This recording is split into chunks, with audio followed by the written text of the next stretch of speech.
Guys, if you haven't been out here yet, welcome. For those of you guys who have been out here, welcome back.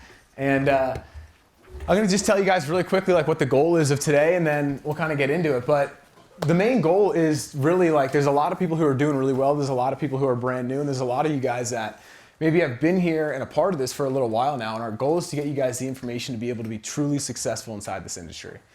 And there's a group of us that were talking the other night. And one of the crazy things about this place is that you can become whoever you want to be, right? And there's a lot of people in here who are a lot older than I am. And there's a lot of people here who have done more in life than I have. But the crazy thing is that those people are on the same journey that I am. And we're all starting our own journey here at Real Financial. So whether you've been here for 2 years like some of us, or you've been here for 30 days, or maybe you've been in the car business for 10 years and been in business like John for 40 years or 30 years or whatever it is, and you've had all this experience, but you've been doing it with the wrong people, right? Our goal is to do this together as a group going forward. So one of the things that I've realized about this community and this group, especially for most of us being so heavily influenced by Brad and Andy for so much, I was watching Brad for 2 years before I signed up for this. There's a lot of us that have been, watching from afar, trying to get around these people, trying to get in these communities. Like, I didn't even know that this stuff existed, right? And what's crazy is that everybody here wants everybody to win. And there's a couple of us talking about it the other day, and I said this phrase, and I really, really believe that everybody here, when I'm around you guys, when you guys are around me, when you guys are around each other, I always just think to myself, I like me best when I'm with you. To all of you guys. And I want you guys to think that about me. And I think that we can all agree we've been around the wrong people before and we haven't thought like that. And this is a group and this is an environment where we all have that opportunity to be able to feel like that and say that. And if you guys are building teams and you want to grow an organization, well, you're going to have to make a lot of people feel like that, because they're going to have to choose to show up tomorrow. Because in this business, nobody has to be here. You guys all took time out of your day, you spent money out of your pocket to get out here, and nobody made you do it, right? So if we're not forced to be here like a normal job, what does that mean? That means that the community has to be so good, the community has to be so inviting and open, and there has to be such great help and support here, that rather than us having to say to people, hey, you have to show up at this time. Hey, you have to be here to do this many phone calls. People have to say, you know what? I'm going to choose to show up today. I want to be here. I have to choose to want to be here. And that's all on us. That's on me. That's on you guys. It's on everyone and how we interact with each other. And it's so much deeper than me just having a conversation with you guys up here in front of you guys. It's the day-to-day, when I don't feel like having phone calls, when I don't feel like getting on live dials, when I don't feel like, when I have difficulty in my business and I have to still show up and do the work, right? When I'm having a bad day, I get on there and see Mustachio having a good time. Let's go. And I know he's having fun, and it makes me want to be there, right? And it's crazy, because last night Mustachio was telling me, he was saying there's even days that I have tough time getting on, but then I get on and everyone's having a good time. It's that I like me best when I'm with you, right? I like me best, so I'm gonna keep showing up. It might be tough, but I'm gonna keep coming back, right? And if you guys wanna build an agency, if you guys wanna build a team, like we have people building agencies and teams and doing their own recruiting, and some people are in the leadership team and in the rotation to get people from Brad and Andy, right? And it's like, those individuals have to have that attitude every single day, because this business in general isn't all sunshine and rainbows, right? So we have to have that community. This is the superpower. We are the superpower of Real Financial. And that's you guys. You guys are all the superpower of Real Financial. So just understand that day to day, your actions and the things that you say and how you talk to people and what goes on inside your business, you might not think it has a huge impact, but you're impacting everybody around you. We're like a giant pendulum that's always swinging, and we're always influencing each other, every single one of us. I spend time with Trey and I influence each other. If Trey's having a great day and I'm having a bad day and I'm negative, well, Trey's all of a sudden not as excited as he was, right? I know that Zach's in here, and Zach has said before that He's like, I work a full-time job and I just can't wait to get on these calls because they're so positive, right? And the cool thing is, like I said, I like me best when I'm with you. So if I like me best when I'm with you guys, my goal is that you guys like yourselves when you're around me and each other, okay? And I think that we can all agree that change is something that a lot of us talk about, right? This concept, this theory of change. Well, change from the outside in creates pressure, right? It creates anxiety.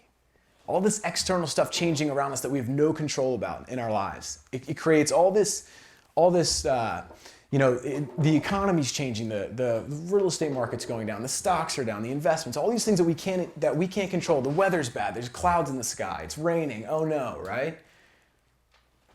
Change from the inside out is growth. It feels good. So my goal for you guys today is for you guys to change from the inside out. We're not going to give you a magic secret that's going to make you, super successful and get you to where you want to go. But everybody in this room showed up for a reason today. And my goal is to give you guys all the information that you guys need to go out there and the tools and resources of this huge tool belt so you guys can reach into it when you need it to go and do the work to build the life that you want. Because this is what this is all about. So I got a lot of stuff that I'm going to talk to you guys about today. If you guys have notebooks, if you guys have notes apps on your phone, I really recommend you guys take notes. This is all going to be recorded, but I think it's really important that you guys take some notes because there's going to be certain things that might hit you and in your journey you need right now. And if you don't have it written down, if you don't have it typed out, whatever the case, you might not be able to reference that feeling that you had when you were in this room right now. But if you do have it written down, you can always go back to it. So I'm going to go a couple different directions this morning. This morning, we're going to talk about a lot of growth, a lot of development, a lot of stuff that'll help you guys be successful in this industry and in this business. And then this afternoon, we're going to talk total insurance. Like if someone gave me like $100,000 and they said, how do I be good at insurance and how do I, become very successful? It's like a masterclass course on exactly what I would recommend people do. Can you just hold on to this for the day? For a little while? A couple hours? If anyone calls, answer it, close it.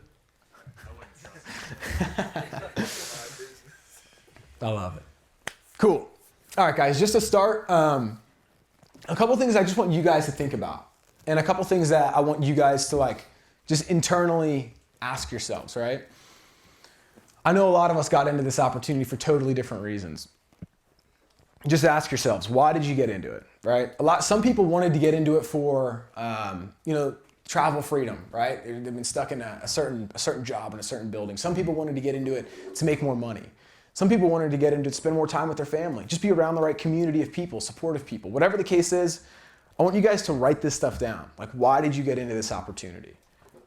What is it that you want out of the opportunity? Like if in the perfect end result, right? Like what is that thing that you want out of it that if you could snap your fingers and get, it was already done?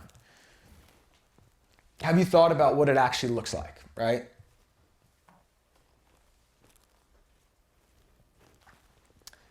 And have you thought about how long it's going to take? Or have you thought about the time that you're going to have to put in to be able to get there?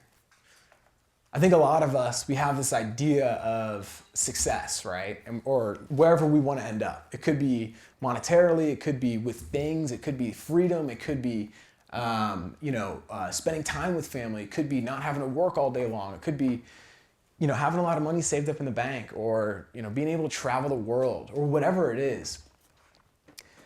I think that a lot of us want it now, but we don't think about the actual how-to. And one of the first things I'm going to talk about with you guys is this theory and this thing where people, for a lot of reasons, will start something new and exciting because they think it's the magic key because they heard a great podcast or they heard a great interview or they read a great job description and they have this excitement to start this new opportunity.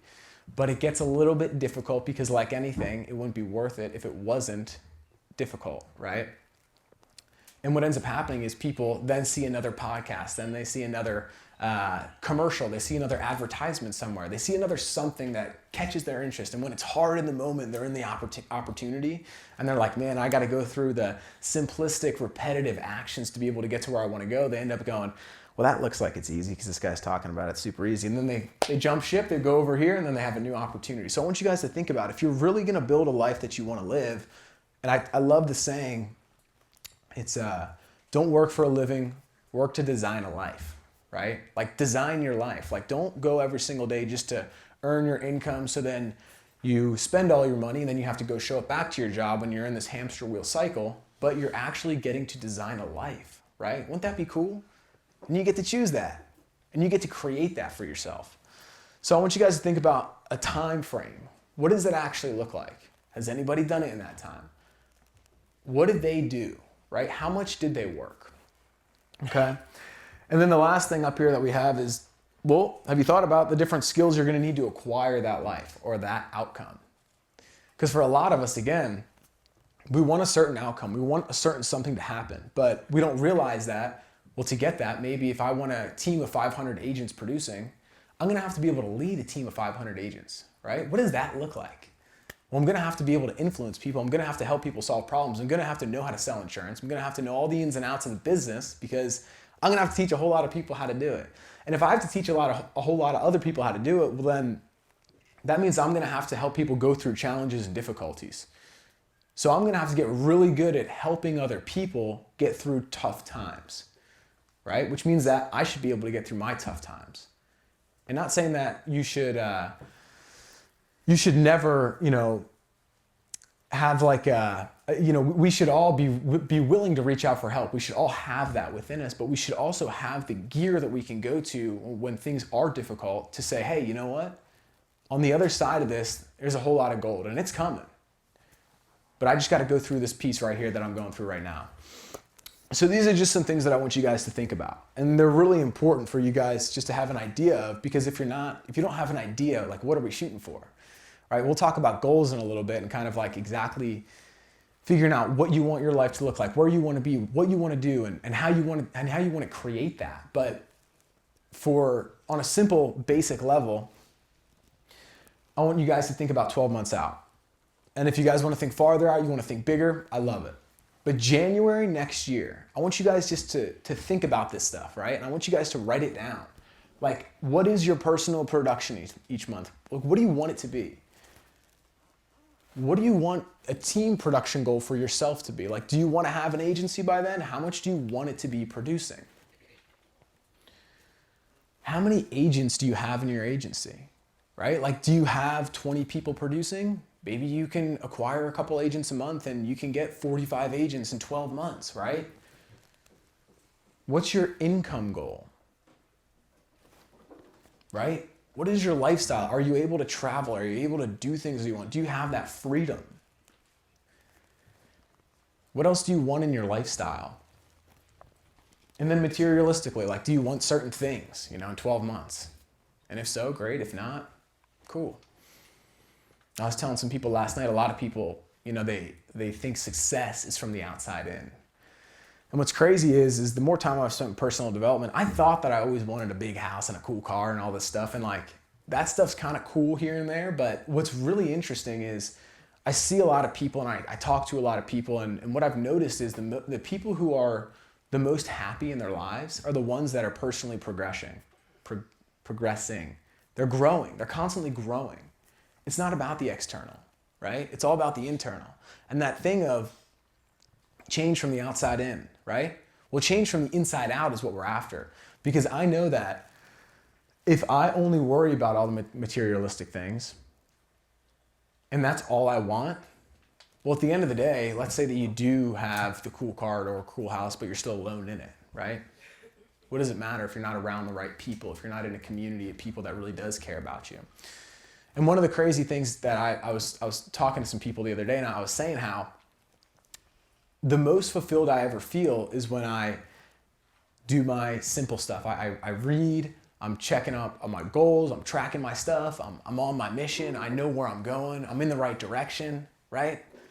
And I'm moving a certain way. I've picked a goal and I'm going after it, right? But I mean, having, these external things, it's not what it's all about.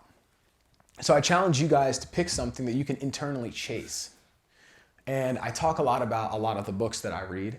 And one of them is called Psycho-Cybernetics. And if you haven't read it, you should read it. And I see a lot of people shaking their head because I'm sure you guys have all read it. A lot of us have talked about it in this room. But the book talks about how your brain is a success or failure mechanism. And you get to decide which one it is.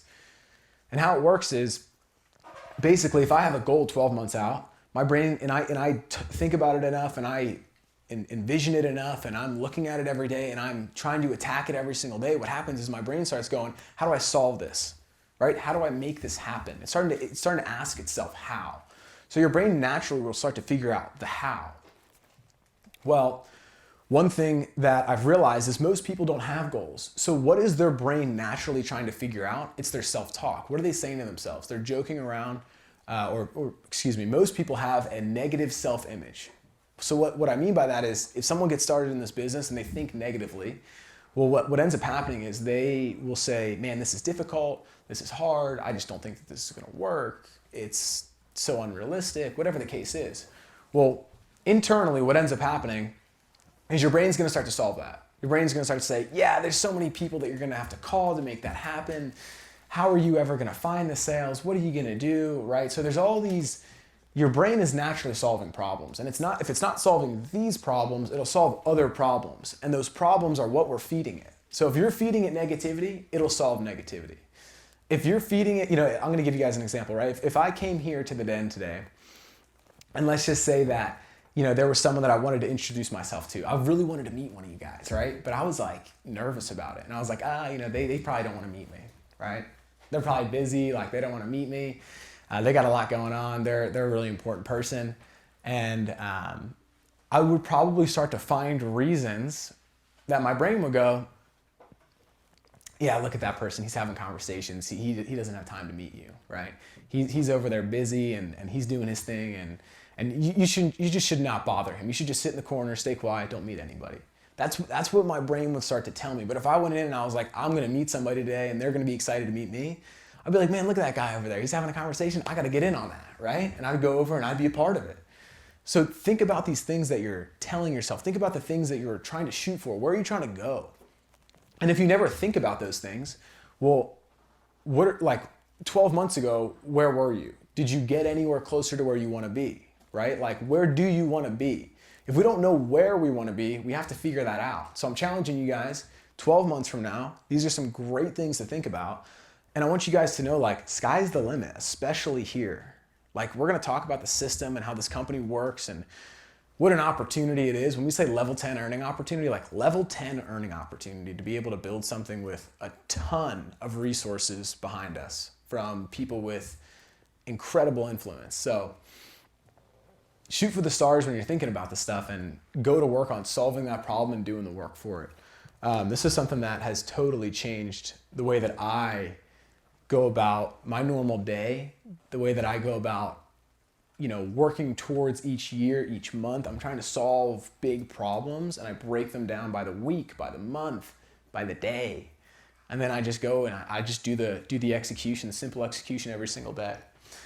So this is kind of what I was talking about a little bit ago. This photo right here is what most people do. They get all excited about an opportunity. There's a lot of you guys in this room that are on the newer side, which is great. And I'm super stoked that you guys are here, but I want you guys to be fully committed to this because the success doesn't come from short-term excitement. It comes from the long time that you spend inside this industry. I'm gonna give you guys an example. One of the best benefits that we have at Real Financial and in this industry is that we get reoccurring revenue. So every single year that all these policies stay in place, you get paid on it over and over and over. All the business that your team writes, you're gonna get paid on it over and over and over, okay?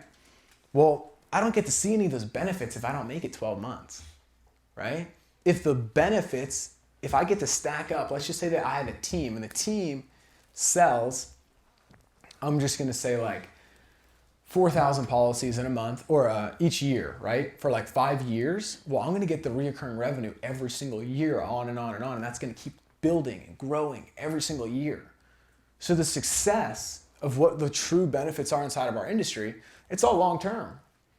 So I have to have a long-term mindset. And if I get all excited about this, and then I pick up the phone for the first time, I'm all jazzed up, and then I get smacked in the face with some objections and I don't know how to handle them, and I'm like, that guy said this other opportunity is really easy. Man, I'm just gonna go do that one. When that's exactly why you got started in this one, right? And if you guys open up your phones, if you guys go on YouTube, if you go on social media, everybody out there is trying to pitch you and sell you and tell you to join something because they want your money. Here's the difference. With Brad and Andy, they've got it all. They've got all the money. They don't need to sell us to get us to pay for something to have them profit, right? They're after actually helping people. And that's a huge difference of our opportunity versus where a lot of other people go, what a lot of other people spend their time in. So this is the right place to be. But what I don't want you guys to do is to get super excited, super jacked up, and then have a challenge or have an obstacle, have some difficulty, and then you end up being like, there's something else out there that's easier. This isn't it. Because if you can just stick in it, the longer that you spend in it, the more that you're going to learn. The more that you learn, the easier it gets. The easier it gets, the more money you make, right? So it's not about trying to find the simple hack to get rich. It's about putting the time, effort, and energy in to be able to win. And most people underestimate the amount of effort that it's going to take to be great. And if you want a big life, or you want a unique experience in life, right? You want to do some cool things. You want to make more money than most people. You want to have a better quality of living than most. Well, you're going to have to do things that most people aren't doing, right? But the cool thing is, Real Financial has the opportunity to accelerate that, right? Because of the way that all this works and the way that all of us probably have come into this business, we have the ability to obviously build teams and very uniquely through the system that we have set up. So speed in business isn't always more activity, right? What does that mean? If, let's just say Nick and I have the same 10-hour workday. Well, Nick and I could both work 10 hours, but I could work on things that are like just studying all day. Or I could work on, following all the people in the industry and watching all their videos and trying to find all the best tools and resources and leads. And Nick could spend his whole day dialing crappy leads. And Nick would do way better than I would, right? So I want you guys to think about this. Let's just say Nick and Osbaldo to make it fun, right?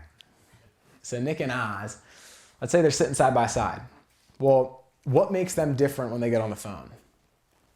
Well, I say, number one, if either of them has, leads to call, right? Say one has leads, one doesn't. That's like the first thing. So Nick has leads, Osbaldo doesn't. Well, if they both have leads, what's the difference maker? Well, maybe one of them is using an auto dialer and one's not using a CRM or any kind of tool to help them. Maybe one has aged leads versus fresh leads, right? Maybe one has someone setting appointments for him and one is calling himself. Well, what else do we have? Skills. Let's say one can close and one can't. So what's in our control? All of those things. Beyond that, let's say that Osbaldo has a team of 25 people and Nick's dialing the phone himself. Well, Osbaldo is going to outdo Nick every day of the week, right?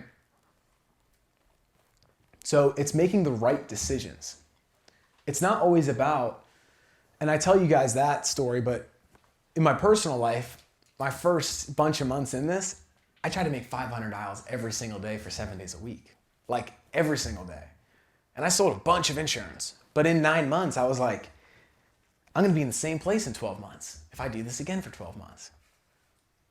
What do I want out of this? I don't want to dial for 14 hours a day every day, right? And I'm glad that I did because I learned a lot. But what I've realized is that I was working really hard, but I wasn't working on the right stuff, right? I was putting all my eggs in this one basket. Okay? This is a marathon. It is not a sprint. I can get all fired up and make 1 million calls tomorrow, but I got to show up the next day and do it because I can't do it all in one day. It's a long game. You're going to be able to make money. You're going to be able to build something. You're going to be able to do all these things, but I mean, if I recruit somebody, let's just say that someone doesn't have their license and I'm like, hey man, Ethan, you should join this agency. You're going to do great. Like, this is a great community. It's 1099 sales. You can earn as much as you want.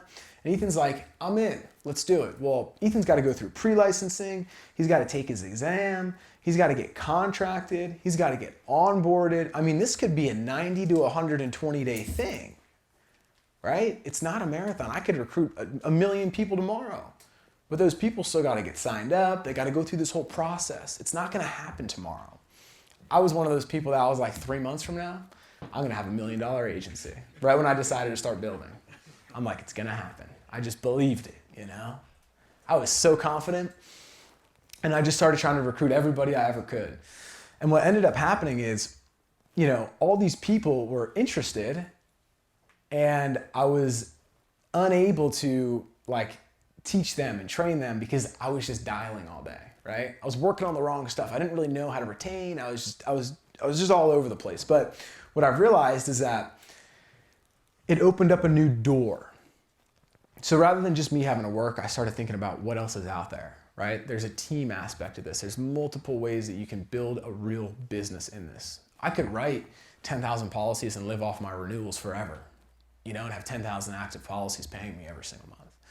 Or I could have a bunch of friends helping me do that and I could still get to the same goal, but a lot of other people are also winning because of me and I'm also benefiting from that. Okay? So in the short term, it might seem slow, but in the long term, it's fast, right? This is successful people. Successful people are willing to stick in the same thing for a long time. I mean, a lot of you guys have told me, I want to be where you are in 12 months. I want to be where you're at in this amount of time. The only difference between me and you guys is just that I've done simple things for a long time. You guys are just newer than I am. That's it. So if you guys want to be where I am, you absolutely can. And you probably can do it in less time now, the way that everything's set up, which is crazy. But you got to be willing to put the time in. This isn't a fly-by-night, overnight, you know, success story thing. It's you do the work, you get rewarded. So I'm going to talk a little bit about how to make it easy to get there, right? Because now that we know kind of where we want to go, now that we've talked a little bit about what that looks like, it's not quitting, it's putting the time in, staying here, being here in 12 months, making it easy to like riding a bike, right? What are the actions that actually move the needle long term? Right? Like, what are they? Like, what would I do if I was like, man, like I want to have this is my goal, right? If my goal outcome is to be an agency owner or to be able to write $60,000 a month in premium or to make $50,000 a month or whatever it is, whatever your goal outcome is, like what do I actually have to do today? Because if I only dial the phone for 12 months, I'm going to be really good at selling. Do I have an agency? It's not promised, but if you're a top producer, you might start getting agents, right? If I only study people's content about how to be successful in the industry, well, that's not actually helping do anything that's going to make those things happen.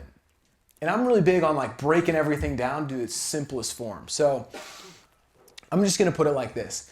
Let's say that I want to build an agency and I want to have an agency that has 100 writers, right? And I want to have 100 people inside of my agency writing business and I'm going to do all the work that's necessary. So what is the actual work? Well, the work might look like this. I got to figure out how to sell. Okay? I'm going to have to figure out what I need to do to be able to be successful in the business personally so I can teach other people. So I'm going to figure out how to sell. I'm going to figure out if I go through hard times, doesn't matter because I'm going to figure it out. I'm going to be able to teach people and coach people through those hard times. I'm going to figure out what all the difficulties are, what all the hardships are, what all the negative things are, and I'm going to get through those challenges. So then instead of when my agents come in and they're like, hey man, I got hit with this objection, I'm like, just keep dialing. Or I could be like, I was talking to Mustachio last night and he's like, when I got started, it was just like, just buy leads and dial. Yeah. We're just like, what do you mean? We're just like, hit the phones. We didn't have it broken down. But now we're like, man, you buy these kinds of leads, you make this many phone calls, you should get this many presentations, you should see this many sales. It's just simple math. And if you're not getting the results, well, there's like 3 things that it could be. Your number spam, you're not able to overcome objections, or you're just not good, which means you got a mentor, you got 5 training calls a week, you plug in, you ask the questions, you figure it out. you start to go through the learning process by asking your mentor and plugging into the trainings. That's why we have those. So if I wanted to build a 100-person agency, right, in the next 12 months or whatever it is, well, what would happen is I would be looking to find people to hire, right? I would be looking to recruit people. Well, how do I do that? Well, I can share it with people that I know. I can post on social media. I can run job board postings. I can get recruits from Brad and Andy. Okay, that's a great array to figure out what I need to do, right? Well, maybe I should pick one or two of those things and go really hard on those. Okay, so if I run a ZipRecruiter ad, or I run an Indeed job board posting, or I do something along the lines of that, like, let's test that. How many people do I get to sign up? Then I know how many people can sign up, and then I know that I can run appointments with those people, so then I can hire a certain amount of people, so then this many people can sign up for pre-licensing. So then when these many people sign up for pre-licensing, then I have this many people complete the exam out of that. There's gonna be a little drop off, and then I'm gonna have this many people get contracted from that, and then this many people actually turn into writers. Well, cool. Now we know the math of how to do it. So now it's just, how do we fill those buckets? How do we fill those holes? And if you're, let's say that you have to recruit 10 people to get 5 to pass their test and then 3 actually become writers, well then I know that I'm gonna have to do, whatever the math is on that to get 100 writers, right? I know the ratios. So that consistency will move the needle to solve my goal, to solve my problem. Let's say I only have a goal to be able to sell at a high level. Well, I'm gonna need to sell a lot, right? I'm gonna need to develop myself to be able to do that. I'm gonna need to grow, because right now, all the experiences, all the knowledge, all the things that have happened in my life have gotten me to where I'm at right now. And if I'm not getting the results that I want, well, that means that I need new information. I need new skills. So I need new information. I need new knowledge. I need new experiences to be able to get me there, right? And that's not always the most simple thing in the world. It's repetition. It's doing the work, right? It's the simple stuff. It's not always exciting, but it's what pays, right? I'm going to talk to you guys a little bit about my first 9 months in the business. I sold a ton of policies, and there's a couple of you guys I was just talking to, that have been here since the beginning, and it's just some people were like, how do you know all this? How did you get as good as you are? I've just done it a lot. I've just sold a lot of policies. So it's there's a lot of things that I'm just well, no duh, you just do that. It's second nature to me because I've done it for 2 years. But for a lot of people, it's brand new, right? So if I was to get into a new, let's say Trey just came in, Trey's only been in real estate, or he's only worked a 9 to 5, right? And I'm like I said to Mustachio when he started, just buy leads and dial. And he's like, well, how many leads do I buy? Well, how many people do I have to call? What do I say when they say this? I'm like, man, I don't know, right? Think about it. So if you can break it down to its simplest form, it becomes easy, right? And then so I have up here, create habit and routine around those activities, okay? Because it's not gonna happen overnight. It's not gonna be tomorrow. It's not gonna be in 30 days. But once we know the actions that are gonna help us achieve the end goal, what we have to do is do them consistently, right? So I can't just recruit 400 people tomorrow. I know that I gotta recruit X amount, and it's probably, we would have to, multiply 3 by whatever to figure out how many we would need to recruit 100 writers in that amount of time, and then we would know how many people we'd have to enter in the beginning of the funnel. Right? I think it's about 33. So we know that we would have to bring in, if I'm not mistaken, 3,300 people to have 100 writers, or maybe it's 330. I don't know. If someone has a calculator, you're more than welcome to do it. But the point is that I'm gonna have to recruit a bunch of people, and then I can go, all right, in 12 months, in a 12-month timeline, I can start to recruit, if it's 330, I think it's 3,000 or 300, but yeah, it is, right? So if it's 3,000, well then I'm gonna have to do 1,000 people a month in the beginning of the funnel, right? And then you're like, okay, well, how many people do I have to talk to? How many people do I have to get, interviews with job board postings? And you can start to do the math. And I'm just making those numbers up. They're probably not that extreme, but I'm just giving you guys an example. I can be like 1,000 people a month. Cool. Or like 500 a month or whatever it is. And I can start to break that down. And then I'm like, how many appointments do I have to run to get that many people into the thing and the pre-licensing? And then I know, and then I can start to execute on that. And I can say that from 2 to 3 o'clock, I'm gonna run 4 15-minute interviews every single day while my job board posting's running, and I'm gonna set up a Calendly link where people have to book on it when they sign up. And then I'm not chasing people down, I'm just sitting down going, hey, are you qualified to do this? And then I run that many appointments for 5 days a week for 12 months in a row, and that's how I get my agents. It's simple math. It's nothing crazy, but it doesn't happen overnight, right? So it has to be within our normal routine. Again, like I can't just sell policies and expect to have myself recruit a bunch of people. I have to have those interviews, right? Or I have to get in that top group and get agents. But for this example, like I have to do that work or it doesn't get done. Right? I have to sell the policies to get the experience. If I don't have the experience, how do I teach it? What do I do when my agents have a question?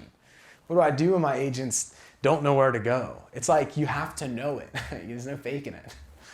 So I want to talk to you guys just a little bit about habits, right? There's a book that I read. I can't remember which one it is, but it talks a lot about habits, right?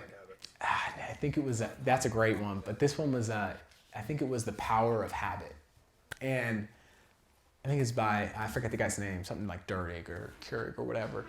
But the guy talks about how habits are broken down by, a cue or a trigger. So like, you wake up in the morning and if you guys like brush your teeth first thing, you're like, right when you wake up, your body's automatically like, we're gonna go brush our teeth. Like you're already thinking it.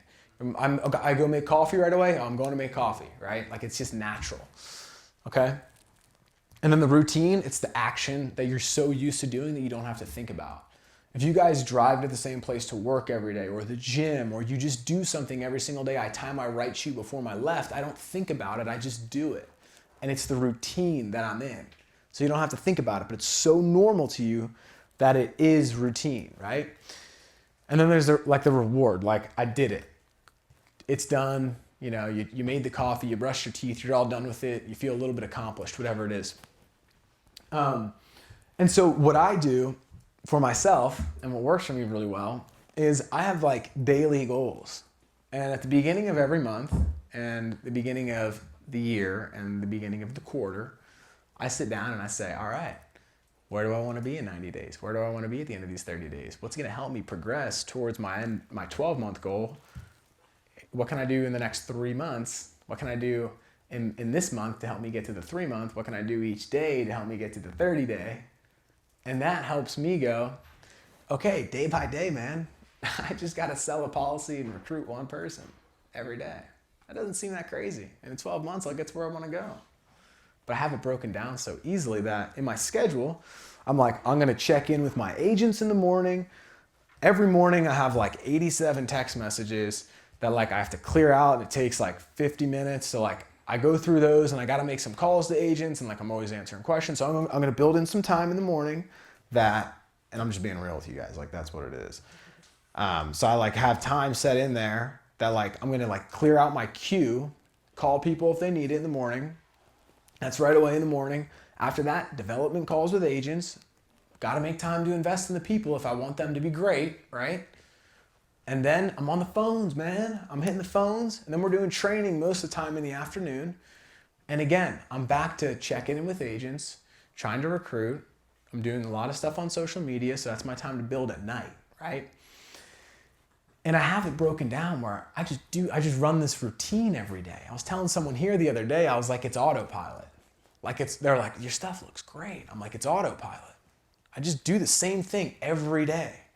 I don't think about it. I just do it, and all of it is just moving the needle slowly to where I want to go. And it's nothing special. It's just simple things done every single day. It's the simple stuff, the boring stuff that when most people, they hit the top thing where the photo that we looked at, when they hit this, they go, oh man, Another guy out there is talking about how this opportunity is great. Now this one, I'm going to kill it if I jump over here, and real estate's easy. And then, I heard this podcast where this guy's like solar sales. It's like I can make 10 grand in a commission, and then I'm going to be rich and famous, and I'm going to work for these cool people in this environment. And then boom, they're like, I'm out of this one. I'm going to jump over here. And then they go back and they start all over. And then they got to make that climb again. And then they get on social media again because it gets kind of hard. And they do this over and over. It's the craziest thing in the world. And most people, they play this game forever. They jump up and down. And if you're not like getting anywhere, then it just doesn't make any sense, right? For me, I'm like, I'm just going to do that. Like, what else would I do, Like, I just want to build it. I want to do it. I want to grow it. I don't want the external results of what being successful is. I want to build something. I want to have that for me. I want to be a part of that. I want to be the creator of it, right? And you guys can all have that too, by the way. So it's the simple stuff done over and over. I'm going to give you guys this example, right? I made this. I'm pretty proud of it. Fancy little design here. Someone that goes to sleep every single night at 10 o'clock and wakes up at 6, right? Their body's so in rhythm with it. Boom, 10 o'clock, my eyes are shut, lights are off, I'm ready to roll, going to bed. 6 o'clock comes around, got my 8 hours, I'm ready to getting up, start my day. I got a little bit of time before work, I'm gonna get ready, maybe I'm gonna read a book, maybe I'm gonna eat some breakfast. I have this simple routine that I do, and I'm off to work, I'm on time every day, right? Here's an example of someone that has no idea when they're going to sleep every single night, that has no idea when they're going to get up every single night, when they have no plan, they have no intentions, right? Unpredictable sleep pattern, and there's scrambled eggs going to work, right? I wake up 15 minutes before I have to leave. I got to scramble to brush my teeth, do my hair. I'm a mess. I'm half asleep. And then I get up and I run to the car, and I forgot my lunch, so I got to go back in, and I'm wearing 2 left shoes and I'm wearing 1 sock, and I'm all uncomfortable. I'm driving to work and I'm pissed off. And then you're driving to work and you're like, man, this sucks. This day, life is hard. This is terrible. And you're all out of whack because you're not in the routine. You're not in the rhythm, right? And then you get to work, and then you're like, all you want to do is take like 5 minutes to like clear your mind and get your things together. And you get to work and you're like, here's your day today. Here's what it's going to be. You have all these problems to solve. And you're like, God, this sucks. And you're just rattled because you're not in the routine. You're not in the swing of things. You're constantly reacting to what's happening externally, and you're never prepared. So think about it. Like, are you in a routine to get to where you want to go? Like, it's so simple to me because I've just been doing it for a little while now, but I wasn't always that way. I had to decide to make a change. And the day that I decided to make a change, things around me started changing. Like, Gabby asked me a question last night, and I thought about this a lot last night. He said, 3 years ago, what's the craziest thing that you just can't believe has happened in your life today? And I'm like, dude, it's crazy. Like, the day that I decided that I wanted things to be different, and I was always a fan of Brad. Like, I watched his stuff. I watched 3 podcasts a day. I would listen to it while I was doing my work, my internship, in my car. I drove DoorDash. Like, I would make excuses just to get away from my roommate so I could go do things to just listen to his podcast because it just made me feel good. And I just knew that there was something there that I wanted to like learn from, right? And I was in college, and I'm not happy, and I'm not in a good routine. I'm not around the right people, but I decided that I was going to make a change. And that day that I decided that I was going to make a change was when I heard a podcast from him, and there was something that struck me in it. I can't remember exactly what it was, but he said something, and this is a crazy side note, but Hamza and I were dropping Hamza off last night, and he said there's a Bible verse. It's Matthew 7:11, and he was talking to me about it, and this is a Bible verse that changed my life. And whether you're religious or not, it's the quote, right? It's he who seeks is he who finds, is the premise of it. And I heard Brad say it in a podcast, and I was like, that's so interesting. So if I'm just looking, I'll find it. If I'm just out there going for it and trying to figure it out, I'll find it, right? And I decided that day that I was going to figure it out. I started reading books differently. I started watching what was happening around me differently. I started to observe people and be like, that's not what I want to be around. I started to distance myself from people that weren't helping me, that were speaking negatively, that were bad influences on my life. I started to change, right? And what's crazy is that shortly after that, and I tell this story sometimes, but I had an ex-girlfriend, right? And I remember showing her this stuff that I was learning, and I was so excited about it. And she's like, yeah, but this and that. And I just remember being like, I gotta get out of here. You know, and I just started thinking about things differently. And then there was a day that I heard Brad talk about Real Financial, and I was like, I'm doing that. That's it, I'm doing it. I trust this guy, he's changed my life, I'm gonna go for it. And I decided, right? I made a decision that things were gonna be different. And it wasn't all sunshine and rainbows. I had to figure a lot of stuff out, and I had a path that I don't know if I would recommend everybody else take the same actions if they were going down it. But like, I decided to change my life, and these things, these doors started opening, and these opportunities, and then boom, like I'm doing really well, and then bang, like I'm writing all this business, and I'm talking to Andy Elliott on the phone, and he's asking me how to sell insurance, and I'm like a kid that I'm like talking to a famous guy, and I'm like, what is going on? And then he's like, you should come out here and move to Arizona and move in with me and my wife. And I'm like, I'm packing my car right now. I'm coming. He didn't even give me his address. I just drove to Scottsdale. I'm like, where do I go? You know? I didn't know if he was dead serious or kind of kidding. I'm like, I'm here. What are we doing? You know?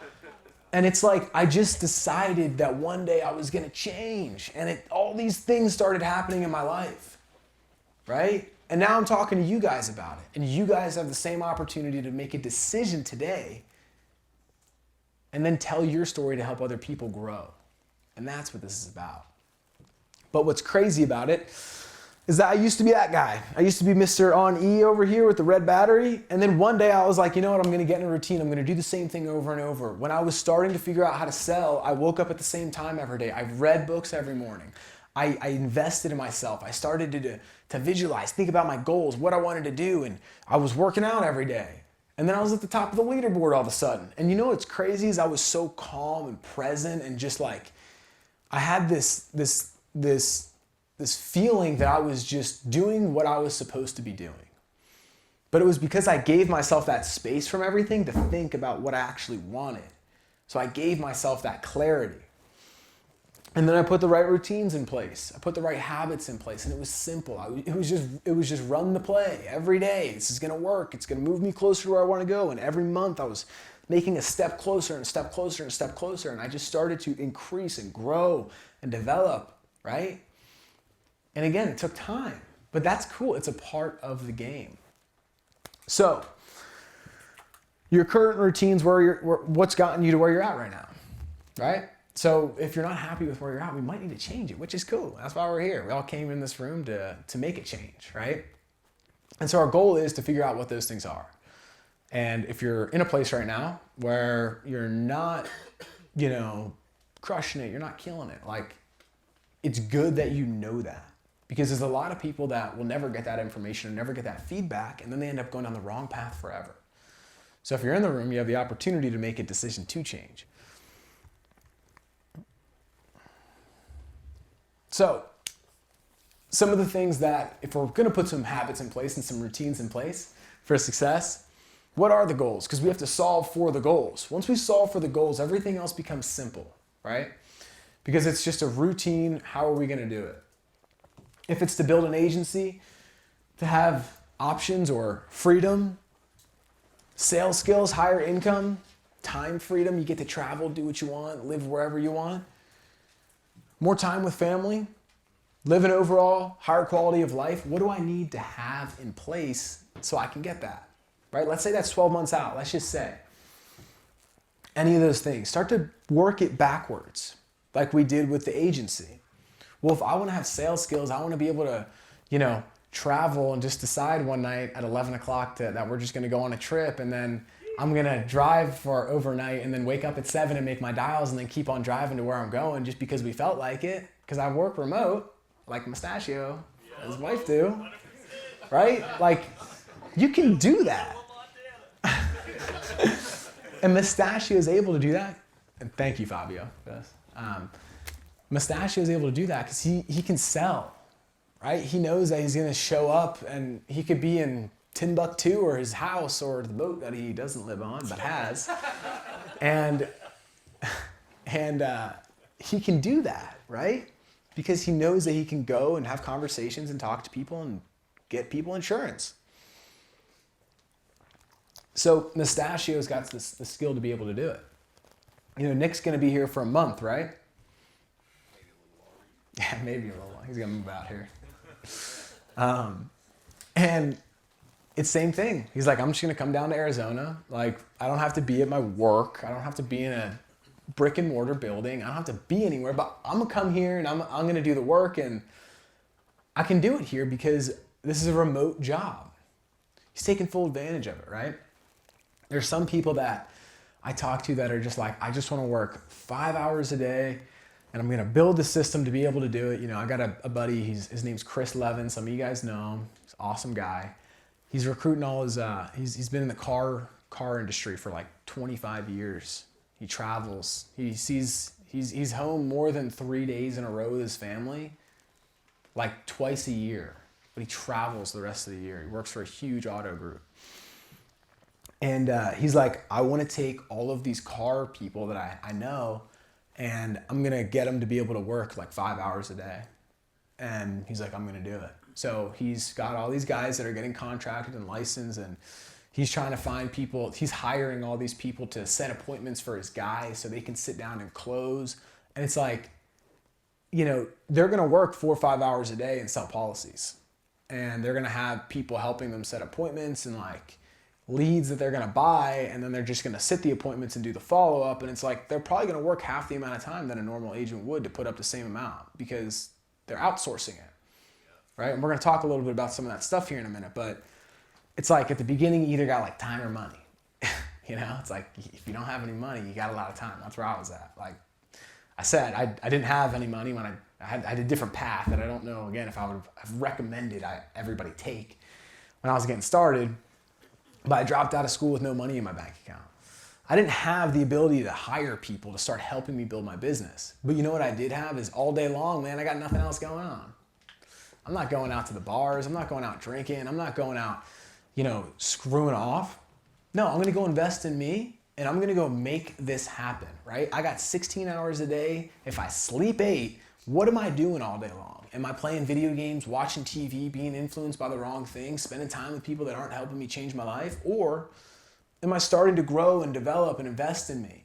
Am I starting to actually put together this designed life, right? Am I piecing all the things together that I need to do? Am I taking those small steps every single day? And so for me, I had to take a loan out, and I just started working all day. I dialed the phone all day long, every day. I made 500 calls a day, and I just worked. That's all I did.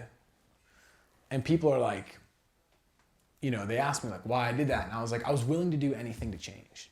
I was just willing to do anything that I needed to change, because I was so tired of where I was. And, I hope that a lot of you guys don't have to get there to make the decision to change. But for some reason, sometimes it takes that, right? And if you're in this room, then you have the opportunity to start that transition today. But getting back to the point here, what's the goal, right? If your goal outcome is to have an agency, to have the skill set, to be able to do this wherever you want, to be able to, have a great life and be able to spend it with great people and not have to spend all your time working for someone else, building somebody else's dream, you're going to need to learn how to sell, and you're going to need to learn how to treat people. You're going to need to learn how to hire. You're going to need to learn how to onboard. You're going to need to learn how to be a leader, manage people, right? You're going to have to learn how to take care of people. And those are skills that we have to develop over time. Again, this isn't a tomorrow thing. What are the actions that will without a doubt create the result when multiplied by time? Like, what are the right things to do? And if I'm gonna break it down really simply, in this industry, on a general macro level, sell, train, recruit.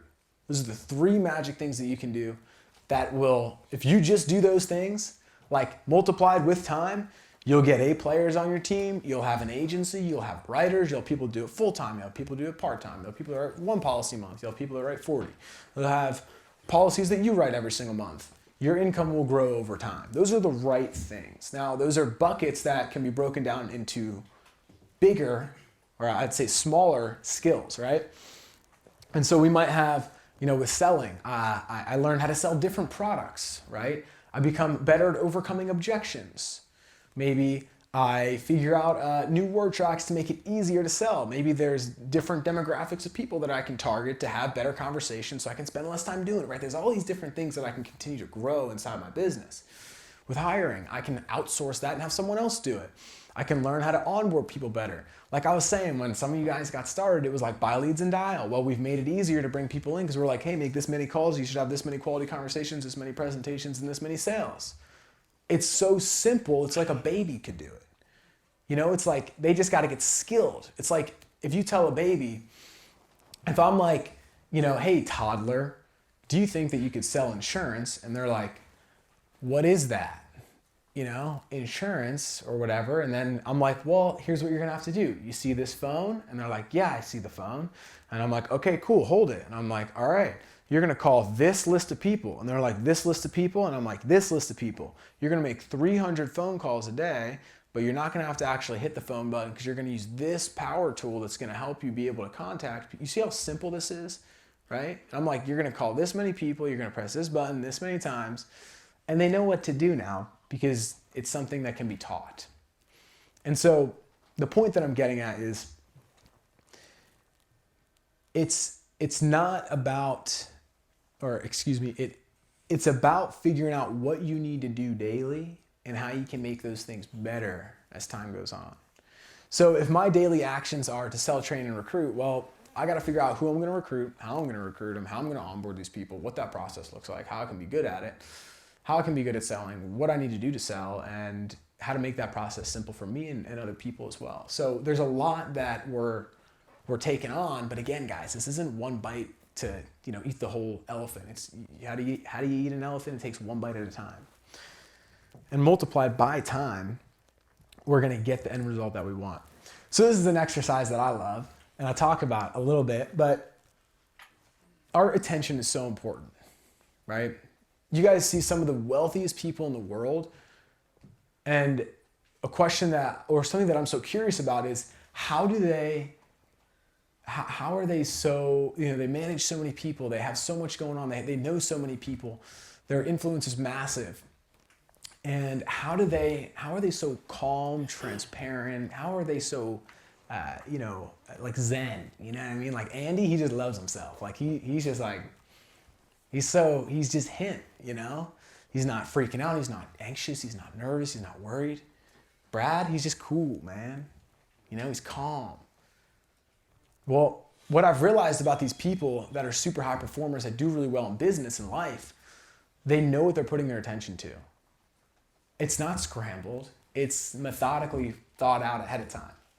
So I'm going to give you guys an example, right? And I'm gonna draw this. Hopefully it lets me. Let's just say that this is a pie chart, right? And I'm like trying to evaluate what I give my attention to. What am I thinking about? What am I like? Do I watch Netflix? Am I watching the news? Am I scrolling on social media for an hour a day, right? Like we only get 24 hours a day. So I'm going to give you guys a few examples here. Let's just say that 8 hours, this might be more like 8, sleep, right? I'm going to sleep for 8 hours a day. All right. It's good use of time. It's not bad. Well, am I out partying on the weekends? Am I drinking? Am I doing drugs, right? Like, am I doing the wrong things or am I doing the right things? Like, what does my pie chart look like? Am I spending time around people that bring me down? Am I, having having fights all the time? Am I getting in arguments with people? Am I a problem solver? Like, what do I do? You know? So for me, I would be like, well, pretty much, I would say like an hour of my day is like development, right? I'm studying, I'm learning, right? I'm growing. I'm trying to get somewhere with what I'm doing. And then I would say, I have like, time for building, right? I'm spending time with agents. I'm thinking about the business. I'm doing all this stuff. It might be bigger than that, actually. But, you guys are kind of getting the point, right? I'm selling.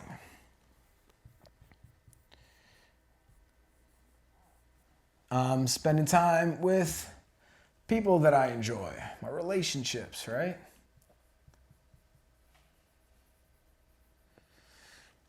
And like, I don't know, eating or whatever, like spending time with other people. But like think about it, right? Because if my pie chart, my day today, my routine is not spending time in the right areas, well, those things aren't going to help me get to where I want to go.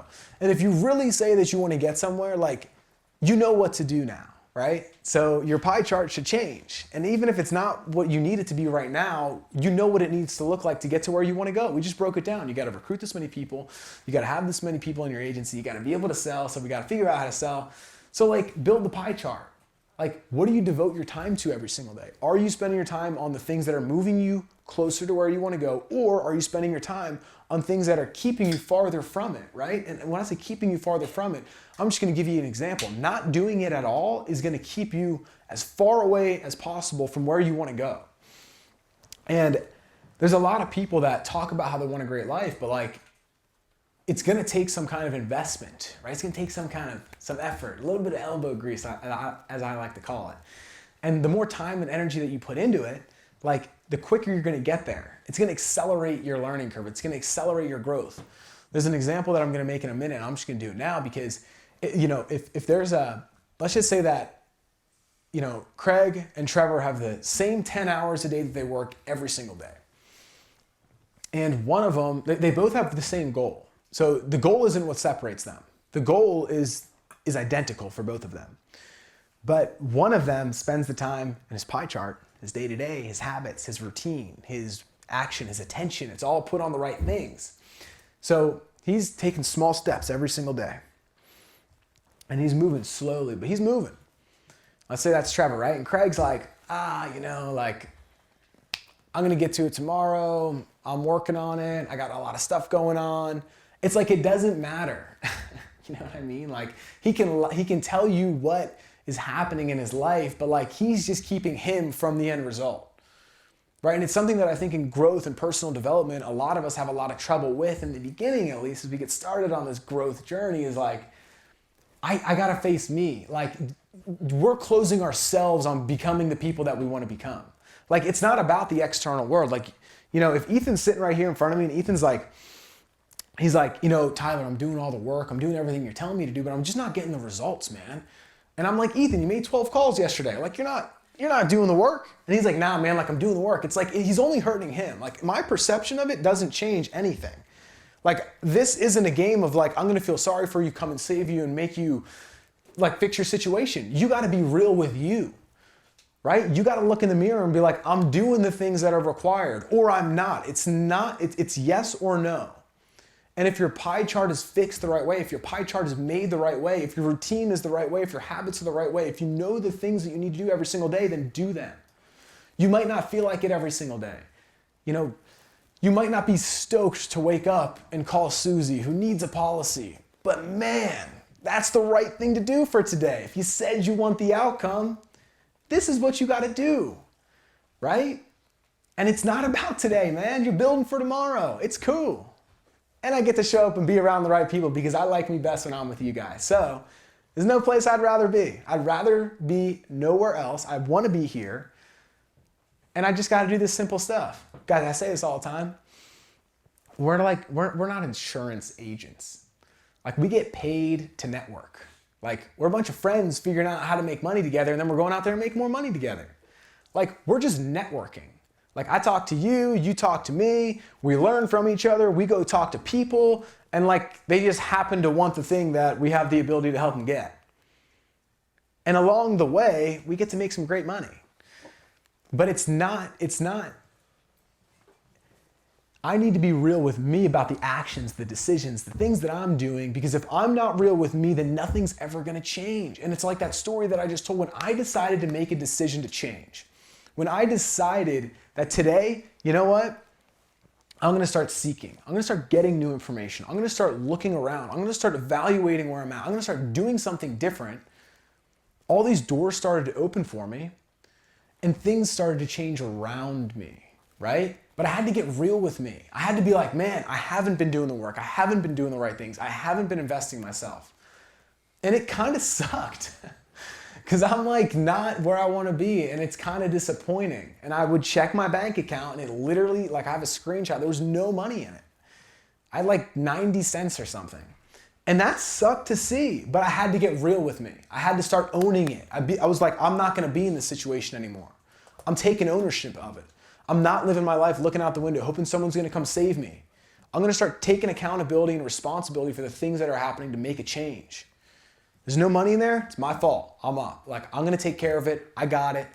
It's my opportunity to solve the problem, and nobody's coming to save me. That's the reality. So I'm telling you guys all this stuff today because it's things that I've learned in my journey that I really want you guys to take home and be like, I'm gonna take ownership of this, I'm gonna put this routine in place, I'm gonna make this many calls, and it's gonna be just like the systematic thing of building the skill set that I need and building the business that I wanna have to get to where I wanna go. Because this business is not complicated, but we mess it up a lot of times because there's this thing of thinking like we're smarter than we really are or something. I don't really know what it is, but we try to like be like, I can't really be like that. I'm gonna find a better way. When in reality, the way is to do the work. And yeah, there's some small things that we can tweak and change, and we're gonna talk about some stuff that we're really making great advancements on for everybody here, and it's gonna help us all a ton. But like, there's like, you gotta do the work still, right? It's gonna continue to get a little bit easier, but as we, get into the nitty gritty, you still got to talk to people.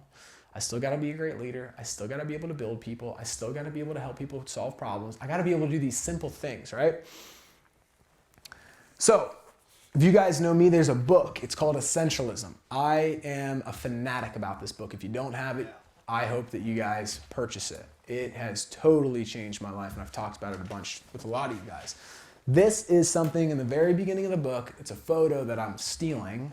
So shout out to Greg McEwen. And I love this. Like, I just love this so much. He says, most people, they put a millimeter of progress in a million directions. So all their efforts spread out across a lot of things, and they never really get anywhere. When in reality, we should be putting 1 million meters of progress in one direction. Right? Think about it like this, man. If my pie chart is split between, let's just say I have 3 businesses on there. Well, I got way less space to cram all that stuff in. If I got one business, man, I mean, dude, I can sleep for 8 hours. I can spend 8 hours doing something else and still work full time on my business. But if I have 3 businesses, well, if I spend 8 hours at my business, then I can spend, I don't know what 8 divided by 3 is, but, it's like 5 or 6. No, it's 6. Yeah. Nice. It's 6 hours towards each business. So think about that, right? I'm just making this example up right now, but it's the time allocation that you put towards the things that are important to you to help you get to where you want to go, right? So if I know time is such a huge important piece to what I'm doing, and it's just these simple decisions made over and over again to help me get to where I want to go, well, if I'm putting 6 hours a day towards all 3 of these things and I'm hectic and I'm stressed and I have all this stuff going on, well, I could just back off and be like, all right, this one thing can make me as much money as I want. It's around the right people, and I'm going to be able to grow an agency with a ton of leverage inside my business.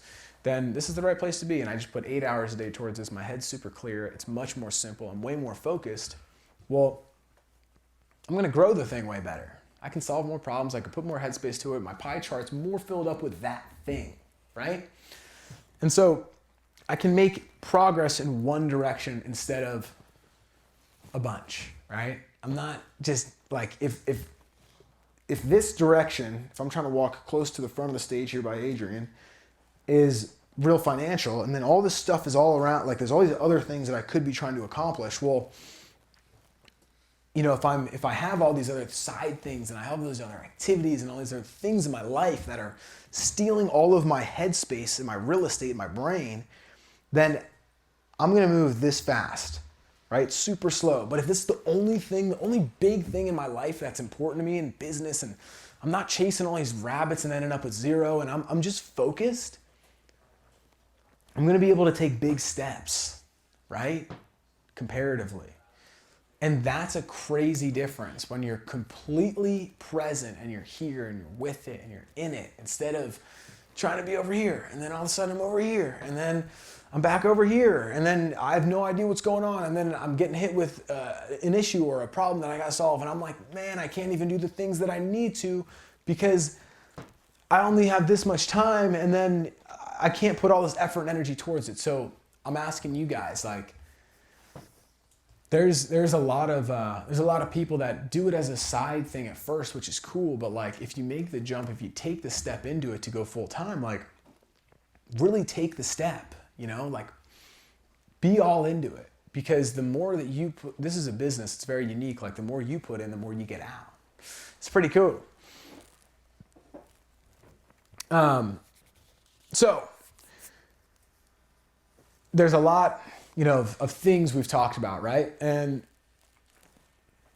if we were to talk about, you know, what's next, right? So I'm like, all right, I got the routine. I kind of understand, like I need to be putting my head towards the right things. I got to be spending my time around the right people. I got to be plugged in. Well, I love being around this group, so I'm going to keep showing up to this group. And I know I'm not going anywhere, and I'm playing a long game, and I'm going to keep showing up, and I'm going to keep growing, and I'm going to keep developing, and I'm going to keep on building what I want to build. Well, some next things that I could really focus on are sales, leadership, hiring, training, recruiting, organization, influence, right? These are some simple things that we'll talk about that will help you be able to accelerate your learning curve, right? I can still put the same amount of hours in, but I'm gonna grow faster because I'm doing the right things the right way. Now, the good thing about the business that we're in is that we're able to get feedback really fast, right? Well, man, I'm really good at sales, so I'm selling a lot. Man, I'm not doing that great. So like something's clearly not going right. So I need to be better, right? And the only way to get better at it is feedback and repetition. So I told you guys earlier, like my first year, I just went crazy. Like I almost sold 400 policies in like my first 9 months. And I got a lot of feedback. I did it a lot. I had a lot of repetition. And I'm not talking like, you know, I had this much AP and it was like 7 huge policies all year. Like I literally sold that many policies. Like I counted them. I went back for this and I checked. Like I've sold a lot of policies. And it's why like sometimes you guys ask me questions. I'm like, oh yeah, like you just do this, right? And sometimes people are like, you know, surprised that, you know, a couple of us might be able to speak about some of the stuff we can speak about because we've just done it so many times. I'm like, oh, what do you mean you don't get it? But it's because I've just done it so much, you know? And it's habit. It's just like, well, of course you do that. It just is the way that it is. You can't do it any other way. You gotta overcome the objection at the end, right? And then you gotta close it and make them feel comfortable, and that's what you do, right? Well, you gotta buy leads. People are like, buy leads? It's like, I just came from a W-2 job. I never spend money on anything. Was to help grow my business. I'm like, no, you just got to do it. People are like, and I'm like, oh, I forgot this guy. He hasn't been doing it for 2 years, right? Like, so it's like, I've done this a lot, and I'm able to do it a lot. I'm able to do it at a high level, and I'm able to teach it at a high level because I've had so much repetition and feedback. So if I want to get better at these things, I got to start trying to do these things. When I started trying to hire people, I tell a story all the time, but I recruited like 50 people in a month. And there's a couple of you guys like Anthony, Ray, a couple of you guys that were here and like a part of some meetings that we used to have. Like we really talked about recruiting a lot. Remember that? And we would talk about like building agencies and what it looked like. And I was like, I'm going to do it. Like, I just went crazy. I'm trying to recruit all these people. I'm trying to get all these people into the agency. And I realized I sucked at retaining them. So they're all coming in. I'm like, Mustachio, you got to make phone calls. And they're like, how many calls? What do I have to say? Like, where do I go when this happens? And I'm like, I don't know. And I'm scrambling, getting back to all these people. And I'm trying to help them, do all this stuff. And I just wasn't good at it. So I learned really quickly that, man, it's a little bit more nuanced than I thought it was. I didn't just have to plug people into Lightspeed and cross my fingers. Like I had to be there with them. I had to help them solve their problems. I had to help them get better at sales. I had to work with them side by side. Man, I'm on your team. Let's keep on growing, right? So I had to do a lot of, I had to get a lot of reps in. And we've made it easier. And if you're on the leadership team, we got a process dialed in now. Everybody does the same thing. Everyone sends out the same welcome message. We get everyone plugged into the Discord right away. We have this same process where it's because it works, right? We've done it a bunch, it didn't work, and then we figure out what works. Now we're just doing what works. And it's the same thing in your business with all of these different skills that you're going to need to get to where you want to go, right?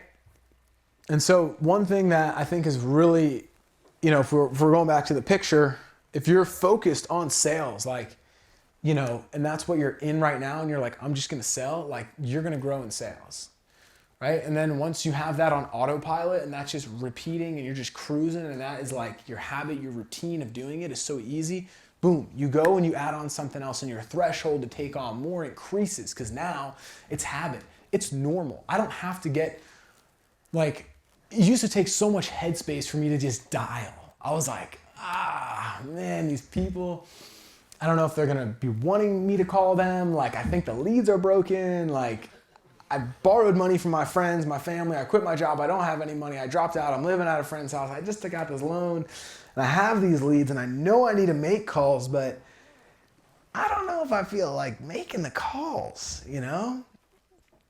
But as time went on, I started doing it and I got a couple sales and then I'm like, oh, okay, yeah, this does work. I have good feedback. I'm starting to make some money. And then I made a couple more and I'm like, okay, cool, I can do this. And then I'm like, okay, this is normal now, right? It was hard, difficult, new, and now it's normal. So something changed, right? Well, I just started to do it. I got some good feedback. I was rewarded for my efforts. So now I'm like, all right, I'm over here now. And I'm like, what else can I do? I'm like, well, I can sell instead of 1 a day, I can start selling 2 a day. I'm like, cool, that's kind of tough now. I'm starting to make more calls. I'm starting to get told no more. More people are rejecting more people are hanging up on me. And I'm like, maybe I should just stick at 1. There's that limiting belief trying to keep me comfortable, right? And then I'm like, no, you know what? I'm going to keep going. For whatever reason, I wanted to keep trying to grow and progress. Started to study more, get more skilled. I started to sell 2 a day.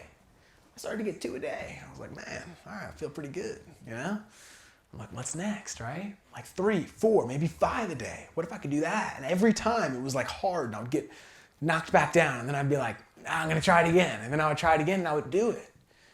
But because I had that feedback, I was getting told, hey, you're not good enough yet. You're not able to do that. And so the more time that I did this and the more things that I did it with, onboarding, trying to recruit, trying to lead teams. I used to not speak like this, right? I used to not be able to influence people. I used to not know how to teach people how to sell. I used to not be good in front of crowds. I used to not believe in myself the way that I do. I used to not have the skill sets that I do, but because I invested in myself, because I spent the time in it, because I've done it a bunch of times, I've failed a lot, I've gotten the feedback, right? And I kept on getting the reps. I'm starting to develop myself, starting to become a little bit more polished. We're starting to figure it out. We're starting to make it make more sense. So for you guys, if you want to go to 50 grand a month, 100 grand a month, if you want to have a big agency doing $1 million a month, whatever it is, it's you don't know everything you need to know yet. You're not where you need to be. You're not as skilled as you need to be. You're not as all the experience, the knowledge, the skill sets that you have are getting you where you're at right now. So we gotta grow, which means that we're gonna get knocked down. We're gonna have that hardship. We're gonna have a little bit of difficulty. But what's crazy is the more time you spend in it, the more effort that you put towards it, the more feedback you're gonna get, the more you're gonna be able to make better decisions because you're gonna go, that doesn't work, that does, let's do more of that one. And then you're gonna keep moving down the right path and you're gonna keep progressing. And it's time. It doesn't happen overnight, right? So these are some of the great skill sets that I would say are needed to get to where you want to go. If you guys know who Andrew Carnegie was, he had like an incredible amount of millionaires working for him. I'm a huge like Napoleon Hill, Andrew Carnegie, Henry Ford, Thomas Edison era. Like I love studying those guys, what they did, how they talk, Earl Nightingale, all those guys. Andrew Carnegie had like the most millionaires working for him at one time. He was paying all these guys millions of dollars. He was paying them all 7-figure salaries hundreds of years ago, or over 100 years ago. Yeah, about 100, right? And what's crazy is that money was much more, it would probably be like, I would say 8 figures a year now, right? There's a quote that I love that he talks about. He says, when gold is mined, several tons of dirt must be moved to get an ounce of gold. But one doesn't go into the mine looking for dirt. One goes in looking for the gold. Right? I mean, think about that, right? You might have to make a lot of calls, but like there's sales in there. You might have to recruit a lot of people, but there's A players out there. Right? Like but if you're looking for the dirt, if you're looking at the crap, you're going to get crap. You're going to see the crap. And if you're looking for the good, you're going to see all the opportunities that are in there. You're going to see all the good. And that's a decision that internally you get to decide to make. If you listen to Brad and Andy, they talk about they decide, we choose what we get to see as good and bad, and these things that happen around us. And something that's crazy is, these guys that were around a long time ago, we learn from them now, but I'm curious who they were learning from. And these guys, they figured a lot out. They figured out these different techniques and ways to think, and it's so impressive to me. It's so cool. And this specifically is just, it makes me think, this applies to so many things in life, right? If my perspective is bad, if I'm late getting up, going to work, and I'm rushing, my hair's all crazy, and I'm pissed off, and I don't even want to be in the car right now, but I'm in the car, and there's a red light, and I'm freaking angry, and outside the car, the sun is shining, it's 70 degrees, it's an amazing day, the birds are chirping, but I'm in my car, and I hate life, right? And then I go through the red light, and this guy cuts me off, and I'm honking, and I'm flipping him off, and I'm just pissed. It's like, man, you're looking at the wrong stuff. Man, you could have gotten hit by a car. You could have not been here today. You could be super injured. There used to be times in my life that things were so hard. Like, I was so stressed about money when I dropped out of college. I was so nervous. I didn't know if this was all going to work. I didn't know if I was going to be able to figure out what the end of this thing looked like. I had no clue. And I just remember thinking to myself, man, things could be way worse. I could have just rolled a car yesterday. I could be in the hospital. I could be unhealthy. I could be dead, I'm just grateful that I'm even able to do this. And it totally changed my perspective, right? How important is our perspective in all of this?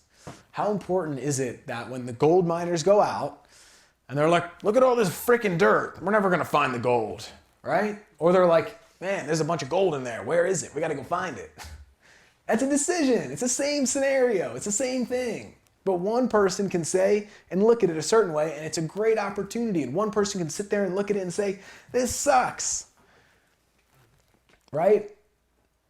And so I'm here standing in front of you guys today because I just believed that this was going to work. I just chose to believe. I just chose. I decided it was going to happen. I knew it was going to be hard. I knew it was going to be difficult, but I just decided that it was going to work. Even when it didn't make sense, even when it started to make sense and then it stopped making sense, and all these changes happened, and this business changed, and then people didn't want to be here anymore, and people quit, and I just decided. I was like, I'm not going anywhere. I'm not going to give up on it. I'm going to keep trying to make things better. I'm going to keep trying to recruit. The mission never changed, right? And I saw an opportunity the whole way through. I saw good. I saw positivity. And I just decided that. I just chose. No one told me to. No one's like, you have to do this. Andy's like, you would do great at the Elliott Group if you ever. I'm like, no, I'm not doing it, I'm like, this is what I want to do. And I just chose. And that's why, I'm here talking to you guys and telling you guys this story now, is because I just decided. Right? I chose to view things a certain way. I chose to see things a certain way. I chose to look for the gold and not the dirt. And you guys all have the same opportunity to see the gold. And there's tons of it. It's just, how do we get it, right? So, I've showed this before, and I think that it's so powerful because you guys, we can get anything we want in life. And I think that there's an odd assumption that gets made with the world of money. And a lot of people think that to be successful, you have to have money, when it's not true. You are successful, and as a byproduct of being successful, you are paid. And to become successful, you have to take care of people, and you have to help people, okay? You have to serve people. This world operates in service. It's something that we talk about all the time. Someone put these lights in here. Someone put that TV there. Someone had to get paid to make this shirt, to embroider it, to build these shoes that I'm wearing, right? This world is service. You help me, I help you. You do this, I'll give you that, right? It's service, man. This is all human interaction. It's a giant pendulum that's always swinging. And our service is directly correlated, our service is directly correlated to our income, right? And I'm not saying that like if you go out and like you help a bunch of homeless people figure out how to brush their teeth, like you're gonna make a bunch of money. Like within the opportunity vehicle that you're in, like there is a bed of diamonds, okay?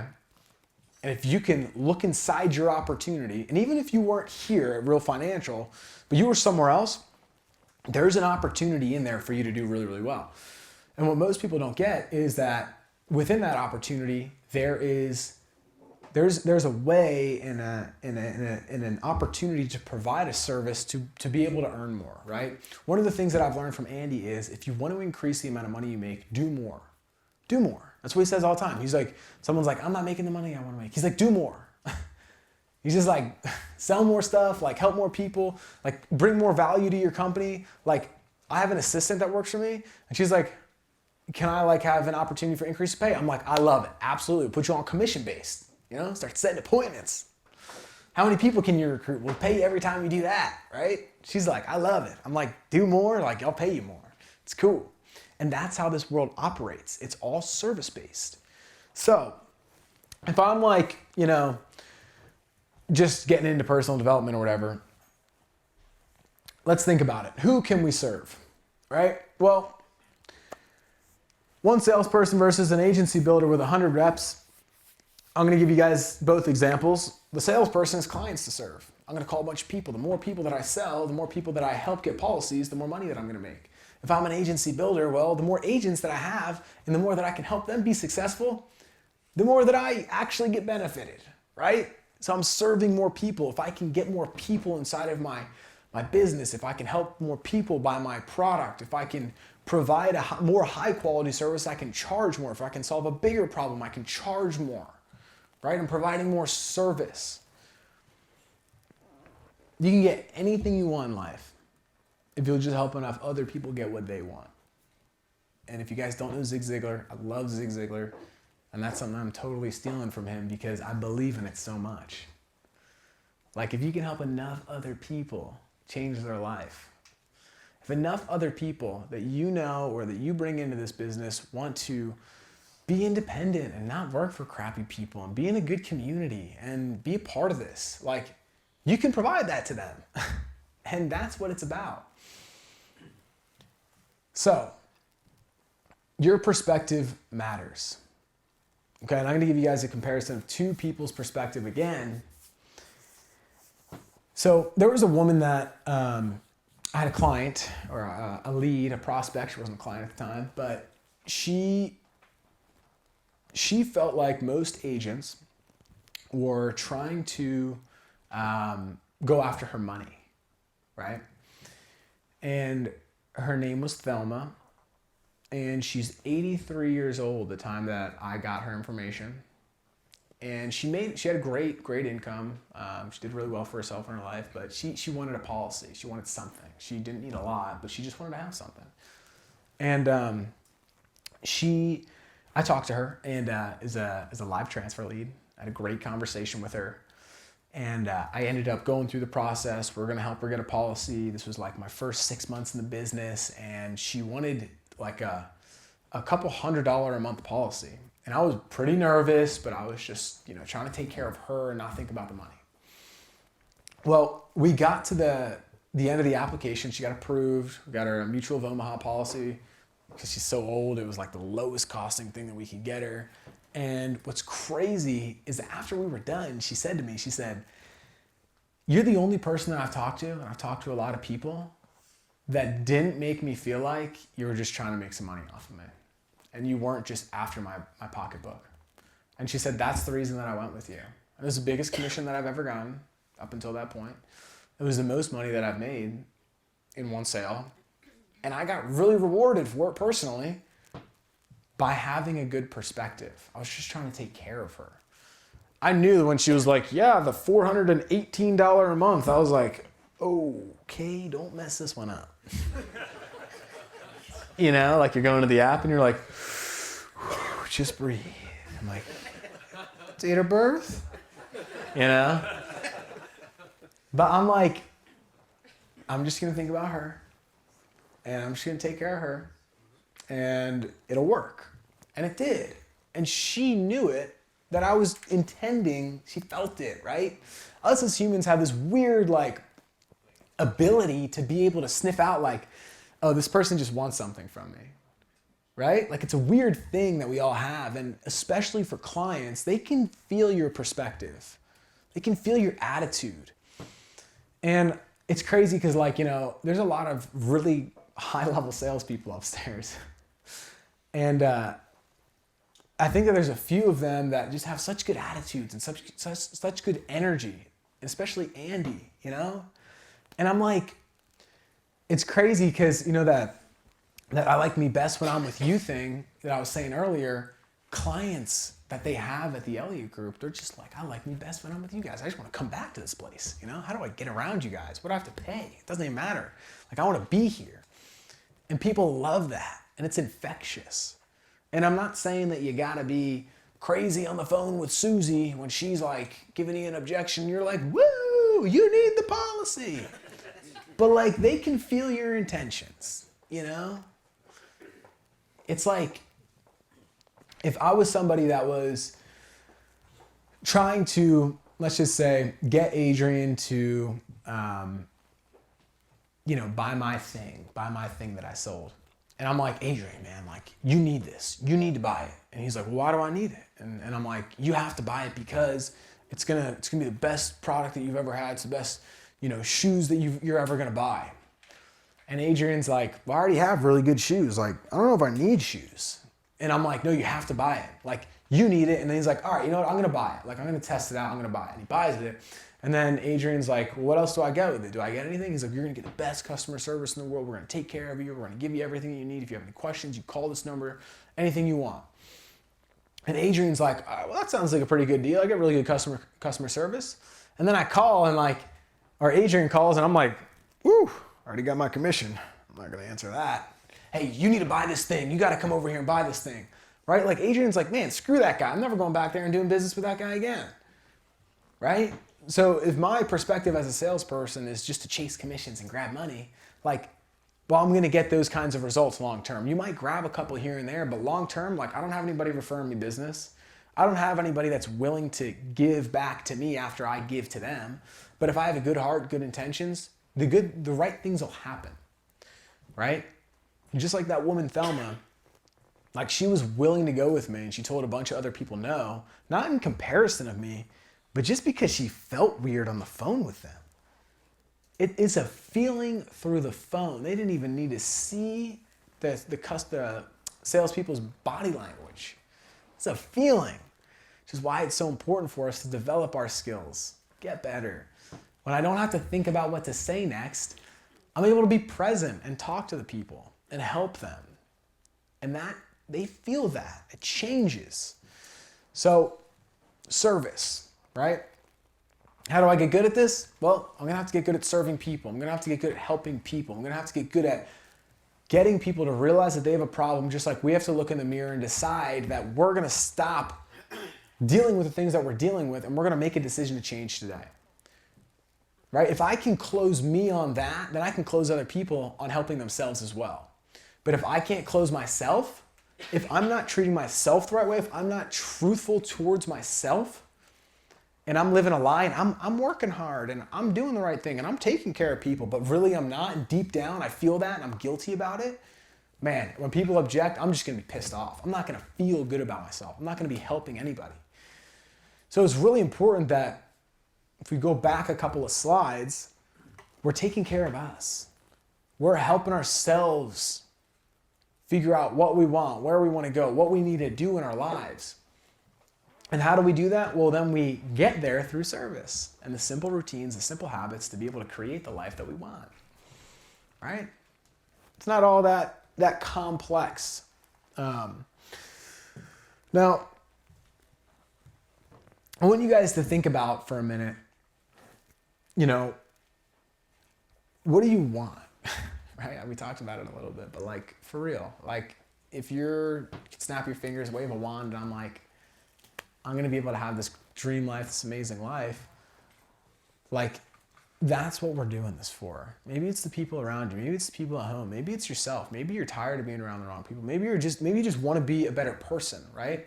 Well, if I'm a mirror and I know that if I can influence you and you can influence me, well, then I got to bring a smile and a good attitude every single day, because when I'm having a bad day, then I'm going to lean on you and you're going to lean on me when you're having a bad day. So today when I have the opportunity and there's nothing going wrong, well, it's my job to bring some energy and I got to show up and be a good person, right? And so we have to make that decision today so then we can get it tomorrow. I love this, idea of like compounding, right? Because the more that you do in one area, the more things grow, the more that you're going to get back, the better you get, the smarter you get. It's all time under the bar, right? It's simple. This business is super, super rewarding when you're willing to do the things that those essential tasks that are going to reward you, right? So if I'm distracted, if I'm running around doing a million different things, if I'm thinking that I'm working, but I'm really not working, if I'm asking questions all day and I'm not making calls and I'm watching other people be successful and I'm not able to close business, but I'm making excuses and all this stuff, like I'm not doing anything to help my business grow, right? So I'm asking you guys to ask yourselves, like, am I wasting time? Or am I really working, right? Am I doing those tasks that need to be done? Or am I kind of just like avoiding it and like acting as if I was, and it's really not getting done? Because it's black or white, man. There's no gray area. It is happening or it is not happening. And you get to make that decision on whether or not you do that. And it's in your control. And when it's difficult, when it's tough, when you don't feel like doing it, just know that you probably would still show up for someone else at someone else's job, where you work for someone else, if you had to be there. So do it for you. Like it isn't about freaking, you work for some corporate company anymore and you have to show up or you get fired. Like we would all show up so we didn't get fired. I got to get my butt in gear. I got to get over there and get to work. No, man, this is for you now. Like you're building your life. So take some ownership over it. And if you don't, like you will not get the results. So for your best interest, let's make sure that we're doing that, right? Andy calls it heaven on earth. And it's a cool thing. We get to help people and we get to make a lot of money to be able to do it. We're in a unique space. The insurance industry, like I said, the longer you spend in the business, the more that you're going to make. And just from time under the bar of doing simple activities, if I was to recruit one person a day and I sold one policy a day and it took me 4 hours a day, and I just went to the beach or the pool or whatever the rest of the day, every day for 12 months. In 12 months, I'd be in a pretty good spot. I have a lot of recurring revenue by the time next year came. And I would have a lot of agents working with me. And if it's that simple, why don't we just execute on it, right? But we like to confuse ourselves and make things difficult, and it becomes tough. And we tell ourselves stories because it's new and it's different. And instead of it just being the normal routine that I'm in, it's this new routine and it's uncomfortable. And I gotta show up differently and I gotta bring a different energy and I gotta solve different problems. But if you can do it for a year, it's super normal and it's not tough. And it's just what you do. It is your normal job. It is what you were doing previously in that routine. So I challenge you guys to try to make a decision to think farther out, right? It's going to change your life to think 12 months from now instead of 3 weeks from now, right? Like there's all these kids on social media and there's a stat that I heard that's like 54% or 52% of high school seniors think that they're going to be millionaires by the time they're like 25. It's like, it's probably not going to happen, right? And I love the confidence, but like most people are that drawing that we did where they get all excited about something, they get all pumped up, and then they're like, not as easy as I thought it was. And then they go back and they try something else, right? And then they get all excited about something, they get all pumped up. When, Napoleon Hill likes to say, or he said that from studying all the successful people that he studied and all these people that were the richest people in America in the 1900s and the 1800s, and the people that had built the biggest legacies and changed the most lives and done the biggest things, the one thing that they had the most in common is that they all had the ability to overcome obstacles, challenges, and defeat. And their success was directly correlated with the amount of challenges and obstacles and defeat that they had overcome. Like, isn't that crazy? So if we know that's the direction to be able to get to where we want to go, and when challenges come, just know, well, winners live where losers quit. Winners outlast the losers just a little bit longer. And so when most people are like, I'm out, I'm gonna quit, I was like, you know what? I'm staying here. I'm in. I'm not leaving. I'm gonna keep on doing this. Right? And now I've been able to have different results because I just stuck it out. I've just kept on the mission. Nothing changed. And so for you guys, when things get tough, when you might have, an agent that quits on you that you invest a lot of time into, if you have someone that, you might have a client that doesn't want their policy anymore. If you have someone where they come in and they're talking smack, like, dude, it's cool, man. Like, it's all a part of the journey. It's all a part of the game. And once you can step over that, well, then you get to solve the next day's problems. And that is so temporary, right? All that stuff is one day. There's 365 of them in a year. And we're going to be here for a couple of years, right? I don't plan on going anywhere anytime soon. So hopefully you guys are here for a couple of years. But it's like, that's one day, man. Like, that's not that long. It's like, let's think bigger. I always say, Selena works upstairs and she's a badass coach for Andy in the Elliott group. She's my girlfriend, if you guys don't know her. And sometimes she's like, I have a lot going on. Like, I'm not, executing the way that Andy wants me to execute at the level. Like, he wants me to be doing this. And like, I'm only here. And like, I'm like, zoom out. Like, everything's tracked on a month by month basis. It's the third of the month. You got 27 more days to make it happen. Right? But we get so caught up in the day-to-day sometimes that we're like, oh my gosh, like, I'm not where I want to be. This is difficult. This is hard. There's always problems to solve. But it's like, you're working towards your dream life, man. Like, it's cool.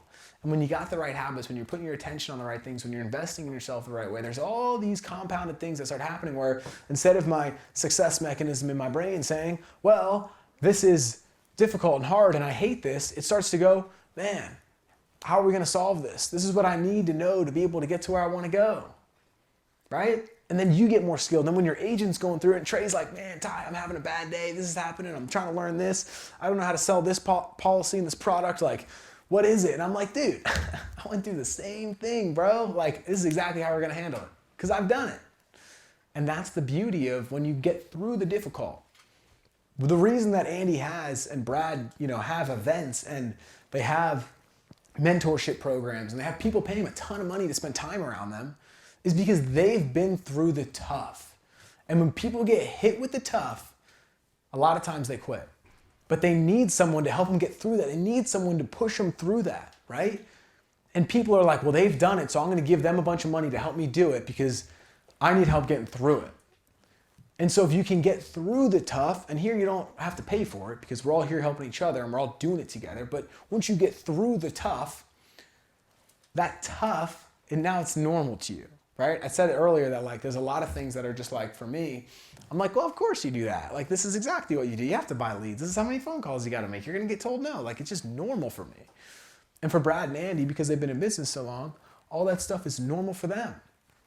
So once it becomes normal, the problem solving, the difficulty, the challenges, they're not challenges anymore, man. You walk in and you're like, people hit me with that objection. Bang, I totally understand that. Well, since it's not a matter of whether or not we're going to get one of them, we'll go ahead and get the lowest option put in place because we need at least something, right? Go ahead and verify the spelling of your first and last name for me. And they're like, I guess that makes sense. All right, we'll get the lowest one. And you're like, whoa. Now when people say they need to think about it, they're not just going to think about it and I don't hear from them again. Now I'm actually helping them get the policy right then and there. And you're like, okay, this makes a little bit more sense. And then boom, I need to talk to my wife. And then I learn how to say this. And then boom, I'm in the car right now. And then boom, I learn how to say this. And then I'm figuring out all these different ways to help people get policies. And I'm able to start getting more out of the opportunity. But I didn't quit just because people said they need to think about it. I didn't quit just because people are telling me they're busy. So I think it's really important that we think about that long term. We think about that, the perspective of where we're headed, where we're going with it all. I talked about attitude a little bit. Like, when we think about what we're doing here, when we think about who we're around, like, guys, this is the superpower. Like, if I'm having a bad day, like, I'm like, what's up, Jimmy? What's up, Brad? What's up, Nick, Oz, Trevor, Trey, John? I'm like, what's up, guys? Like, Gabby, what's going on, bro? I'll call one of you guys up. I'm like, how's your day been, man? Like, what's going on? Tell me about it, right? And I'm like excited again. It's like this just reignites me with excitement. And it's because we're all around good people. We are all good people. So rather than us being like negative and being like, yeah, this sucks, this is stupid, like, I don't want to be here, we should quit and go over there. Everyone's like, no, man, like, we got it, it's cool, like, let's keep on working through it.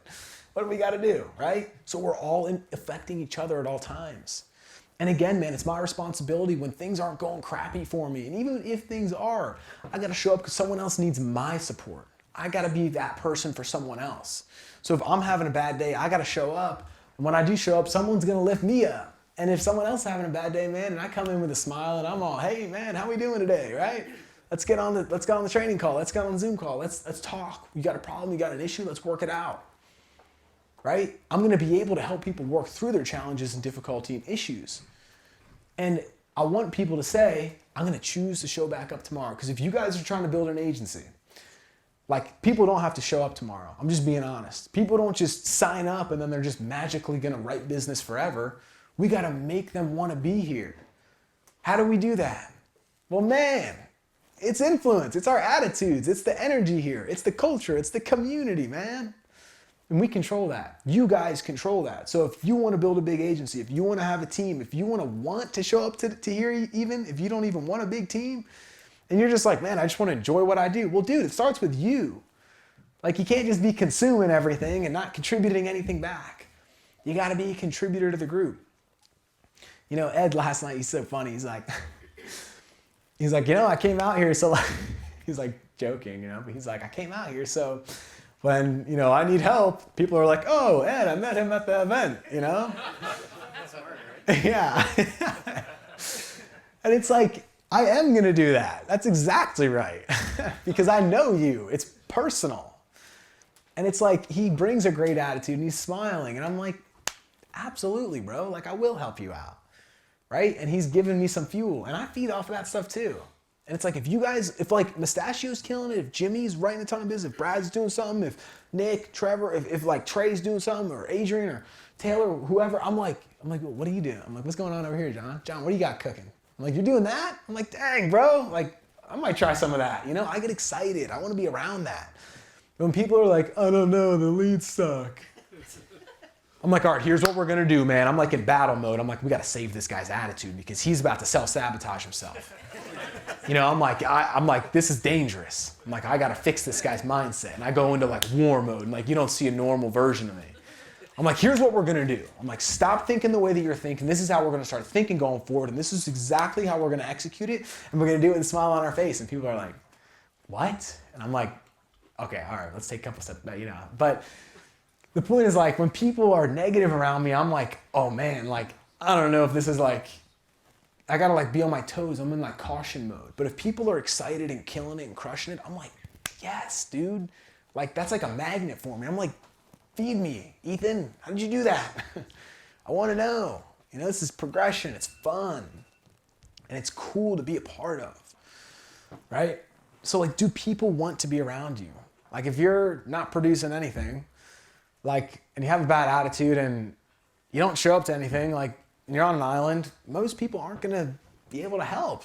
You know, it's like, dang, man, like, I didn't even know that you were here. But if you're here, you show up and you're asking questions, it's like, dude, you're like on the training calls and you're on Zoom. I was saying last night, it's always so funny because like, we never know how tall people are on Zoom. And then like, you get over here and you're like, Taylor, you're like 28 feet tall, bro. I'm like, this is crazy, you know? And like, it's just so funny because like, you just don't know anybody, you know, especially over the distance of this like telesales, right? But when you meet people, when you talk to people, when you get on the Zoom calls even, like it helps so much. You're just like a part of it. And it's like, I'm comfortable to ask questions to people that are having success. And I'm willing to be vulnerable and be like, guys, I don't know how I got this objection and I don't know how to handle it. Like, I don't know what to do. Can you guys help me? It's so much easier. So when you're a part of it, when you're plugging in, you're asking questions, it's so much easier to be able to give that like, hey, I need help, right? When you don't know anybody and, you know, you might be like Nick and you make a fake Zoom account for like a month because you don't want people to know, you know, it's like, well, it's like, how are we gonna help, you know?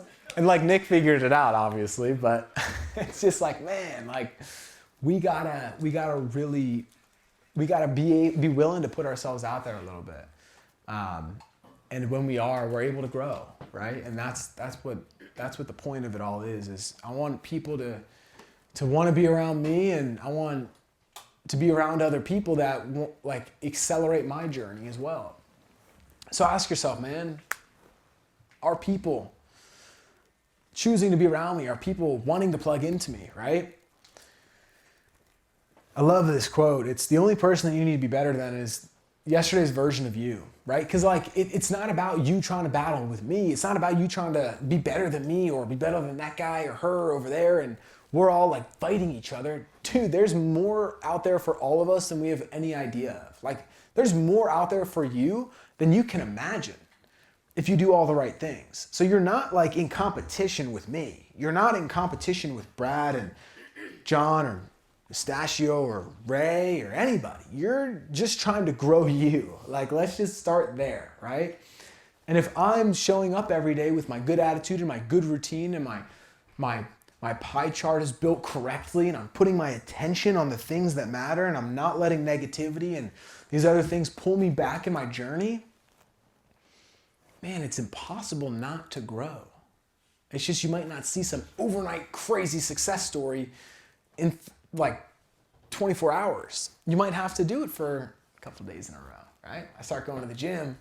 I don't just start getting jacked because I showed up for 2 days. I gotta do the work and I gotta do it consistently. And then I gotta do a couple other things, right? And a week goes by and 2 weeks goes by and 3 weeks and I start to look a little bit different and then 4 weeks goes by and 5 weeks goes by and boom.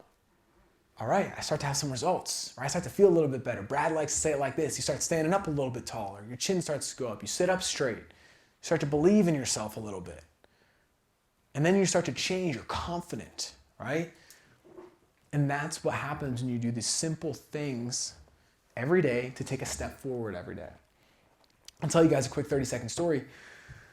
Man, when I decided to make a change, right? I was I was reading books like crazy. I was like, I didn't realize that all this stuff was out there. I didn't realize that you could do all this stuff. I was just trying to learn. And what I've realized is like, up until that point, I was reading for like kind of entertainment almost. Like I wasn't taking action on a lot of things, but I decided that I was going to change, and I started reading. I was like power reading. I was like, the answer to my problems is going to be on the next page. And I'll be like, read it, and I'll be like, the answer to my problems is going to be on the next page. And I'll read it and be like, the secret is going to be on the next page. And I would just read these books, and I was like so excited and so passionate and like trying to find these answers and grow. And like I didn't even know that I was doing this, but I was just learning so much. And I started to think differently, and I started to change who I was talking to. I started to change what I was talking about.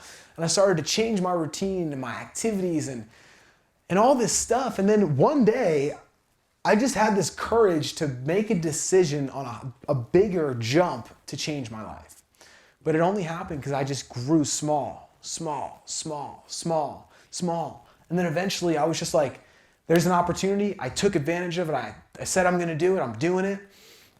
And then I made a decision, right? Again, to not choose to become successful. I chose to go down a path where I knew I was going to be able to grow, develop, learn, and become a different person. And so I grew consistently. And so if you guys right now are like, man, I'm not happy with where I'm at, maybe you are happy with where you're at. Like, we got some people that are doing, really good. They got some people that are building some teams. Got some people that are growing, putting up a lot of, policies every month. They're doing really, really well. But if you want more, if you're looking for the next year, if you're trying to get to the next level, if you're just trying to get to level 1 or level 43 or whatever it is, like, you got to grow. And you're just growing versus you yesterday. Right? I'm here now. This is where I want to be. Cool. Did I take a step in that direction today? Dude, that's a win. I'm excited about that, right?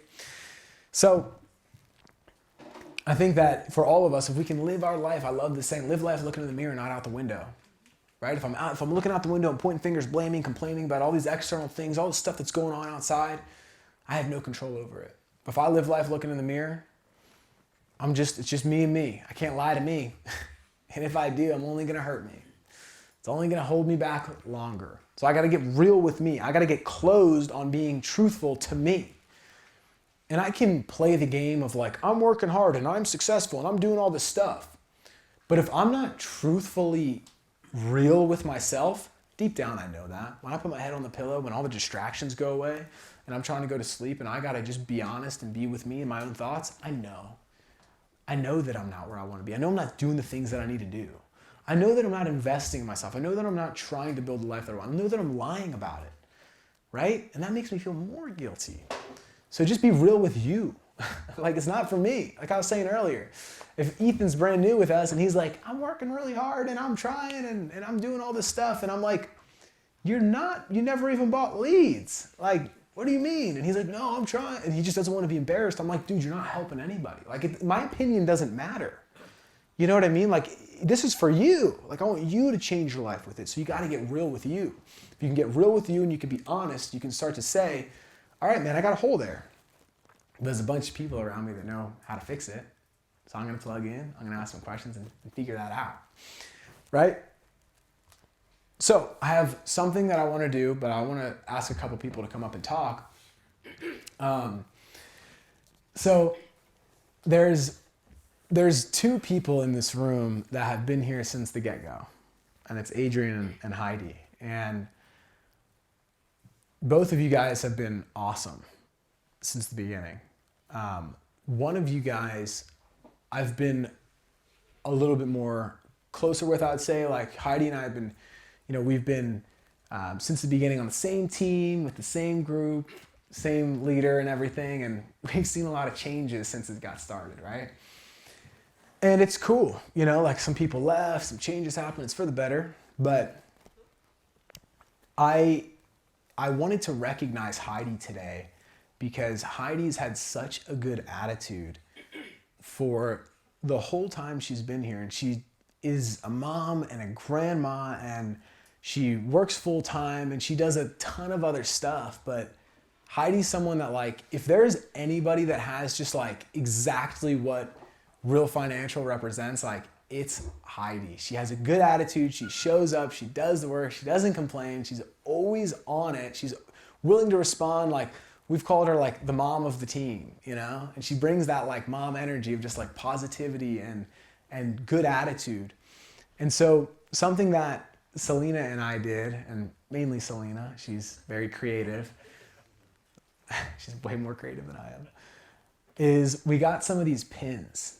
And one thing that I've realized is the Real Financial gear is really cool to wear, and I love representing it, and I am like so proud to wear it. And Heidi, if you would come up here, I wanted to give this to you. It's the first one that we're going to give out to anybody.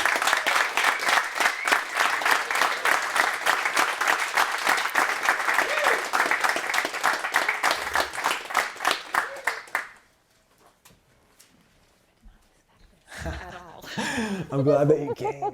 Thank you. Thank Here, you. yeah. Do you want to say anything? Yeah, I can say some things. Yeah? Here, let's see if we can. I think it's. Oh, damn, we're hooked up. Yeah, I think. I can talk. I have a big mouth. I'm a grandma. So, I've been here from the beginning. There's been a lot of changes. I don't know if you guys realize, if you're newer, how fortunate you are to start now. So, from the beginning, and I garnish my story sometimes with F-bombs. From the beginning, it was a clusterfuck. It was, and you know that.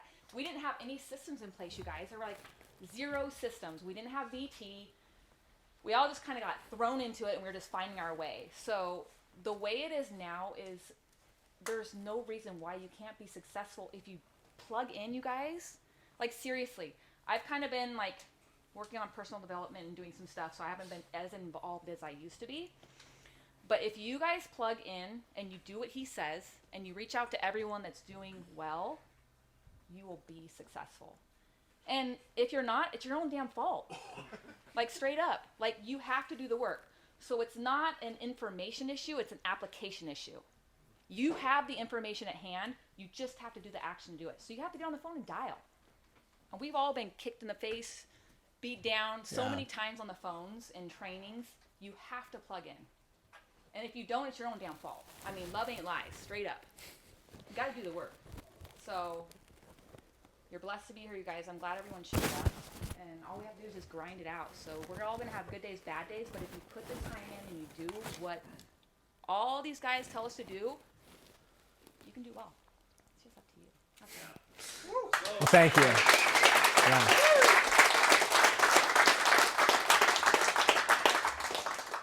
And so there's a handheld mic. Fabio, is that one working? You know if the handheld mic works? I'm gonna grab this real quick.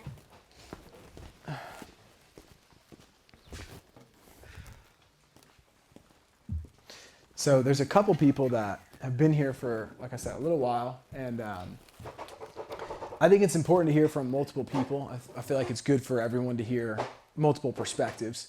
So we're gonna have a couple people do a little bit of talking. And I just want you guys to be open-minded to, like, everyone's gotten started at different times. Everyone's gonna have something different to say, but there's a lot of people watching the live stream. There's a lot of people that are here in the building, and it's like, this opportunity will change your life if you lean all the way in. And these people are an example of what that, is, right? And how that's happening. And we all have that same opportunity to be able to get the same results. So, John, do you want to start? You want to come up and say something? My man. And then Brad, if you want to come up. You three want to say something? And I know Gabby wants to say something too. And Taylor, if you want to as well. You don't have to. All right, guys. One of my favorite sayings is from Anthony Robbins. It's emotion is created by motion.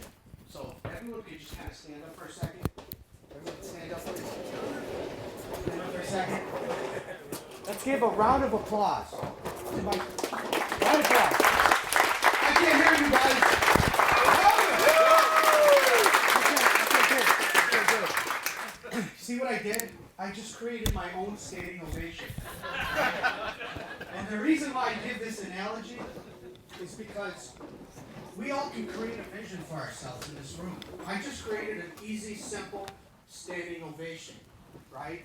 And there's another favorite saying of mine, which is, where there's no vision, the people will perish, right? This is exciting. I want to thank everyone because I've not only learned from Tyler, Brad, Andy, but from the veterans here who've been here longer than I have, as well as the new people. You know, I'm learning from everybody because when you dial into those live dials, I know I kind of sit back in the back, but I can hear everybody.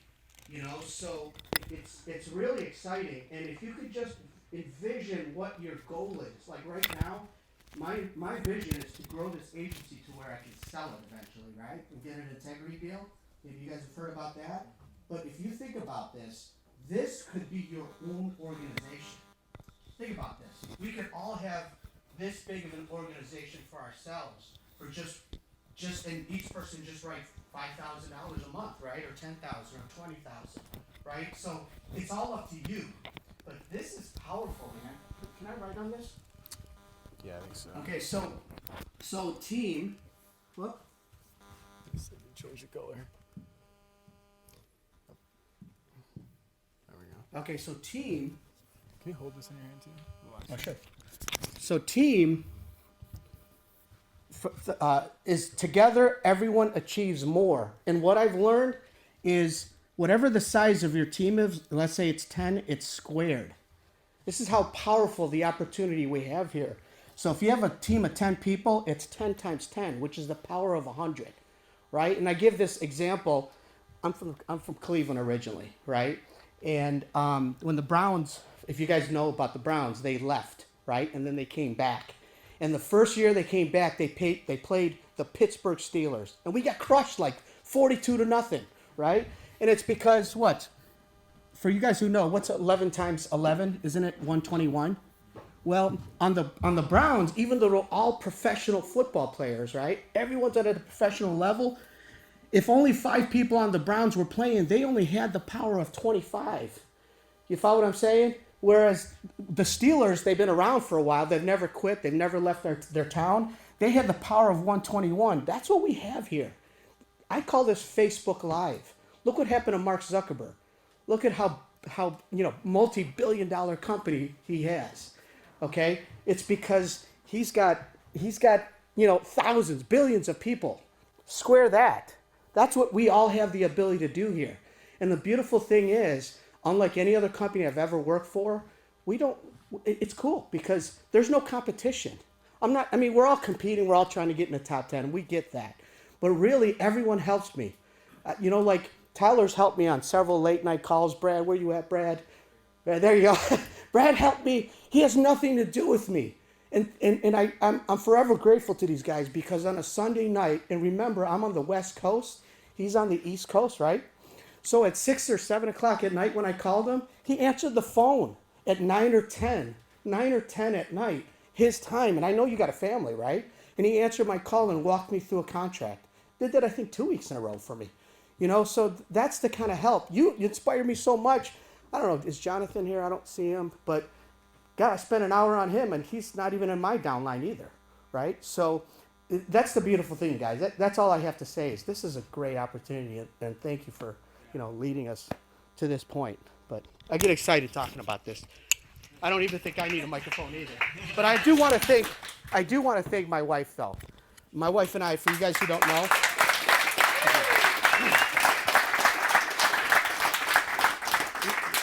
we've been together since 16, married since 18. Had our first kid at 18. And so I can't do anything without her. I owe all our kids' success to her. Neither of us graduated from college, but yet both our kids have master's degrees. So I owe it all to my wife.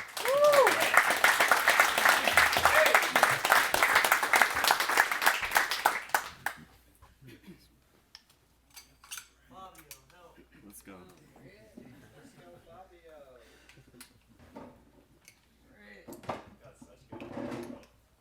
I need the standing ovation. You can keep your thumb on this. Just 2 minutes. Okay. What is up? Man, super happy to be here. I love everyone that is a part of this, so thank you all. I really don't have too much to say. I guess, my story, I had a W-2 sales position. I was listening to Dropping Bombs and found the opportunity. I heard it back in, I think, April of 2022, and I was like, oh, insurance isn't for me. And then I heard it again, maybe July when Sean Mike was on with Brad Lee. And it was the right part of my life where I just thought I should bet on myself, It's pretty safe being in a W-2 position, a salary plus commission. It was a well-paying job. I had the company car. I was very comfortable, but I wasn't fulfilled. I was spending time away from my family. I was traveling 4 days a week, and that just became very troublesome for the family, and I just, again, wasn't fulfilled. So I wanted to bet on myself, and I jumped into it, didn't know what to expect. Got my license September of 2022, and then sold a couple of policies. Donald Sharon was my first policy, and then I was like, holy crap, it works. It actually works. And then I went full-time December 2nd of 2022. So, there's nothing that separates me or Tyler or Nick or Oz, Trey, any of the top producers from anyone in this room. We've just been in it longer, doing the same exact things over that time period, right? There's nothing that separates any of us. We've just been doing the work. We've been taking the small steps, long vision approach. And I think there's a couple of things that all of us should consider here, right? We need to be committed. I listened to a podcast with Ed Milet and Brendan Bouchard, and they were talking about commitment and how you have to be committed to anything that you do, right? And it's commitment of, let's just say, marriage, right? When you're in a commitment of marriage, is it when something, bad happens or troubling happens that you just give up and, it's over, right? That's not what you do in a marriage. You fight through it no matter what. You're married to someone and you need to do what's needed to progress and move forward. It's the same thing that they said is like, God, right? I don't know, if you're religious or not, but God, if you do something bad, it's not like God's like, oh, I'm giving up on Brad. He messed up. That's not how it works. That's not what happens, right? And it's the same thing with this opportunity. How committed are you? Because if you're just slightly committed and one foot's in and one foot's out, you're not going to be successful here. I truly just don't think it's possible, because as soon as something bad happens, you're going to be gone and off to the next opportunity. You really truly have to evaluate what commitment means for you, and that no matter what, if you get a chargeback, who cares? I'm moving forward. If an agent quits that you've put a lot of time into and it's really disappointing, who cares? We're on to the next one, right? If all the leads that you call that day and you don't have a sale and it's a really hard day and you have a bunch of presentations and no sales, well, the next day, if we still put in that same amount of work, we're generally able to make a sale that day, right? So how committed are we to actually see this to fruition and make sure that, we are successful at the end of it? So one thing that I would say is just question your commitment to this opportunity. Is it something where even if you're part-time, and I worked part-time at the beginning, but I was fully committed, I wanted to make this work, and the people that you see that have transitioned from part-time to full-time, like Michael Malden, like Chris Holt, they were a zero options mentality. They worked full-time, 12 hours a day. Chris was traveling on the weekends. He would spend time away from his guys leading a team to dial, right? He wouldn't go out on the nights and he would dial. Michael Malden worked at night, night shifts, came home before he even slept. He made a non-negotiable commitment to either hit 150 sales or 2 presentations, or 150 dials, 2 presentations, or 1 sale, right? So how committed are you? And the amount that you're committed is going to be directly correlated to the results that you have in the business. I mean, there's nothing around that. So question your commitment and how committed are you. And then I'll tell about a book or, a saying or a thing that I've read recently. It was like the 3 feet from gold, right? So the story goes that, back in the day in the gold rush, there was this business and this family that bought a gold mine, and they had all of the infrastructure and the gold mining equipment, and it was supposed to be the biggest, gold, gold vein that there was. Well, they're working at it for years and years and years and never found any gold, and everyone was telling them to quit, and everyone was telling them to give up on, finding the gold there because they're wasting, hundreds of thousands, millions of dollars doing that. Well, they ended up giving in to that, those recommendations. They shut down the mine. They sold all their equipment. They got out of the gold mining business. And then what happened? Someone else came in. They bought that equipment for them, bought that mine, and in one of the mine shafts, they were 3 feet away from the largest gold mine that was ever mined at that time, right? So when you're thinking about commitment and you're thinking about, something that comes up that's hard in the business, you're 3 feet from gold, potentially, right? So just think about that for yourselves, because there's going to be things that come up in the business that are difficult. It's not all sunshine and rainbows like that Tyler said. It is tenacity and persistence and showing up regardless, and you will, if you're committed enough, make it through to the end. So, I'm no different than anyone. Tyler's no different than anyone. Everyone here, we're all here for, the whole team to be successful. So, I'm truly grateful for the opportunity. I wouldn't be here without the people that have paved the path and, came before me, and I hope to be that, for other people coming into business as well. So cheers. Let's kill it.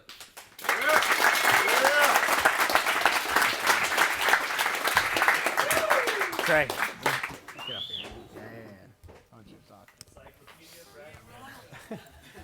Stash. I don't know how I topped that one. That was perfect. Well said, Brad. Where do I even start, Tyler? Man, I just love this. This is freaking cool opportunity. I think, I don't even know what to say, man.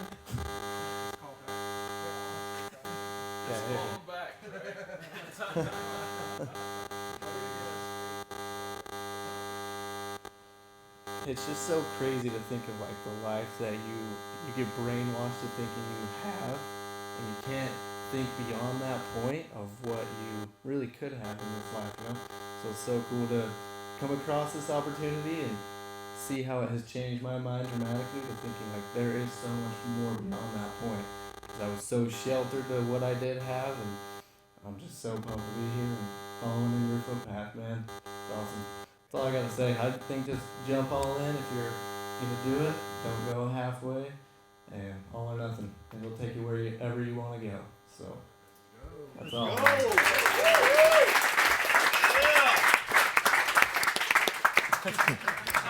What are we holding? Am I holding a button down or something?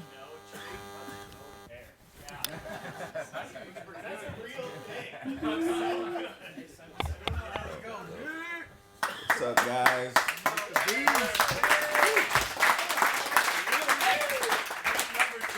Nick number one. But yeah, I don't have too much to say either. I mean, I started pretty much in the beginning, a little bit before Brad. I didn't start, but I got my license then. I was full-time active duty in the military. I know we talked about it yesterday at the dinner, but I know some of you guys understand that as well. But when you're in that kind of culture, it's called drinking the Kool-Aid, right? Everyone's going to do the same thing. We're all doing 20 years. We get out, we retire. So I know Gabby asked yesterday, what was the hardest thing that I had to go through those last 3 years? It was really pulling myself out of that culture and then leaning into something else. And this, I say it on pretty much every call, lean into the discomfort, because for me it was so uncomfortable actually taking a step forward in this business. But yeah, man, if you guys need to borrow belief from anyone else here, borrow it from me, because I was someone who could not believe in myself starting out. Listening to Tyler on the live dials, listening to everybody else. Actually, nobody's here, but just plugging in, man. Plugging in, stay within the culture. If you guys are around us, proximity wins, so it's like it's fail-proof. I always say it's a fail-proof business, but yeah, I got nothing else, man. But guys, just lean in. It's possible. Let's go.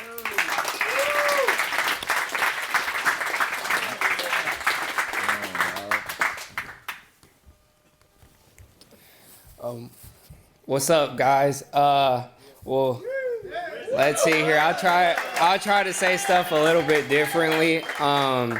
Maybe some quick tips for starting off, because I feel like it was really hard for me starting off, in the sense of it was a lot to do with mentality. Because I got to thinking earlier when Tyler was speaking about like putting the systems in place and like creating a routine. I think that's huge, because like in a W-2 job, you just, like he said, you have to wake up, you have to go to work, and that's it. You just got to show up. But once you transition into this, even if it's part-time, a lot of people are like, well, I'm tired, so let me I'll give it 30 more minutes. Let me, whatever you're doing, if you're in bed or like sitting down on the couch.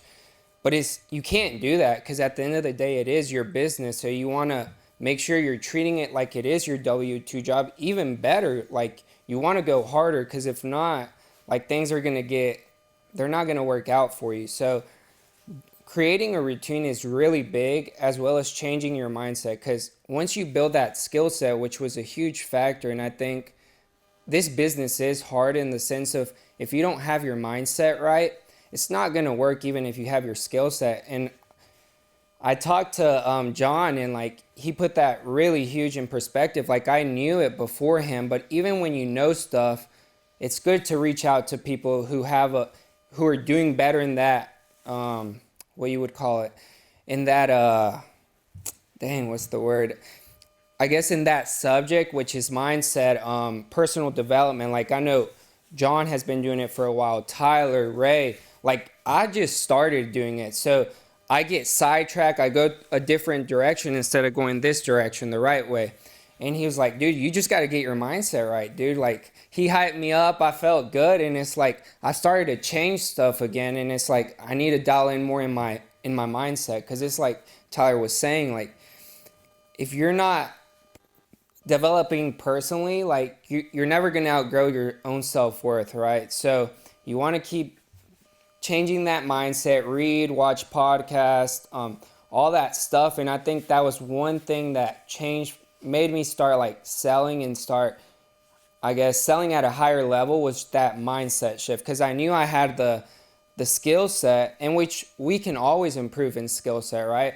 And like John was saying, like people out here are willing to help. So make sure you reach out. Like I would reach out with Nick. Like when I first got in here, I told him it was funny. He was so nervous. I was like, dude, let's hop on a breakout room.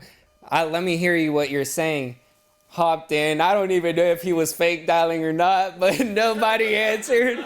So, but it was cool. Like I developed that relationship with him. I plugged in with him. Me and Trey moved out here at the same time, and I was like, dude, you're my freaking running buddy. Let's do it. And like we would, at 4 a.m., was it like 4 a.m. every morning, role play. Then I would dial all day. Then I would hop on role play with Ray. Then I would do it with Nick. I would do it sometimes with Brad. So make sure you are reaching out to people. It's just going to help you so much better, as well as that mindset. I think, once again, I go back to the mindset, because I think we're all able to learn the skills we have to learn. But it's not going to change until you change your mindset. And that was the big thing for me, like mindset. You got to get it right, because if you're not thinking the right things, if you're going into dialing like, I'm not going to get a sale. I didn't get a sale yesterday. It's been 2-3 days. Like I went through that rabbit hole of like, I just got down so bad on myself. And the worst thing is I knew about it. Like I was like, this is part of the game. This is sales. Like there's going to be days that are going to be good. There's going to be days that are bad. Like just keep on dialing. Like you're just closer to that next sale. But regardless, you still get into your mind. So that's why you got to make sure you're plugged in with all these guys.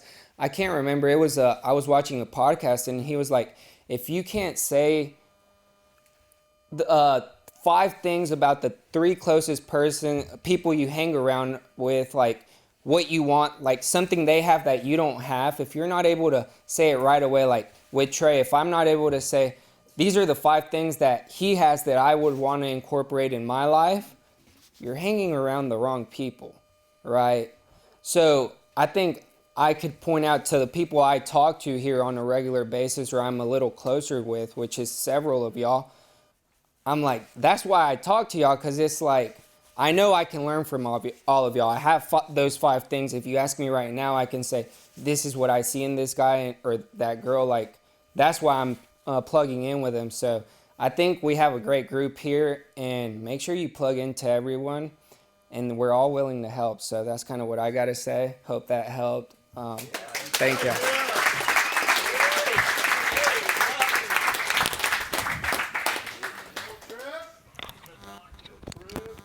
The doctor. No, dude, I'm not smart enough to be a doctor, that's for sure. No, guys, I'm grateful to be here. This is my 3rd real financial event. I've gone to every single one since I've joined the company, and it's been awesome to be a part of. I was listening to an Ed Milet podcast last year with Tim Tebow, and I read this quote every single day. It says, somewhere out there, he is training while I'm not, and when we meet, he will win. And that's what drives me to get better. Every single day, I want to be 1% better every single day. I want to be a part of the 1% club in this industry. And it comes from training. You know, I've got my habits that I do. I loved how Tyler was talking about habits. One of my mentors, he taught me, we don't rise to the level of our goals. We fall to the level of our habits and systems. And, you know, I love football. There's 32 NFL teams. Every single, at the beginning of the season, they all have the exact same goal. And it's to go win a Super Bowl. But there's only one of them that's going to do it. And so, you know, you don't rise to the level of your goals. You fall to the level of your habits and your systems. What are you doing on a day-to-day basis that is going to get you to your goals? I have 7 mentors, and I listen to every single one of them a week. Ed Milet, Andy Elliott, Bradley, Tyler Glennon's one of those people. I have my mentors that I'm plugging into. I read a book every single day. I do 2 to 3 dial sessions every single day. I know what I need to do to get to where I need to go. I visualize every single day what I want. And so by doing those things consistently, just like Tyler, he mapped out exactly what he wanted in the last 12 months. Last year in 2023, I mean, I'm pretty sure he hit most, if not all, those things pretty dang close. And the point of goals isn't to, you know, if you are hitting 100% of your goals every single time, then you're not stretching yourself far enough. You shouldn't be hitting your goals every single time. But yeah, just grateful to be here. This has been an awesome opportunity to be here. Can't believe it's coming up on a year pretty soon for me, and can't wait to see where I go with this. So I got some big goals, big aspirations, and can't wait to see what happens. So.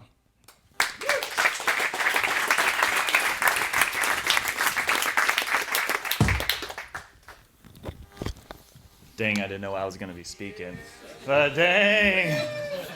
First of all, I just want to say that I messed up by not getting here early and getting a nice chair. I mean, that was my first mistake. But something that's really big, and it's Selena. We used to come to the Andy Elliott, deals here when they were first building this. And the first thing that you guys should all do is, just like John did, you guys should all stand up right now. Everybody get up, do it. And you guys should all turn to the people that are around you and say hi and get to know them. Meet each other and say hi. That's what we're here for.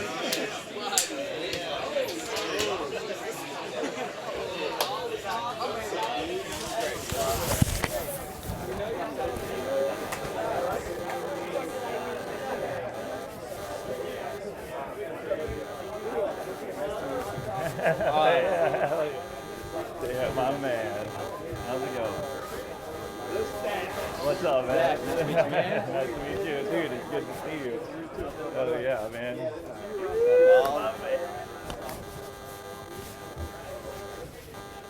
So these trainings and these events isn't just about coming here and listening to people that are up on stage. It's not about just learning how to sell, right?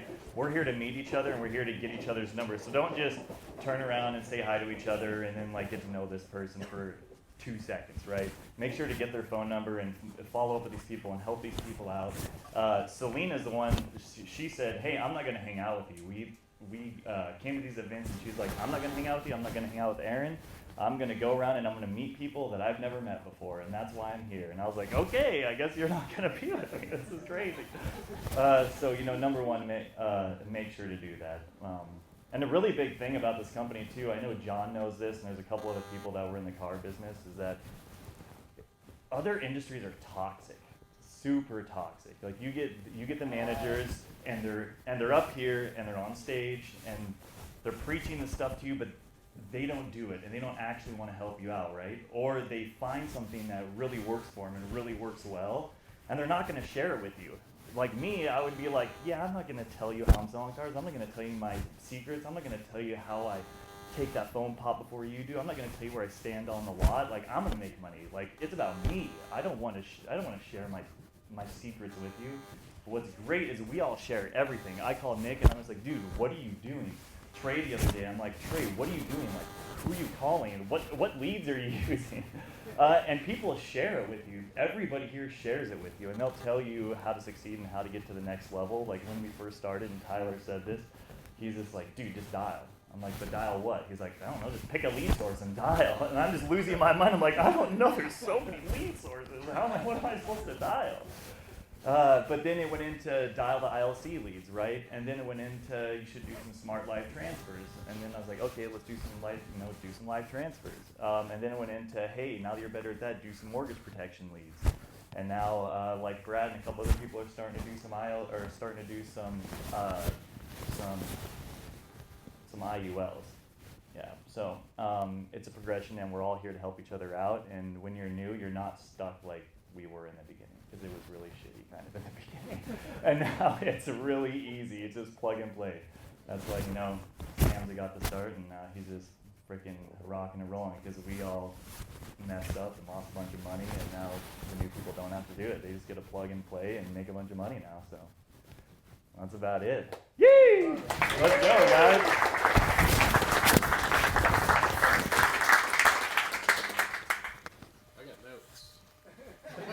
Damn! You told him and none of us? Wow.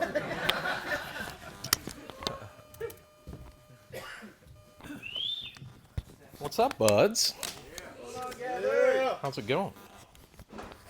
Glad this is recorded. So, yeah, right? So, I came with questions, right?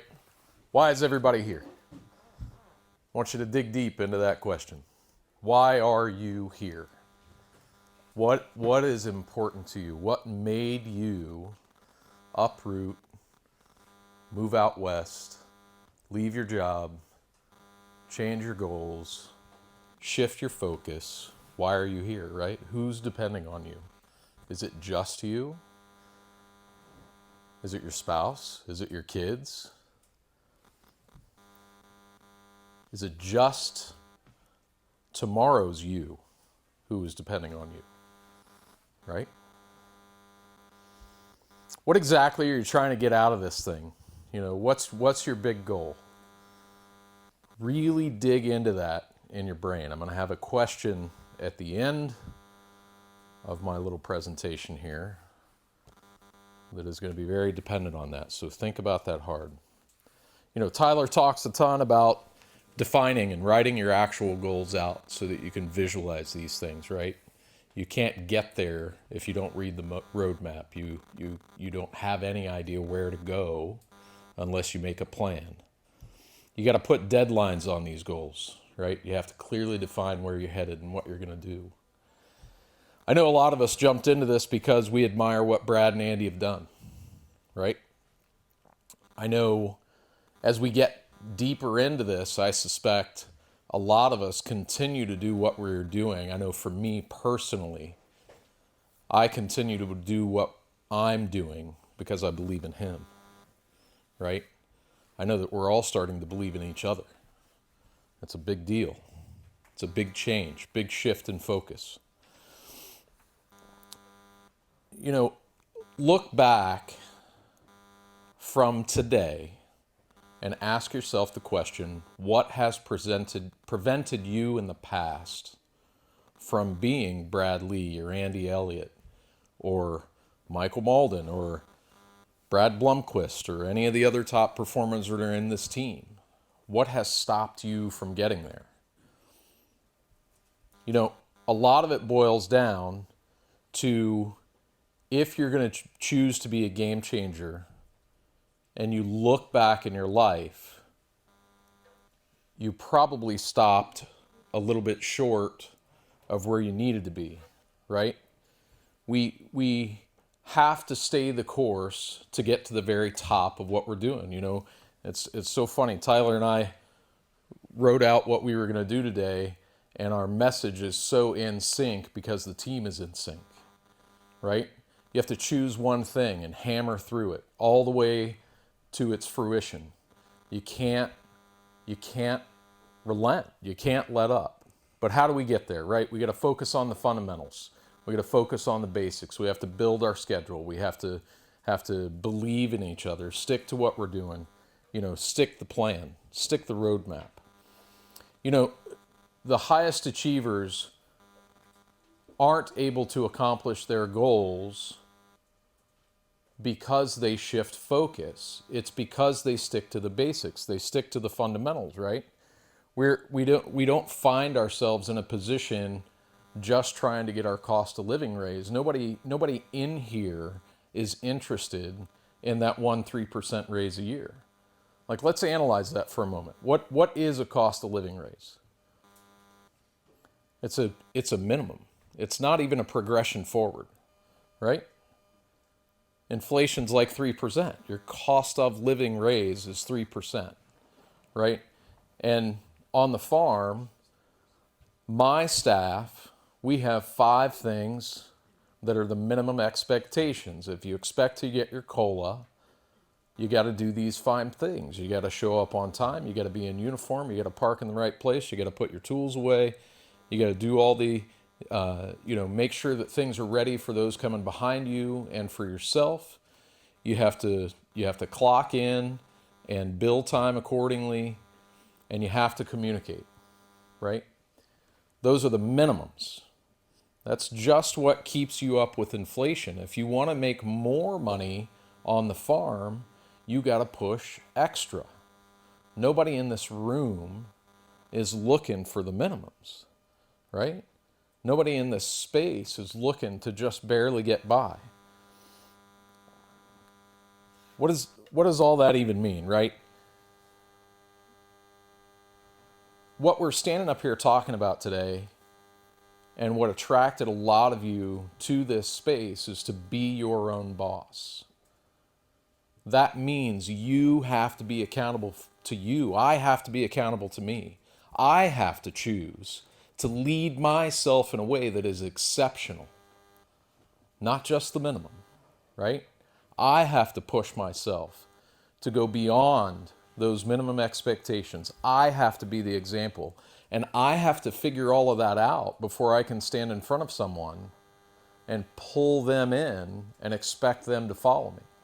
We're asking so much of folks to completely shift their lives and change their personal investment and their trajectory. You only have you at the end of the day. No one else is coming. No one else can make the decision for you. No one else can get up at 4 o'clock in the morning and go run, together. No one else can get in the office by 7 and work through the preparation that you're going to work through for the day. Nobody else can make the dials. It's you. You only have you, right? The only way we get to the top of the leaderboard is to look back in our lives and realize that what's standing between me doing better than Bradley today has always been me. It's always been me, right? The moment you realize that and choose to make a change, like Tyler said, I made a choice. I chose to be different. I didn't want to leave, my house with messed up hair. And I think over the last couple of days, he talks a lot about his I think he's got a recurring nightmare about waking up and having to rush to work with messed up hair. If you look back at your life, there's countless positives, right? Everybody's in this room today, like we're all alive, we're all still breathing, we all were able to afford to scrape up whatever we had to scrape up to get here and be in this same space together. When I look back, I see, a lot of my mistakes. I see a lot of the things I've done wrong. I see a lot of the things I wish I could change. I see myself not choosing the right vehicle. I see myself working my tail off, doing a little bit of bouncing here and there. And the one time I finally dug in and stuck the focus, I was able to develop the farm into the thing that it is. The problem is I hitched my train to the wrong track, right? That vehicle is not what this vehicle is. This opportunity is immense. That's why everybody sitting in this room is here. When I look back, I know the first two words that are anchored in getting out of poverty and getting out of the spot that I wanted to be in is my fault. You got to own it. You have to own it every day. You have to own it every night when you're going to bed. You have to own it every minute when you're 200 dials in and nobody's picked up the phone because it's just a weird day and nobody's picking up. It's my problem, right? I have to choose to own it and find the cause for the problem. So, back in my fire service days, I was 16 years full-time firefighter paramedic. Early when I was getting started, it was like 2 months in, man. We were at this public education event, and we're in this neighborhood. I'm all full of pride, right? I've been fighting 2 years to get through the education and goals of making that career transition into becoming a firefighter. And I've got this lieutenant who I admire immensely. We're in this neighborhood, and there's all these little kids running around, and we're showing them the fire engine and talking to them about what we're doing and all that kind of stuff. And I'm just filled with pride that I'm actually there, right? Actually achieved the goal. So excited to be helping people and focused on this thing. We're helping little kids in and out of the engine, right? And we get down to the end of the line of kids, and this little girl walks up to my lieutenant. I can still see her face. And I didn't even know at the moment how pivotal that conversation was going to be. She was just this little bitty kid. She looks up at my lieutenant, and with this fear in her eyes, she says, "Mister, if my house catches on fire, are you going to save me?" Cute little kid, she's scared. And my lieutenant leans down to her and says, "Honey, where's your bedroom?" And we're right in front of her house, and she points and tells him where her bedroom is. And he says, "Honey, don't you worry. We're coming." And as he stands up, he kind of looks my direction, and I smile because, it was a cute interaction, right? How neat was that, right? But I didn't realize what he was thinking. So we button up what we're doing. We're headed back to the firehouse. We load into the engine. I'm driving. And he leans over to me and he says, "Do you understand what that little girl was really asking of us? Do you understand what happened just then?" And he says, "I made a promise today that is stacked on top of a series of promises. I've promised my wife that I'm coming home. I promised the community that I would protect and serve. And I promised that little girl that not just are we coming, not just am I coming, but we're coming. My crew's coming. We're going to be prepared." So for the next several weeks, we go back to that neighborhood. We measured off the distance between the hydrant and the front of her house. We measured off the distance between the curb and the front door. We knew exactly how much hose we needed to stretch to get from point A to point B. We knew exactly where her bedroom was. We knew exactly what window we were taking her out. We knew exactly what we were going to do as a crew. And we trained in the daylight. We trained in the dark. We trained at 1 o'clock in the morning. And that little girl had that guarantee that we were going to get it done. Today, you guys have to make your plan. You guys have to decide exactly how you're going to guarantee that the one person or number of people that are depending on you is going to receive what you've promised them they will receive, especially if that person is yourself. You have to dig in and make the choice.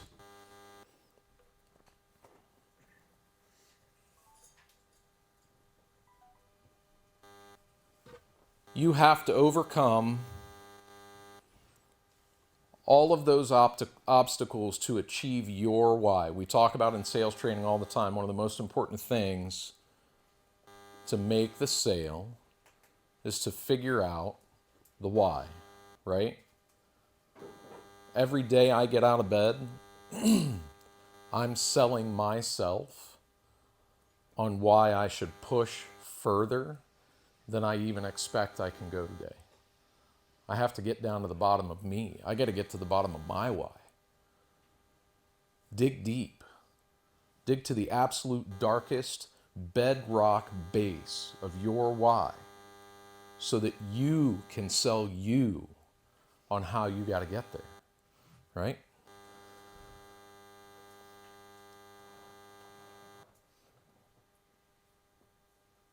We aren't built for hard. Humans are built for easy, right?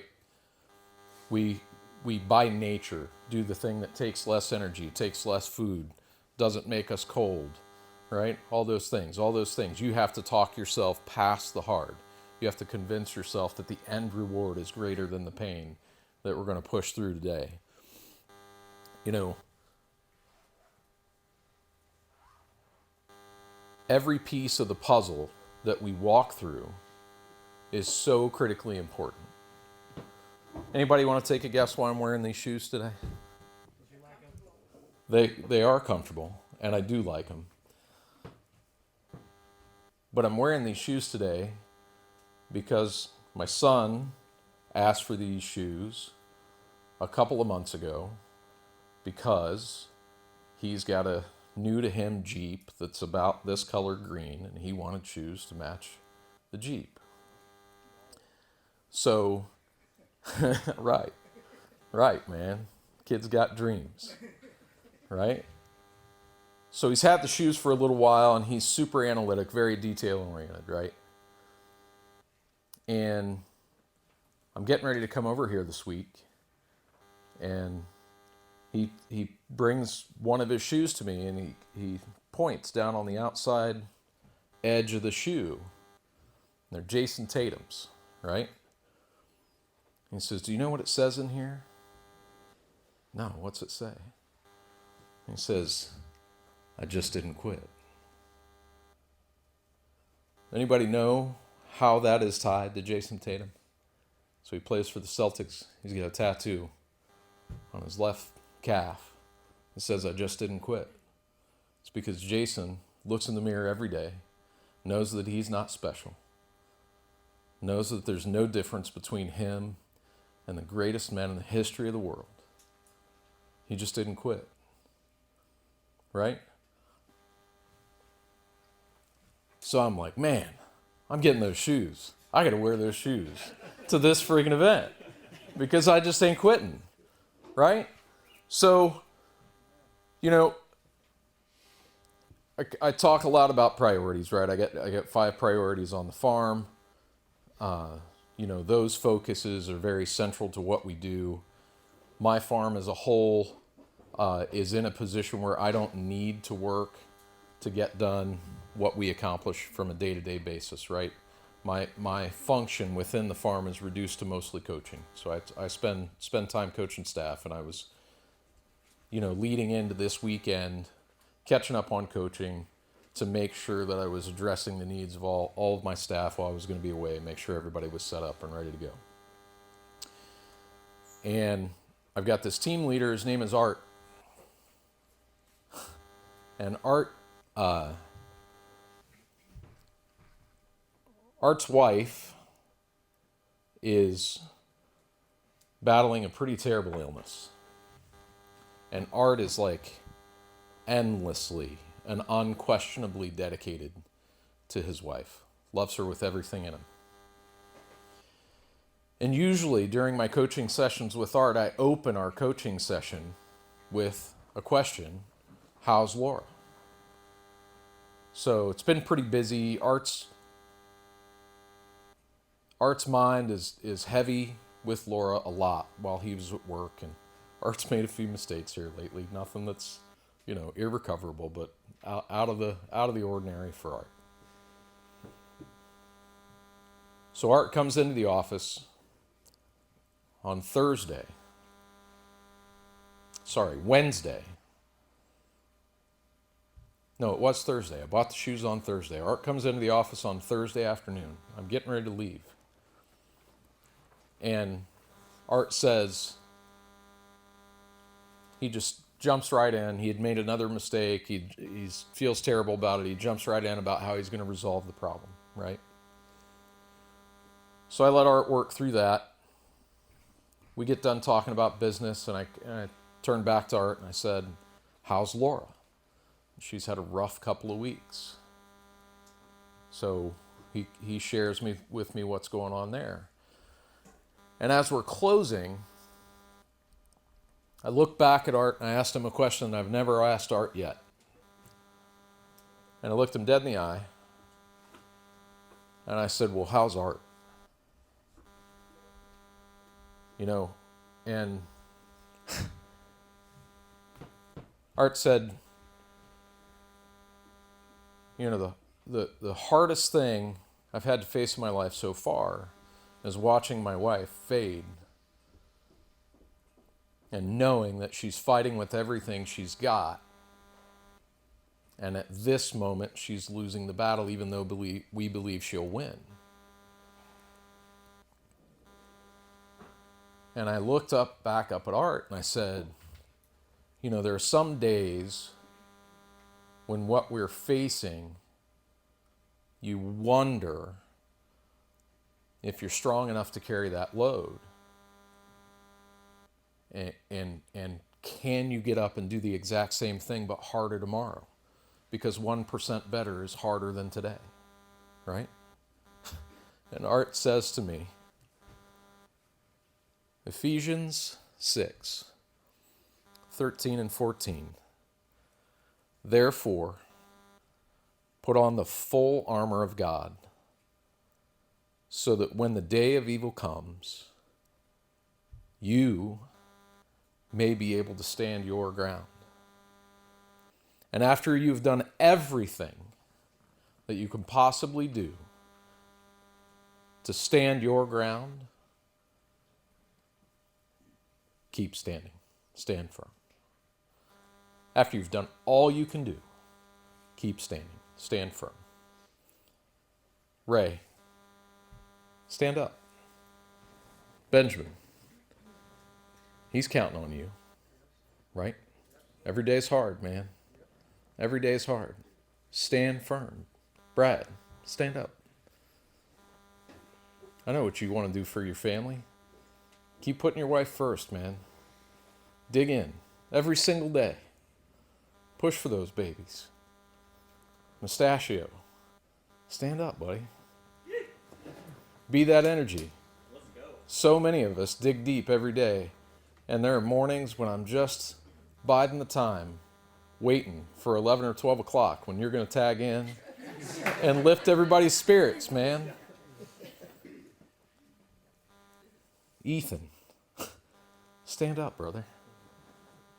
This dude faced one of the scariest things any of us in this room has faced. He's 18 years old. He moved across the country. It might as well be on Mars, right?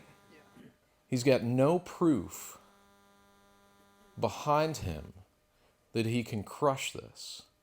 Every day he gets up and he stands. He stands for 13,000 dials. He stands. Everybody else, stand up. Think about that thing, that cause, why you're doing it. I want you to look at everybody else next to you. I want you to engage on that thought. And where we cross over, the whole reason you guys are here, something we can't do on live dials, the reason we're in person, is tonight when we're at dinner. I want you guys to share the why you're here. I want you to share the one person who's counting on you. Because I am.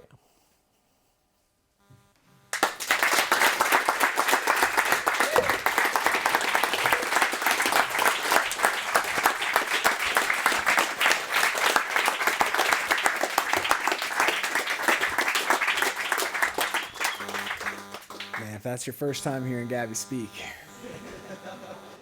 I love it. Okay, so we're gonna take like an hour break. There's food in the kitchen. There's a bunch of Subway sandwiches, different kinds, all different stuff in there. Drinks as well. There's a picture thing in the back if you guys want to take pictures, if you guys want to hang out in here for a little bit, we'll put some music on. But there's food in there, eat in there. Feel free to go eat in there, hang out in here. We'll probably get started in 60 minutes from now. And yeah, just let's hang out, let's enjoy each other, and let's grab some food. And yeah, I have to inspire people, and I have to train the team, and there's a lot else that has to happen. So there's a lot of other departments that are out there, right? And as you grow and you learn to build, you know, there's going to be more work to do. So you have to have more help.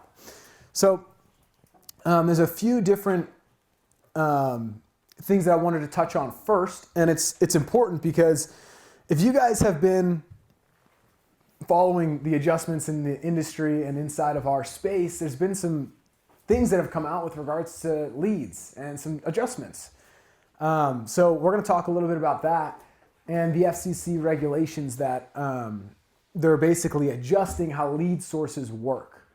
And lead sources, there's not going to be, as far as I understand it, and I'm not a lawyer, but I read a lot of what they put out, and I read a lot of reviews on what they put out.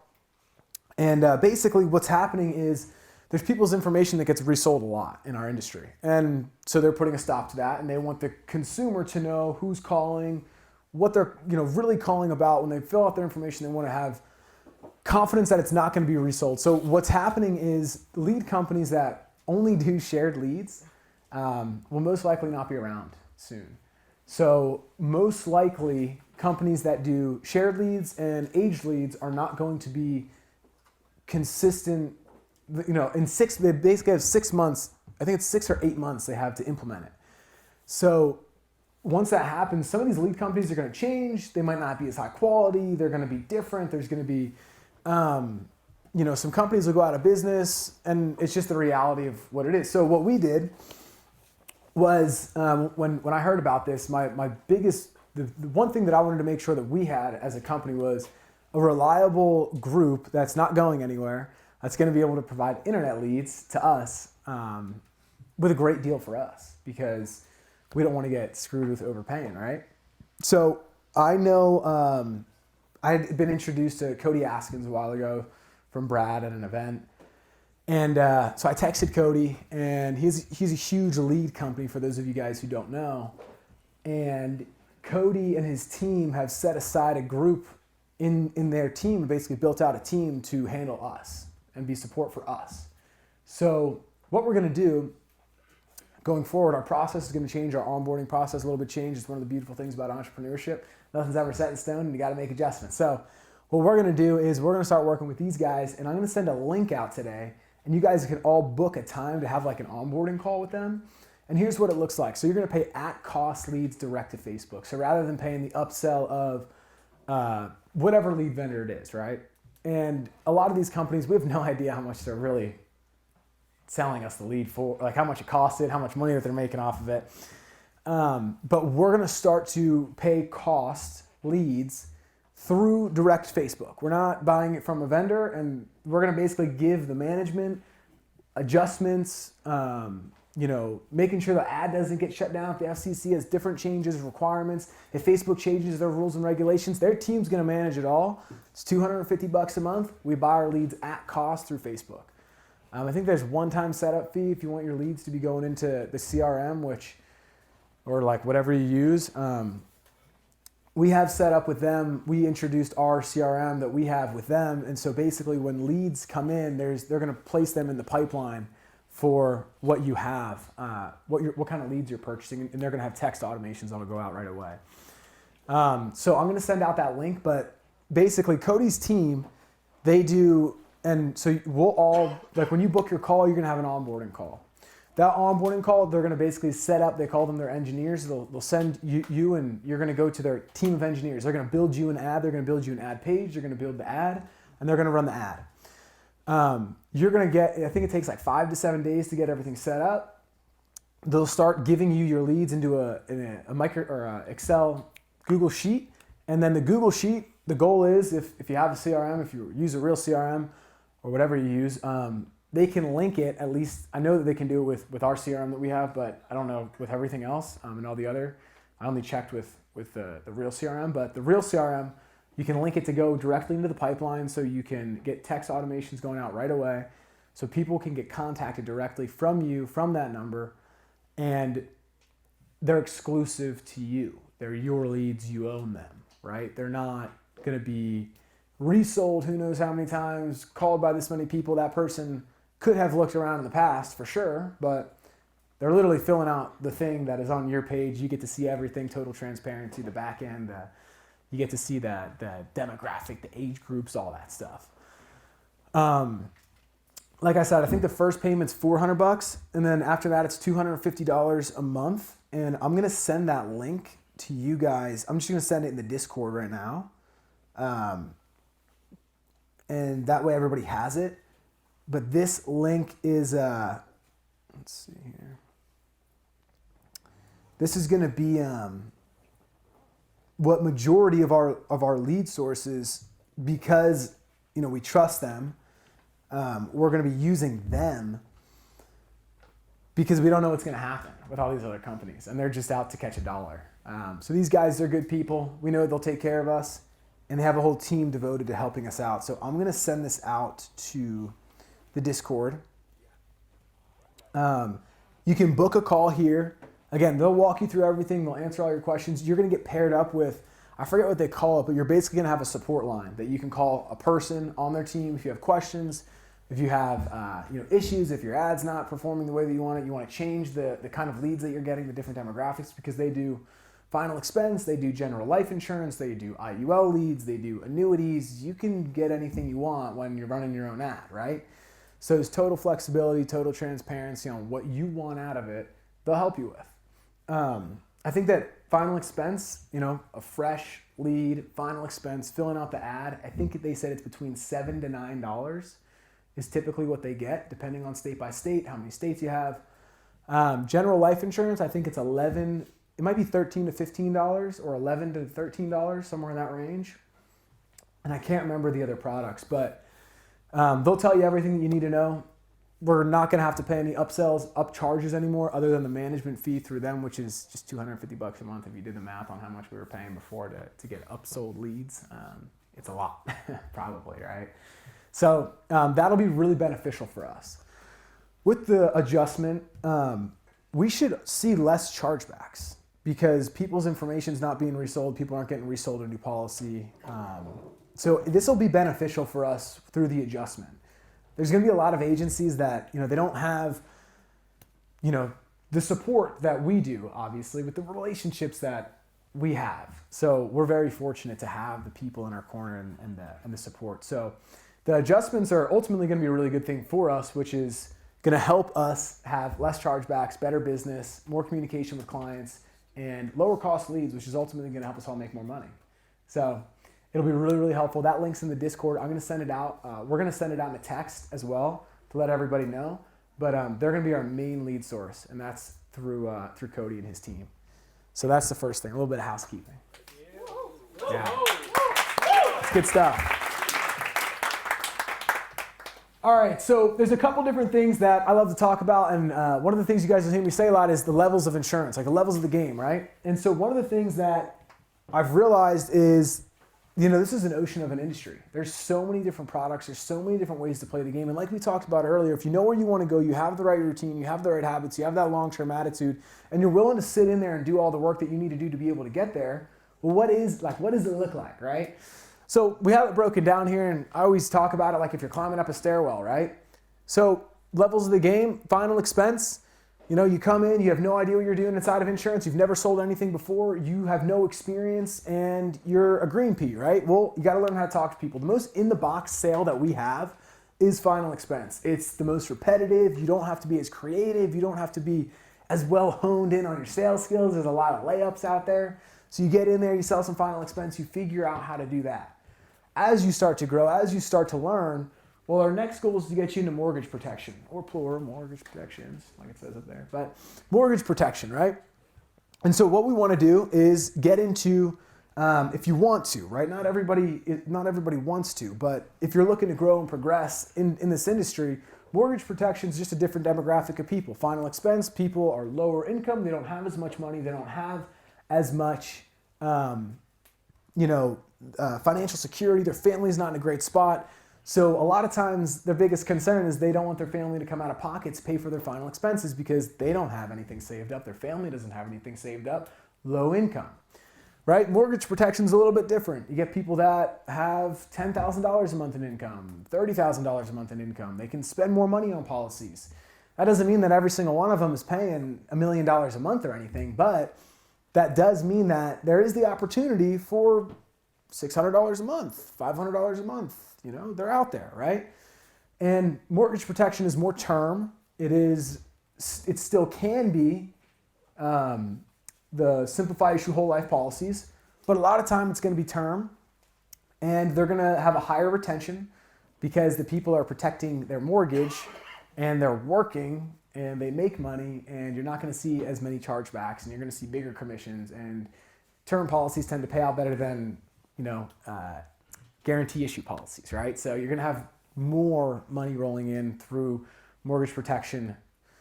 It's a different sale, and we're going to talk about it, but it's level 1, level 2, and you don't have to go in this order, but this is just the way that I kind of see it, right? Level 3 is leadership, right? I can start to get above my business when I start to grow a team. If I'm the only one doing all the work, then I'm going to be like head down in the grind all the time, selling.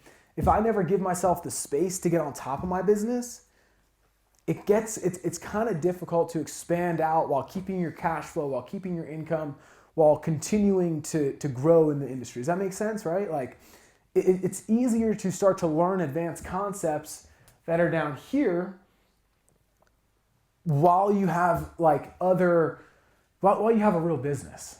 Right? It's easier to get on top of the business instead of just working inside of it. So level 3, for what I like to call, is leadership. You get to start to build a team. You have an agency. You're starting to lead people. You're starting to show other people the first 2 steps. And 99% of the time, people only need the first 2 steps for a little while. Like, this is enough to figure out. So if you're at like 1 or 2, like you can still teach people where you're at and like the other step. If you're at 2, you can teach people 1 and 2. If you're at 1, you can still teach people 1. But with like advanced markets and with building a full-blown agency, it's like you got to know 1 and 2 and 3, and like you got to be able to talk to people on the phone, and you got to know insurance products, and you got to know what the normal objections are and how to communicate with people. And if you want to teach other people how to do that stuff, you got to be a leader, and you got to exemplify those traits and qualities, and you have to be the person. I'm going to talk about in a little bit here being the person, right? Like, I want to be a leader, but like, is it for the name of what leadership is, or is it to lead people and help people? Because it's not for a title, right? Like, it sounds cool, but that's not what it's for. Like, you've been given an opportunity to help others. That's all it is. And if you're feet up on the desk, laying back, like it's all good, I don't have to work anymore because I got all these people to do stuff for me, like it will not work. People will not respect you. They won't want to work with you. They're not going to want to be like you, right? So these are kind of the simple levels of insurance. And we're gonna get into it, and we're gonna break this down. So, oops, I'm missing here. Yeah. So let's talk sales first, right? So final expense is, like I said, it's like an in the box sale. It's very simple. It's very repetitive. You have the same conversation over and over. And when you get objections, like you slap a word track on it, and like you usually can figure it out most of the time, right? I love this picture of these two old people, the cartoon. That's what I imagine all the people are who we call. They're just like, you know.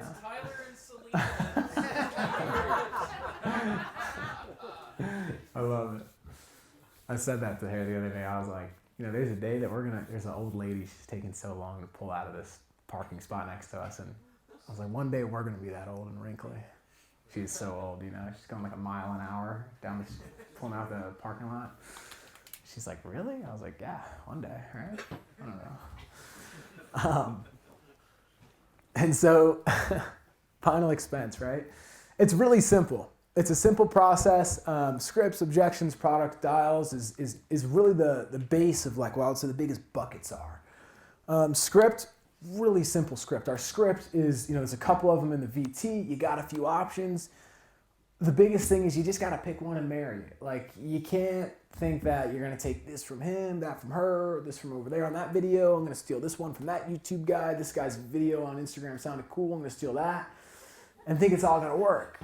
And like, we've done that. Like, I tried it before, you know what I mean? And it's like, you want to say all the cool stuff and the flashy things, and then like your process, like all the pieces of the puzzle are there for a reason, you know? And then you get to the close and you like didn't even touch on anything that's important, and they're like, all right, thanks, have a great day. And you're like, wait, why did that work? You know, it's cool because our process wasn't dialed in.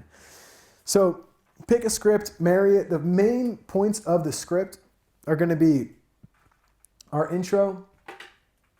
I always do medical questions right afterwards. I go right to credibility following that. And then I'm in the why, which is like the sale and final expense.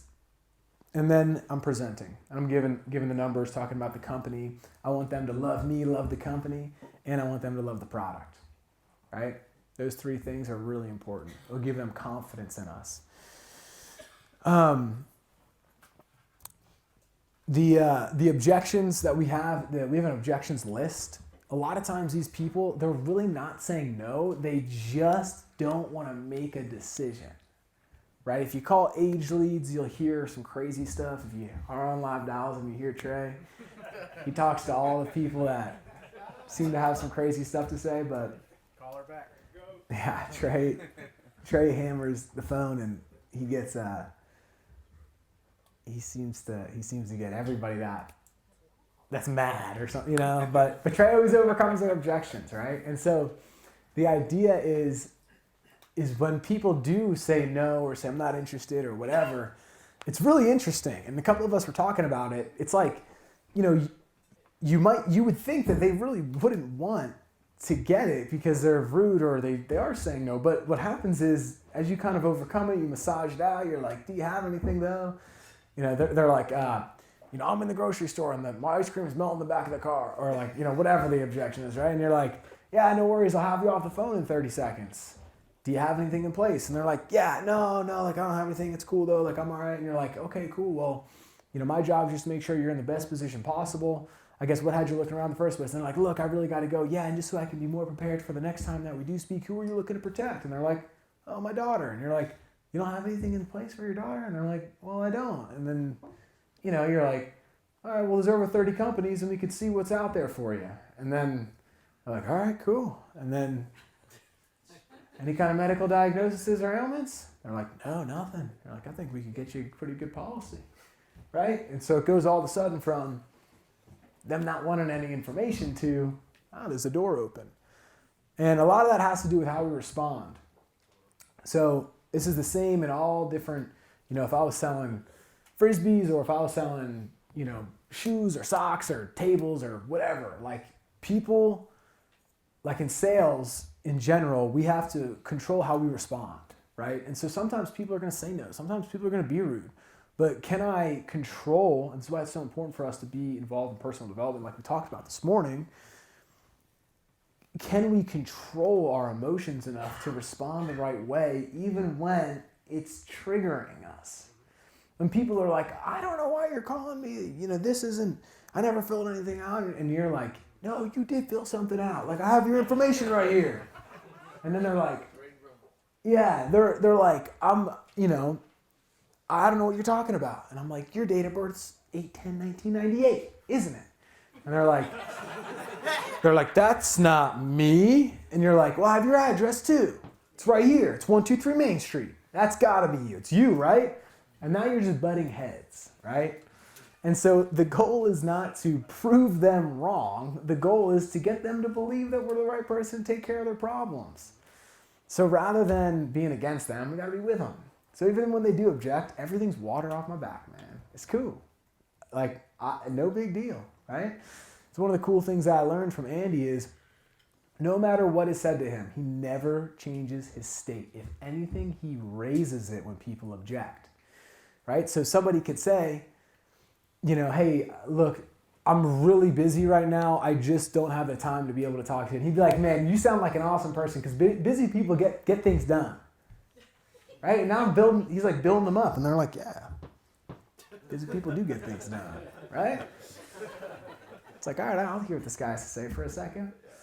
And, it's the same objection could ruin somebody else. It can make them feel so negative and bad, and they could be so hard on themselves about it and not confident, and they could be upset with themselves, and they could be, this industry doesn't work, the leads don't work, none of this stuff works. Same situation, two totally different outcomes, right? So a lot of that comes down to how we are able to overcome the objection, right? Learning the objections is important because you're going to get them, right? And if I need to think about it 5 times in a day, or like, let's just say 5 times throughout the whole entire week, right? Well, if I can't overcome it, or if I don't do anything to try to solve it, like, that's on me. Like, I got to be prepared for that now. So make sure that you practice, because it'll give you opportunities after the fact, right? And if you can close 1 out of 5, I need to think about it, well, there's more money for you. Or 2 or 3 out of 5, whatever the number is. Products are really simple.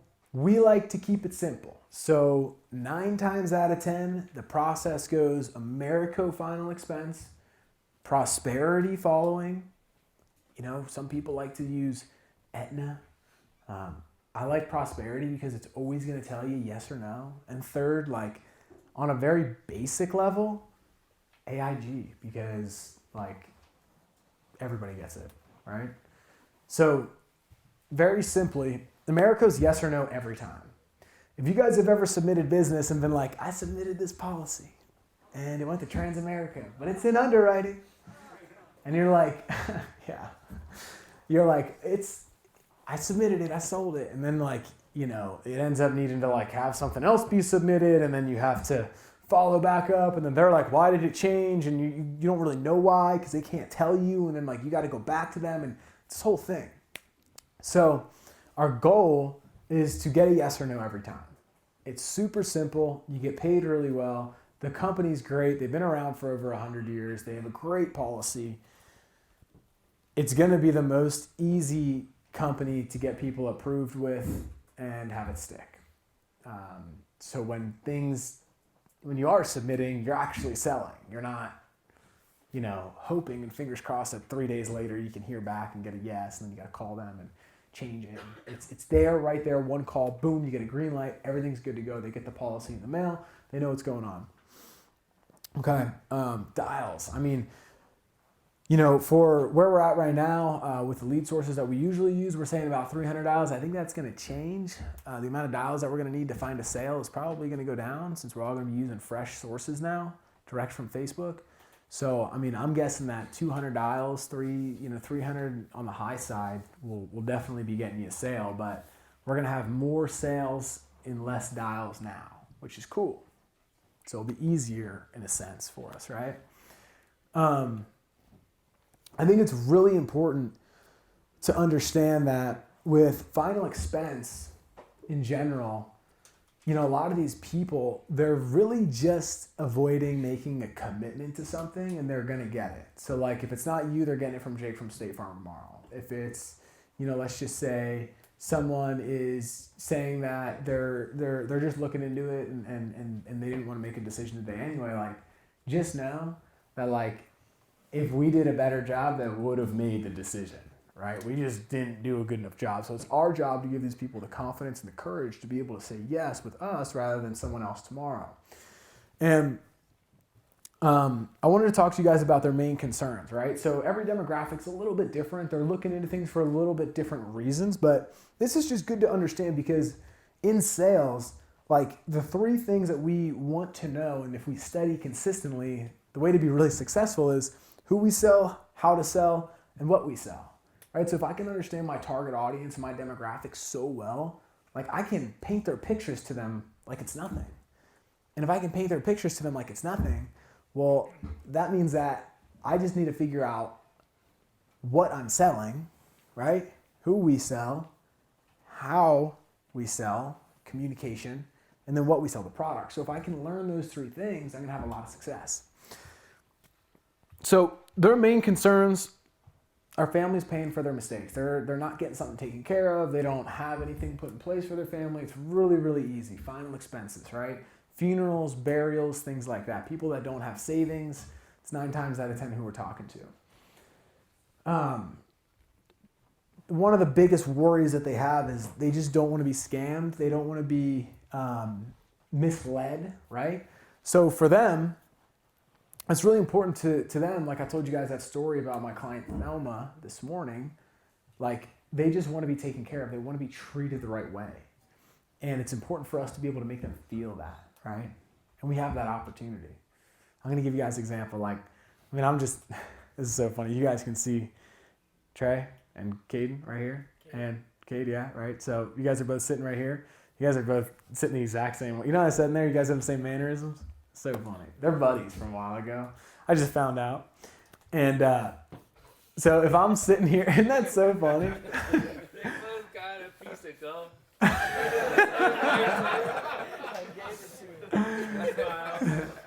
Yeah, same smile and everything. But I feel good when I'm around these guys, man. Like they're smiling, they're happy to be here, you know what I mean? Like they're making me feel a certain way. You know what I mean? Like we're mirrors. So when I'm talking to Betty or Susie or whoever it is, or when these guys are talking to them and they're smile on their face taking care of these people, they're taking care of the people. They're not trying to make money. And like, we are trying to make money, but like, we're not after the money. Like in that moment in time, I'm putting them first. They're putting them first. So like these two guys, I can tell are going to be really successful because they're so like just good attitude. You know what I mean? Like they have a great heart. So I believe that they're taking care of people. So I'm going to flip it around, right? Let's just say that I'm new and I'm just like trying to make some money. Yeah, when I was new, I was definitely trying to make money. I'm still trying to make money, but you can't come across that way. Like you can't make people feel that way because when they feel like they're getting, you know, people are going after their money, they're just like, I'll get it from somebody else. I'm getting a million calls anyway. So it's our job to make them feel that way. So that's in our control. So I'm asking you guys, and I would challenge you guys to be considerate of the way that you speak to people, your tonality, right? It isn't always about the words that you're saying, but how you're saying them. Especially with these people, it's little things. It's very small. It's you know, when they're unconfident, we can bring that confidence back into them. So final expense is you really want to take care of them because they're worried about not being taken care of. So if we can take care of the people will move forward with us. You know, everyone out there is trying to sell this demographic something. So it's really important for us to make sure that we're not just out there gunslinging, you know, not acting like they matter, and taking care of them ultimately. I've said that like 18 times, but it's really the whole premise of that point. So that's final expense. So for mortgage protection, and I know there's not, you know, we have a lot of people selling mortgage right now, and if you're newer, this might be a little bit, it's kind of a lot to bite off, but just follow me for a second here. Same things mainly for mortgage protection that you want to focus on to become good at it, right? Mortgage protection main concerns for this target demographic. One, families losing the house or the equity. Okay, so that means like, if Trey passes away and his spouse doesn't have the income that he has, or it's going to be cut in half because he's not going to be there anymore, they're nervous they're not going to be able to keep making mortgage payments because Trey's bringing home most of the money, right? Number two, loss of income. Pretty much what we just said, they're not going to be able to keep on making those payments. They're not going to be able to live to the standard of living that they're going to have. They're really just going to be at a deficit because someone's losing income.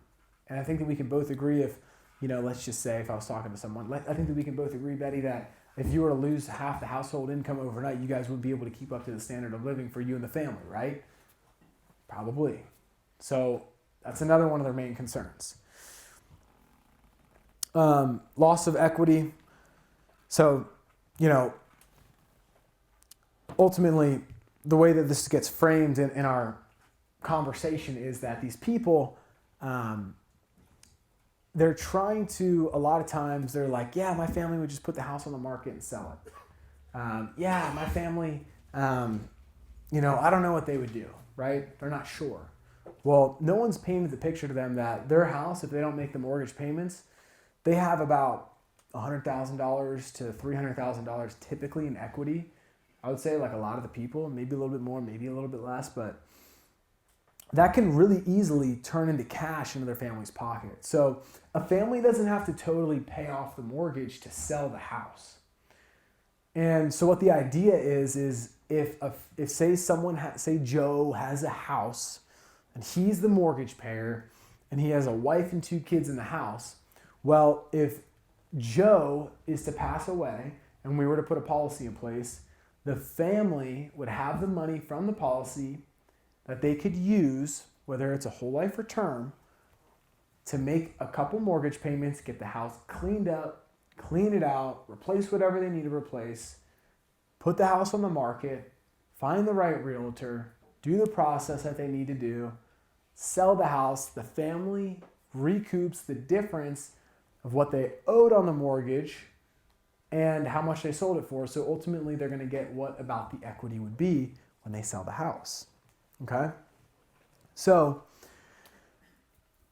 when you talk to someone and you explain to them that they have equity that can quickly be turned into cash for their family, it's not as much about trying to pay off the mortgage. It's about trying to make sure their family doesn't lose that amount of equity. Because, that's a lot of money.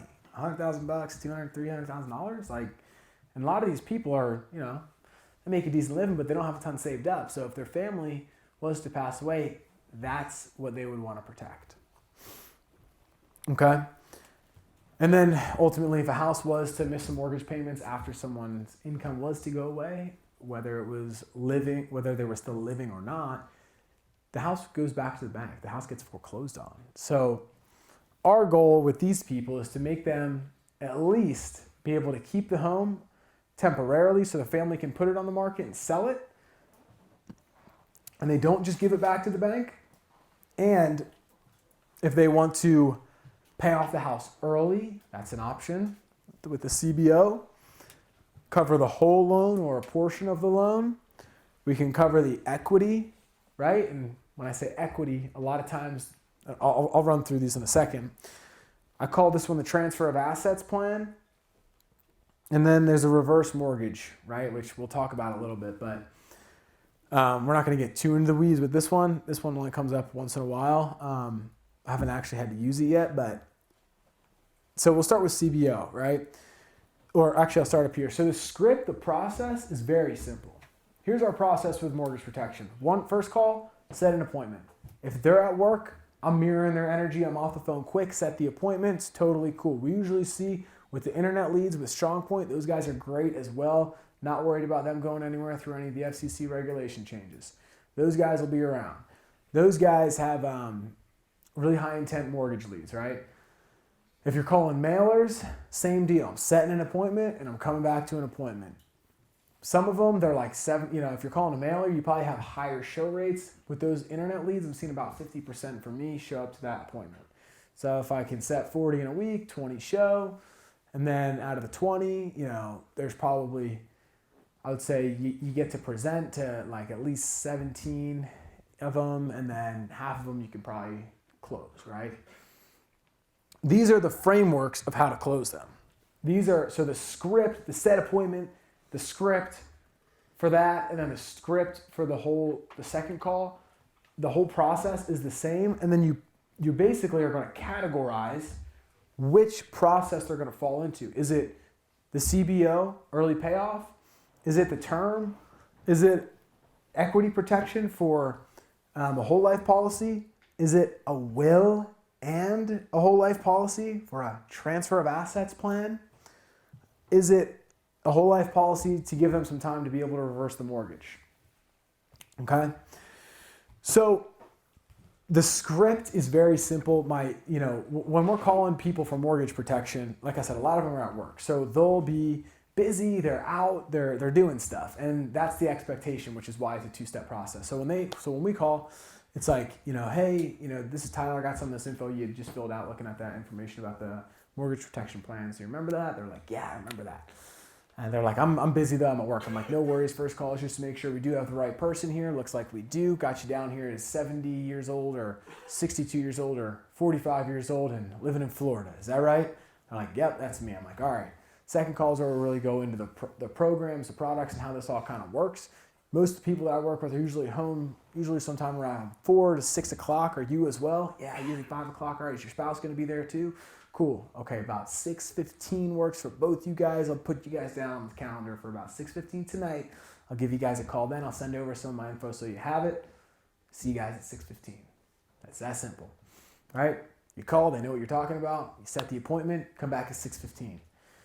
You don't, run all the quotes and have it all written out or anything because, I would say 50% of them aren't going to be there. It's just the numbers. If you're calling, direct mail leads, more might be there. But I'm still, I'm not trying to over prepare, right? You can figure it out on the go here. So if they're not doing anything, you can go into medical questions. You can ask them some more questions, but really the goal is to get them on the second call. Because if I can get them both sitting down next to each other, or if it's just one person, I can get them sitting there with a pen and piece of paper. I know that I'm going to have them draw out their situation, and they're going to be like, I need this, right? And not everyone's going to go and do it, but you're still going to get told no here and there, you're going to hear some objections, but if you can draw it out to them and they're communicating with you on the phone and telling you how bad it is and they're sitting next to each other and they're like, man, I never really thought about it like this. That really would be the situation. And they're going back and forth because usually an objection is I got to talk to my wife. I got to think about it. But they're like, yo, don't leave me in that spot. I need you to get that so I don't get screwed. So it's a different game with these people. So we go through, set the appointment, second call comes around, really simple. I try to schedule all my appointments within 48 hours, within 24 hours, but if I can do 48, if I have to 48, I will. So I will, second call is really simple. I usually just start off with something really, really easy about, hey Trey, this is, Tyler about the mortgage protection plans.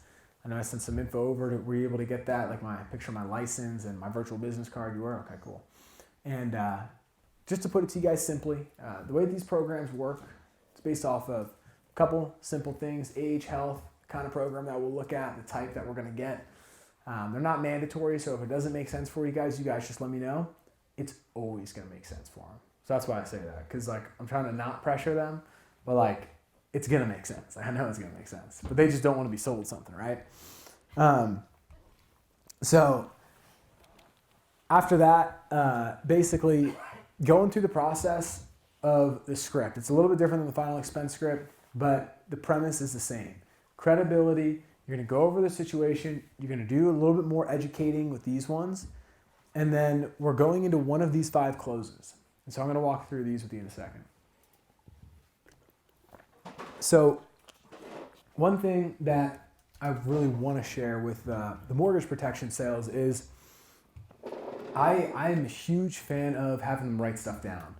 And I think that for them, it gives them a different perspective because they might think that they're in a good spot, but then when they write it all on paper, you're like, they realize that they're not, right?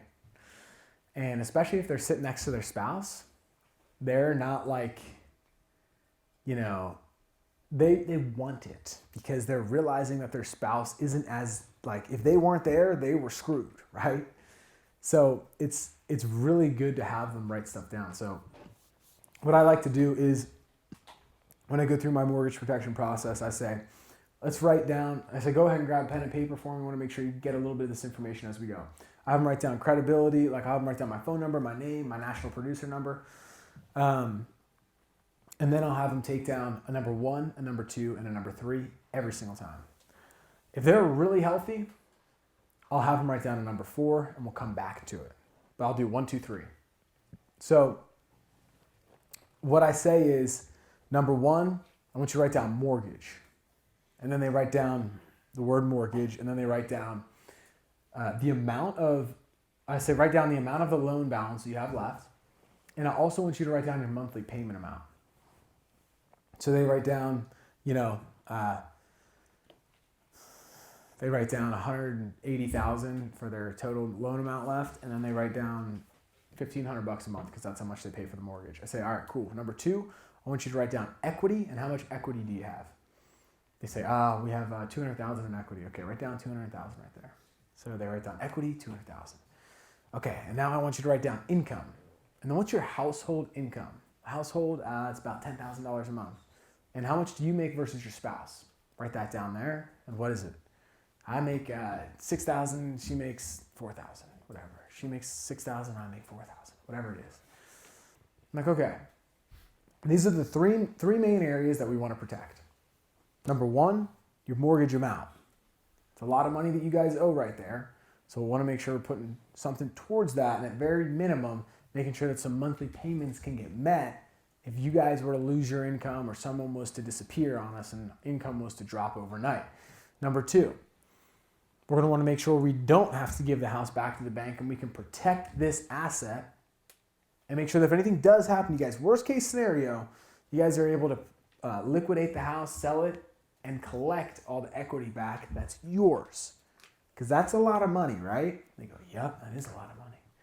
I'm like, all right. Number 3, your income. I think that we can both agree if 40 or 60% of your income or all of your income was to disappear, you guys would have a little bit of a tough time continuing to make mortgage payments and live up to the quality of life that you've been able to live up to this point, right? Yeah, absolutely. Okay, what would you guys do if one of you guys did pass right now? Would you want to keep the house? Would you sell it? What would you do? A lot of times they're just like, well, I haven't thought about it. Like most people, so at this point, if I haven't done medical questions, I'll do medical questions, right? And I'll break away from it. I'll give them just something to think about as I go into medical questions. And we'll do medical questions. I'll figure out how healthy they are. And this is mainly when I'm figuring out which one of these I'm going to use. Okay? So if they're really healthy, I'm looking in this direction. If they've got some medical issues and they're kind of like a typical final expense client, I'm thinking one of these. Okay? So really healthy, and typically on the younger side, like 50 and under, typically looking at CBO. And if they're loans for 30 years, I want to put it for 25 years. And I want them to put it so they're the CBO is going to repay them from all the payments they put in, so they get the cash back 5 years early, and they can put it down to the principal, pay off the rest of the loan. They save money on like $30,000, $40,000, $50,000 in the interest that they would have had to typically pay, right? Sorry, someone keeps calling me. No clue. Nick, you want to take this again? That's so funny. Well, let's do a live call right now. Let's go! Pick it up. That would be fun. That's what we're gonna do all day tomorrow. So if they're really healthy, I'm thinking term or CBO, right? And so if they're really healthy, I'll say, okay, let's go back to the 1, 2, 3. Let's write a 4 down, and I want you to write down refund or cash back, right? And so, now they're always intrigued a little bit. They're like, what do you mean? I'm like, well, we'll get to that in a second. So once we do medical questions, if they're this healthy, I always have them, I will have them, if they're healthy enough for the CBO, we'll start there. If they're for the CBO, write down the 4. The 4, cash back or refund. After I do medical questions, and I know for sure that they really should get it, qualify-wise, I'm like, all right, these are the 4 main areas that we're going to look to protect. Like we said, 1, 2, and 3. We already talked about number 4. You're going to get a full refund at the end of this. Here's how we do this for most people that we work with. Since I'm sure that you don't want to overpay for anything, and you want to make sure that your family's going to be taken care of, right? They're like, yeah, absolutely. I'm like, okay, so what we typically do is we try to save you guys tens of thousands of dollars in interest. Does that sound like something that would be helpful for you? They're like, yeah. I'm like, okay. So do you think it would be helpful if we had something that gave you living benefits while you're still alive, that gave you access to money in case you were out of work, maybe for something like a disability, or you had critical, chronic, or terminal illnesses? Yeah, that sounds really helpful. Okay. And if you were to pass away, we would be looking to make sure that the family was able to make mortgage payments and not have to worry about that total loan amount, right? Yeah, okay. And so I'm just asking them quick yes questions because I'm just basically gonna pre-frame what I'm gonna tell them the benefits are.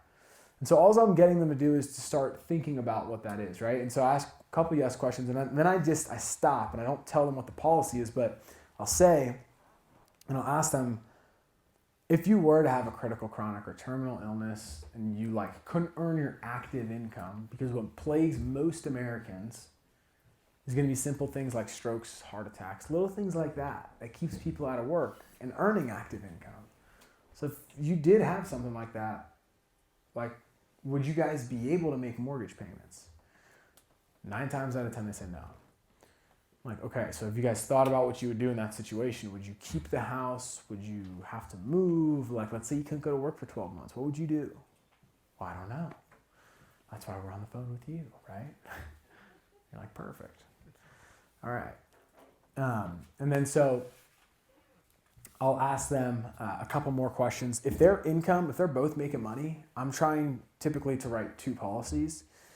So really important for us is to gauge what would be too expensive and not enough for them. If people have $5,000 a month income and they have a mortgage for $3,000 a month, I know Chris and I have talked about, we come across a couple people like that, and we're like, man, these guys just are not in as great of a spot as they could be.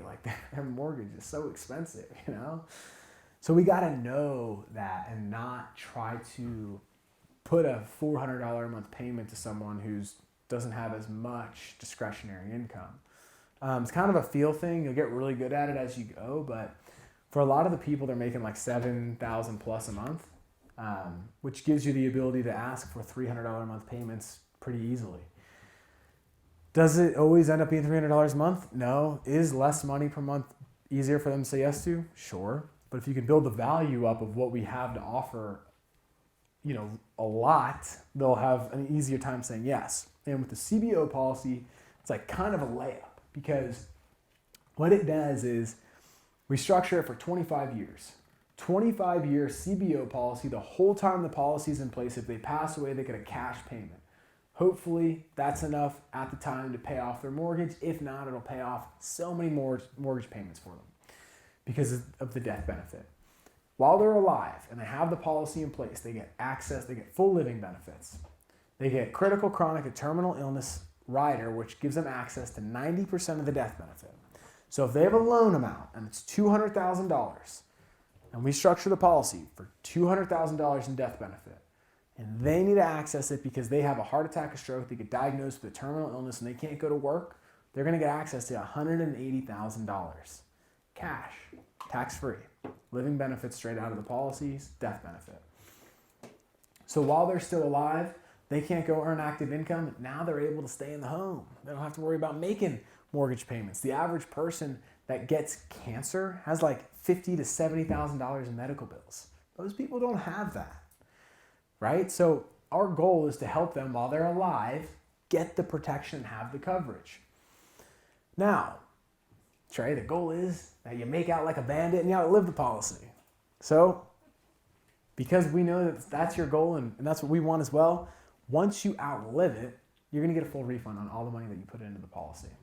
So rather than owing, paying all this money into something and then never getting anything out of it, you're going to get a full refund back after it's over. So all the money that you put into its tax-free checks coming back to you, and you're going to take that and you're going to use it to pay the last 5 years of the mortgage. And if you do the math on a mortgage amortization calculator, and I use Carl's Mortgage Calculator. It's an app that you can get on the App Store.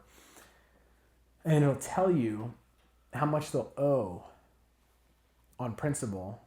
And then they can pay that amount 5 years early with the refund. And what happens is these people end up saving, typically it's like $20, $30, $40, $50, $60,000 in interest. So they're saving money, a ton of money. They get coverage while they're in the home. And if anything happens, then their family gets to keep it. It's paid off. They don't have to worry about the bill. So CBO is definitely the easiest option to sell. I know there's a lot of information there, but if this is all recorded, you'll be able to re-listen to it. This stuff will be in Lightspeed. We're going to re-record the training and put it in there. It's like, it's just like learning final expense. It's just new, right? So that's option one. And framework close one. Pistachios. It's new. Yeah, it's new. I'm going through it. It's just learning, yeah.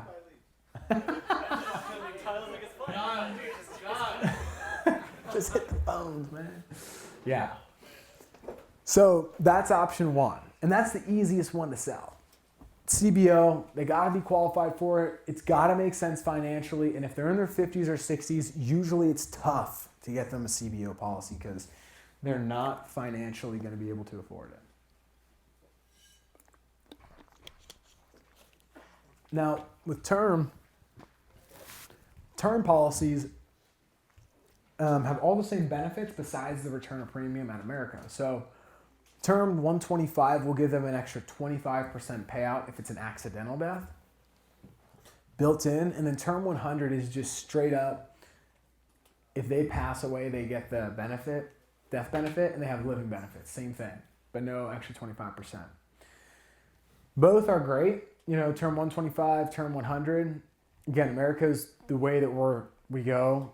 First opportunity, mainly for living benefits. It's the biggest living benefits percentage of any of the carriers that we work with. And it's really what sells these policies. It's second choice, a little bit more lenient, Prosperity, American Amicable.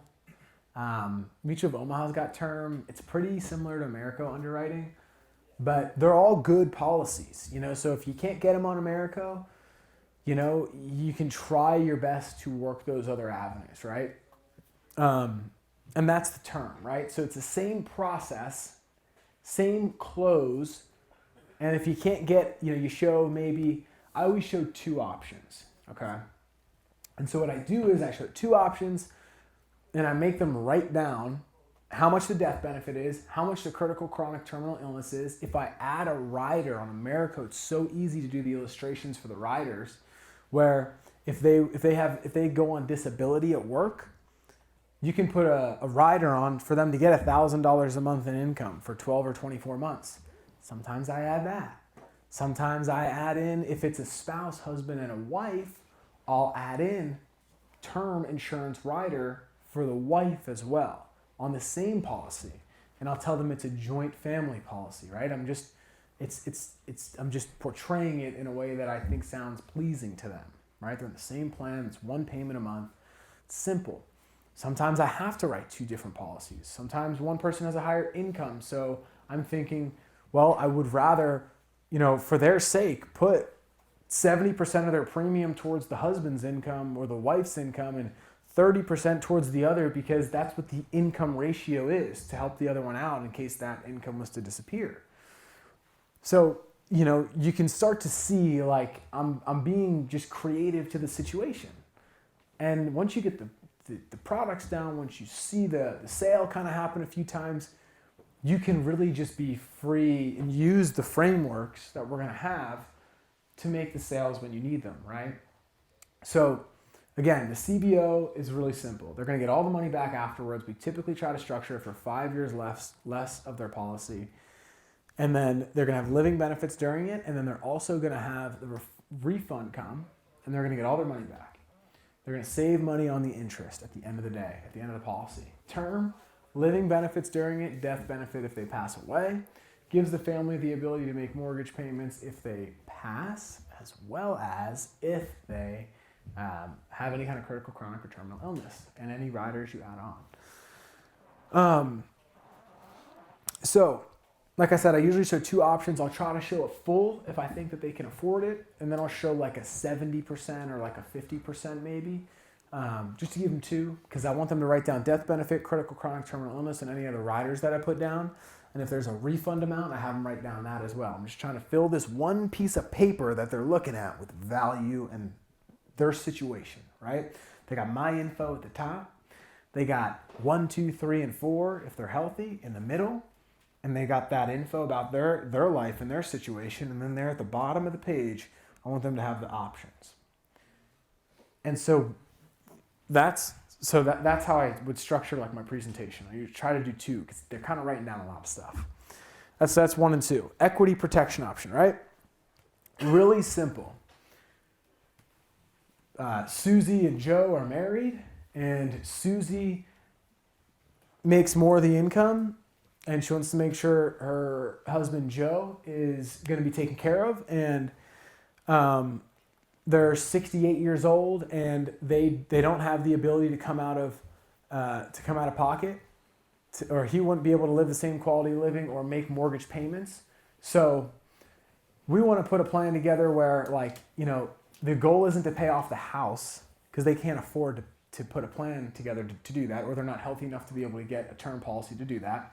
So we resort to getting a mortgage payment, or equity protection plan, where the goal and the presentation is structured toward protecting the equity.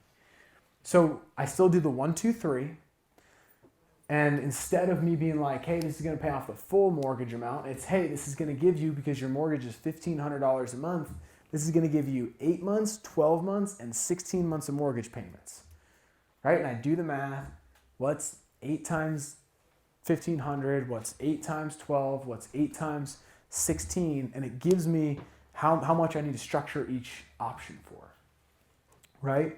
And the goal of the plan is not to say, hey, we're going to get you a whole life policy, because that's not what they want to hear. I'm going to get you a whole life policy that's going to take care of this for you. I talked to a guy, and he's like, I was telling Mustachio this on the phone. I was like, it's all about the presentation. Everything about mortgage protection is about the presentation. Like, they want it to be mortgage protection. This guy's like, yeah, these people, he's like, I've had my mortgage for 5 years. I've talked to a couple people about this. And he's like, people keep trying to sell me a whole life policy. He's like, I don't want whole life. He's like, I want mortgage protection. I'm like, absolutely. Yeah. Let's take a look. You know? I go through a situation with him.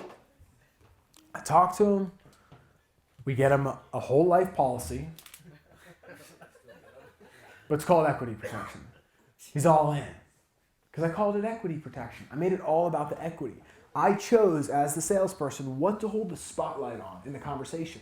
And the spotlight was on calling it a certain thing, portraying it a certain way, telling him how he's going to use it, how his family's going to benefit from it so they don't get in a bad situation. Everyone else is like, hey, you're going to get $25,000 payout. That's going to pay out. It's going to be a whole life policy. It's permanent forever. Me, I'm like, this is a plan that's going to pay out, and your family's going to have the ability to make 6 or 8, 12, 16-month mortgage payments, whichever one makes most sense to you, because we want to make sure that this is going to make sense for you financially month to month. And since the asset is something that's very important to you and your family, I'm sure, We're going to make sure that that doesn't go unnoticed. We're going to make sure that they're going to be able to recoup the amount of equity in the home. How much equity do you guys have, right? And then they're like, 300,000. They're like, all right, cool. 300,000, we're going to put that back in your family's pocket rather than going back in the bank. Can we both agree on that? Absolutely. And a lot of times I'll ask people, especially with the equity protection closes, what's your biggest asset? Right? I love that question because they all go my house. And so you always say in response to that, absolutely, but I think that we can both agree that without the income, we won't be able to pay for the home, right? So our income is really going to be the biggest asset that we have. So if they lose the income, right, their spouse typically isn't able to make those mortgage payments or keep up the same quality of living, and they're not willing to do that. So what ends up happening with most of these situations, because they're senior citizens, they're on Social Security. They might have retirement, they might still be working, they might, one of them might be on Social Security, but a lot of times what happens is they're both on Social Security, they're making about $6,000 a month, one's making $4,000, the other one's making $2,000, and Social Security survivorship, for those of you guys who don't know, people who are in that age bracket that get Social Security, if Joe passes away and he leaves Susie, well, what happens is they don't just keep the total amount that they were both bringing in, they keep the higher of the two amounts in Social Security survivorship. It's when one of the spouses passes and the other one gets left with the higher amount. So take $2,000 off of someone's income, typically, or 3 or 5 or whatever it is for people's situations. Most of the time, these people, they're going to be at a deficit. And I always just ask them, I'll say, what are you going to do? Or I'll say, do you think that's going to affect your ability to make mortgage payments? Do you think that's going to affect the ability to live the same kind of lifestyle that you're living? And they always say yes, right? So that turns into, okay, right now you have 100,000 in equity, you have 200,000, you have 300,000 in equity. Our goal is to make sure that the worst case scenario, let's say Joe passes, you get enough money to be able to make mortgage payments for 6 months, 12 months, 18 months, so you can clean the house up, clean it out, fix anything that you need to, find a good realtor, get the house on the market, give it time to find the right deal, so you're not forced out having to call banks and lenders while you're at the funeral, mourning and grieving about losing Joe. Because you're going to be at a loss of income, so no matter what, you're going to have to decrease your lifestyle either way, and we want to make sure that you don't lose the $200,000 in equity, because that's a lot of money. So the conversation isn't about paying off the whole loan. And we control that. We're going to tee that up. So we're going to tee it up to be, you're going to sell the house, move. We're going to give you the money to be able to do it. Put the money from the equity back in your pocket, okay? And so that's going to give us number 3 on the presentation, right? That's our third presentation. Our fourth presentation is a really good one. It's the same concept. A lot of times 9 times out of 10, we're going to use same framework, but we're going to add a will. Okay, a will, you don't sell it. You help someone get to the website where they can set it up for free. Okay, most people don't know that there's a transfer of asset tax. So if it's not a spouse, and let's say that Joe has 2 kids and he's trying to leave the home for his kids, he's like, yeah, my kids will sell it. I'm not worried about it. He's like, no, they can't pay for the mortgage. They're just going to sell it. Well, when you transfer an asset in most states, it's like, it could be 2, 3, 4, 5% of the total worth of the asset. Depends on state to state. So what we do for these ones is we're going to add a will to the equity protection plan, give them the time to sell it, but also when there's a will, there's no tax. Okay? But there's a lot of other scenarios that can happen inside of this. But basically, when someone, like let's just say that someone has a general, and I'm not the real estate guy, right?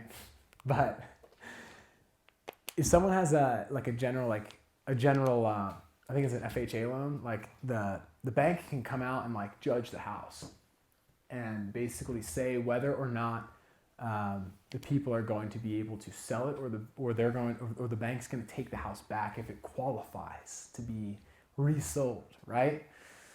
I forget the actual terminology of it, but basically, if a family doesn't have this stuff set up ahead of time, Talking about the probate process. yeah, and so there's and again, I'm not the real estate guy, but there's stipulations where if people's things aren't structured a certain way within their will, where they're passing their asset to their children specifically, because it can go spouse to spouse, no tax, but if you pass it from anybody else, friend, kids, whatever, there's a transfer of asset tax. With a will in place, there is no transfer of asset tax, right? And it happens very seamlessly because there's a will in place. Most people don't have a will, especially the people that we work with. So what we do is we tie in the will to the plan, to the equity protection plan. And it's not all about the will, but it's a piece of the puzzle, right? It takes that headache out. Your family's not going to have to worry about it. The family's going to get the asset that it gets transferred. There's no issues. There's no headaches. It doesn't take a long time. It's going to happen very fast. And instead of it being a potential 6-month process just to get the house in the kid's possession, then they have to make 6 months mortgage payments, or the house goes back to the bank, they're going to have the house, they're going to be able to make the mortgage payments, clean it up, fix it out, get the house listed, get it on the market, and sell the home. And then they're going to get to recoup all the equity. Take all the headache away from them ahead of time, okay? So the transfer of assets plan is just adding a will, which you can do for free online. It's not something that we actually sell. It's just we're going to tell them how to get a will for free. Okay, and for the reverse mortgage, for some of these people, and generally speaking here, a reverse mortgage, basically, someone has to be a certain age. It's 62, I think it's 62 and a half, or 62 years old to be able to qualify for it. I haven't actually used this yet, but pretty much what someone would do is if they can qualify for it, where basically, I think that, and correct me if I'm wrong, they have to have half of the amount of the home's worth in equity. And they can eliminate the mortgage monthly payments for the time being. So if there's 2 people in the home, and there's a husband and a wife, and one of them passes, typically the goal would be to set up a whole life plan and call it a reverse mortgage plan, where they would get a $25,000 payout, they get a $15,000 payout. They can pay that down on the loan. Then they have that much equity. They can do a reverse mortgage, take away the monthly payments for the time being. Now they don't have to worry about monthly payments. That's essentially what the reverse mortgage plan is. Again, these are all going to be in VT. We're going to go into depth, a little bit more detail on each one.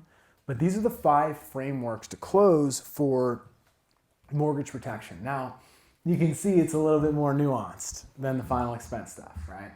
And the idea is each one of the clients that we speak to will fall into one of these buckets. So the appointment stays the same, the conversation stays the same, the script is the same. It's just which bucket do they fall into? 9 times out of 10, it's one of these 2 or one of these 3. So it's typically either the CBO, it's a term, or it's general equity protection. Once in a while you get someone that, they're not sold on they just need a little bit more value, right? The transfer of assets plan, right? And that's the title. These are titles, right? So number 1 is the cashback option plan, right? You're going to pay your loan off early plan. Number 2 is cover full, half, 3/4, 1/4, whatever it is, portion of your loan. 3rd, equity protection. 4, transfer of assets. 5, reverse mortgage. And they all fit a framework, so you don't have to try to figure out and guess. You're just like, oh, this person fits this box. We're going to go this direction. And so we're going to be able to follow that system. Okay, it's going to make it a little bit easier when we're choosing what close to use, how, in the presentation, because guys, it's all about the presentation. It is not, if I'm talking to someone, like I said earlier, and they're like, I don't want an insurance policy, like a life insurance policy. Well, it's not, it's mortgage protection.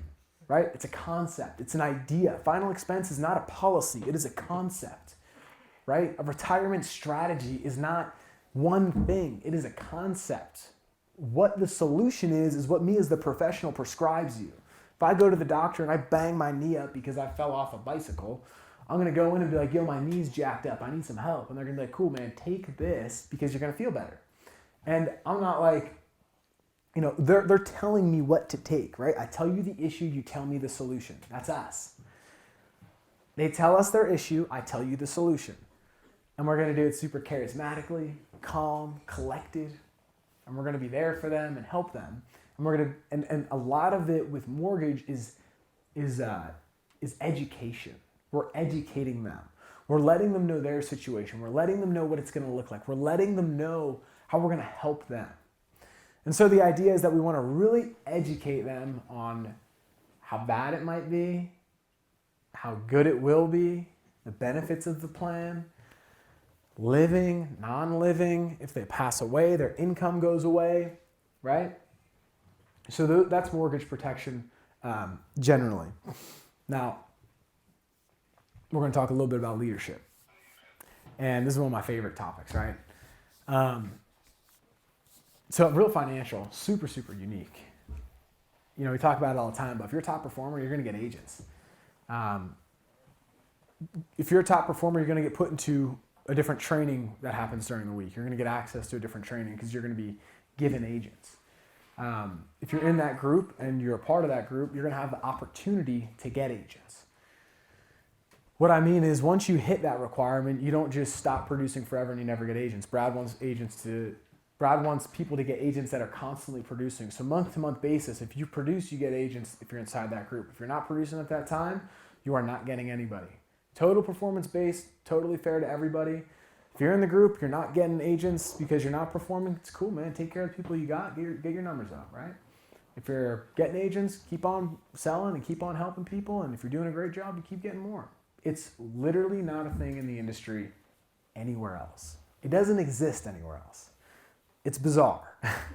It's crazy. So for our leadership group, that's kind of like what happens, right? You hit a certain requirement, you start to get some people on your team, and there's a lot of people in this room that are getting some people, and they're starting to build teams, and they're starting to have some production under them, and they're starting to see this different side of the industry, right? Which is fun. It's a lot of fun to lead people. It's a lot of fun to help people, like we were saying earlier. It's really fulfilling, right? Our goal is that you gotta onboard them, you gotta train them, you gotta manage them, and like we do group training, so it's pretty simple on the training side, but you gotta be able to help people work through issues and problems, and if people are struggling, like you're the guy, you're in the corner, man. Like if they need, and like we're all here to help, but like we're assigning them to you. You get to make a little bit of money extra because you get to help them, right? So the goal is that with added responsibility comes an increase in pay. And the better we get at that, the more we're going to make. So that's kind of where the scale and the leverage comes in. So here's kind of the qualifications for it. You got to be a top producer. You got to have a great attitude, man. Like we don't want any negative Neds running around like affecting everybody and just like infiltrating the agency because we got a leader who's like a negative guy and talking badly, and then, you know, everyone's running around and now we're all negative and we're all here next time and we're like, why are we all not as happy, you know? We got to be positive. We got to have a good attitude. You got to have all 50 state licenses because you're going to get agents from all over the country. You don't know where they're going to come from, and they can't get contracted if you don't have a license in that state. So you got to have all 50 state licenses. And then you got to be willing to take on more responsibility. And that's up here really specifically because being a leader is a privilege. Being a leader is not, I get to put my feet up on the desk. It's cool. I'm just going to hang out and like, I'm going to make more money. No, like you got more responsibility now. Like we're expecting more out of you. We're expecting you to be there for people, to help people through their problems, to when things are challenging. Like they got to have someone there to be able to lean on, you know? If I get an agent that comes in and he's like, man, I'm having a really hard time. And I'm like, this is what I used to do. People used to be like, yeah, I'm struggling a lot. I'm not able to sell. These leads are tough to sell. And I'm like, yeah, it is really tough. I know. I'm like, this is difficult. I'm like, you're right. I totally get it if you don't want to do it. You know, like what a bad thing to say. But I just didn't know how to help. I was just like, I couldn't get people to like try to overcome obstacles. I wasn't good at that, right? And so, and these people, I was saying earlier, I was recruiting all these people and just wasn't retaining anybody because I didn't know how to. So all these people are coming in and they're like, I'm getting kicked in the face, man. Like, what do I do? And I'm like, I don't know. But I just didn't want to, I just couldn't like face the like challenge of helping them through that because I just didn't know what I was doing at that point. So I wasn't able to retain anybody, right? So we're going to get an agency built for us. And that's literally what happens, right? All this marketing and recruiting and the reach that Brad and Andy have, there's going to be a lot of people that come in, especially this year. And, you know, I'll give you guys an idea. Like one of the goals that we have is to have like 3,000 agents. I think it's 2,681 specifically by a certain time period. And they all got to go under other people. Like they're going to get placed on people's teams. So you all have the opportunity to get a huge portion of that and as much as you want, right? And so the idea is you do the work, you produce, you have a great opportunity to be a leader and you're going to get benefited for it. So go produce so you can get that opportunity. You have to be willing to water the plants, right? You can't just expect to have your income grow because you're getting someone, you know, placed to you, right? The goal is that you're going to help be there for them when they are in a tough time, when they do need help, when they do need support, when they do need more people to lift them up, right? I like me best when I'm with you kind of thing. Are you that way? Are you able to help people feel that way? Or do they feel negative when they talk to you? I'm like, dang, man, like that wasn't really refreshing, right? So we want to make sure that the people that we're communicating with are benefiting from us, that are learning because of us, okay? Now, this is, you know, some things that I've learned, especially spending a lot of time with Andy, is, you know, the people that you lead are a reflection of you, right? And I mentioned earlier, you're going to have to become somebody that you're not right now. So if you want different results, you want a different life, you're going to have to start to become somebody else. You're not that person yet. I'm not the person I want to be able to get the results I want yet. So I know that I got to invest in me. I got to learn more. I got to keep developing. I got to keep growing. I got to keep solving new challenges, obstacles, difficulties, all this stuff. And so I have to become the person that I want to attract, okay? So if I want high performers, man, like I can't be like, you gotta be a high performer and not know how to sell. If I want people to show up on time, I can't show up late. If I'm like, you gotta be on live dials, like, am I on live dials? Like, I'm just saying, people will do what you do, and if they don't, they will judge you for it. And being a leader is not all sunshine and rainbows. Like, people are not just like, oh my gosh, like, you're a leader, you're amazing. No, they're like, he told me to be on training at 5.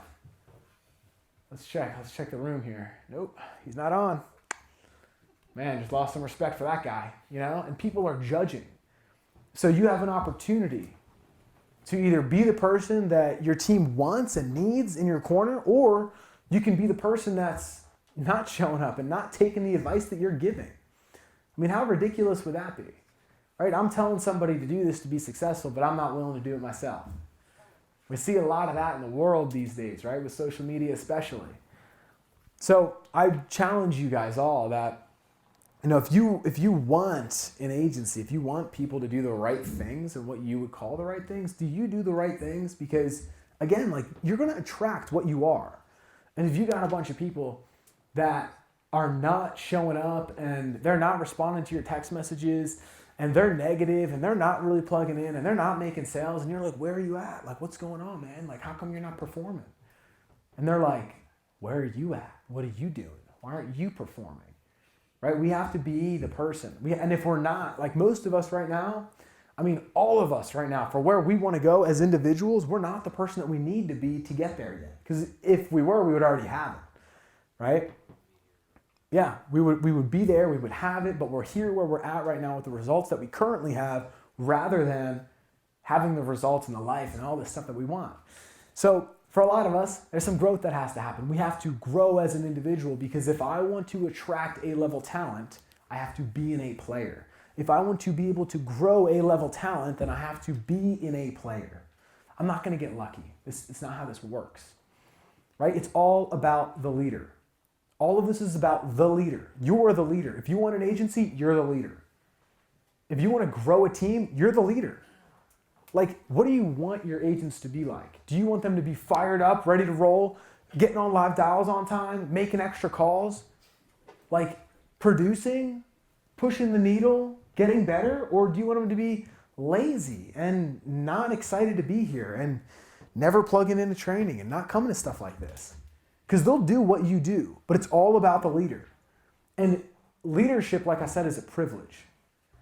And if you're not ready for it, then like you won't be, you won't get the results, because your actions will dictate your results. But not only financially will you have an opportunity to make more money, but you're also affecting people, man. Like you're getting a fast track to affect people and impact people.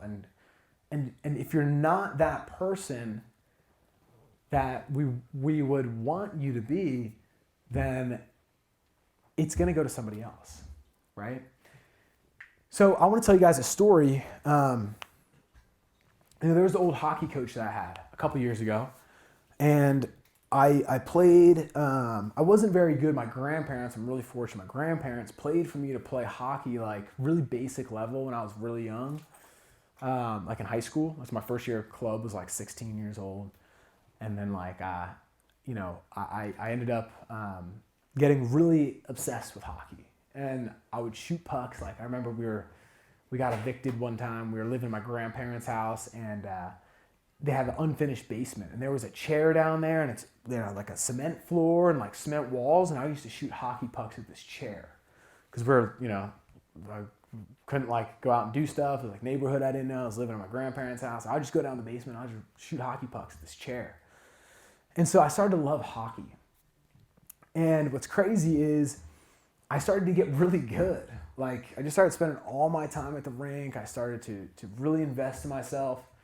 And so my junior year, I played for a team called the Junior Flyers, and we were the best team in the league, and we did really, really well that year. At the end of the year, I had a lot of opportunities to go and play for different teams. And at this point in my life, I had never played at this high of a level, and I didn't know what the right decision was. And I had a couple of invites to go to teams that were in really good leagues. And at this point, like I wasn't going to have to pay to play anymore. I was going to get gear, and like travel's paid for, and like it's all free because you're at that level, right? So I decided to ask my coach, because this guy was someone that treated me so well. He helped me grow so much. I was like, hey, Coach Kilcoyne, do you think that I should go play for this team or this team or this team? What do you think I should do? And he's like, if I was you, I would go to this team and I would play here. Like, I know the coach, he's a really good guy. I'm like, what are you going to do next year? And he's like, well, I'm going to go to this league and I'm going to coach this team. And I was like, interesting, okay. So I went home, I thought about it for a couple of days. I really didn't know what I wanted to do. But I was like, you know what? I'm going to go play for him again, because that guy helped me so much. Mind you, I could have went up a level. I could have jumped to a higher league and played for somebody else. But I decided that I was going to go stick with the same guy. And I wasn't going to play at as high of a league, but I was going to go up a level and follow him. So I did that. Back-to-back years, we won championships, which is really cool. I had 2 more seasons of eligibility left in junior hockey, so you play till you're 20, and then you go to college. You try to get recruited until you're 20. I played for him for 4 straight seasons. I could have played anywhere I wanted after that second year. I played for him for 2 more years, and it's because he was the leader. It was him. I didn't want to play for someone else. I didn't want to play for another team. I didn't want to play for just anybody. I wanted to play for that guy. That guy was my leader, you know? And I took a lot of pride in playing for him. And I really looked up to him.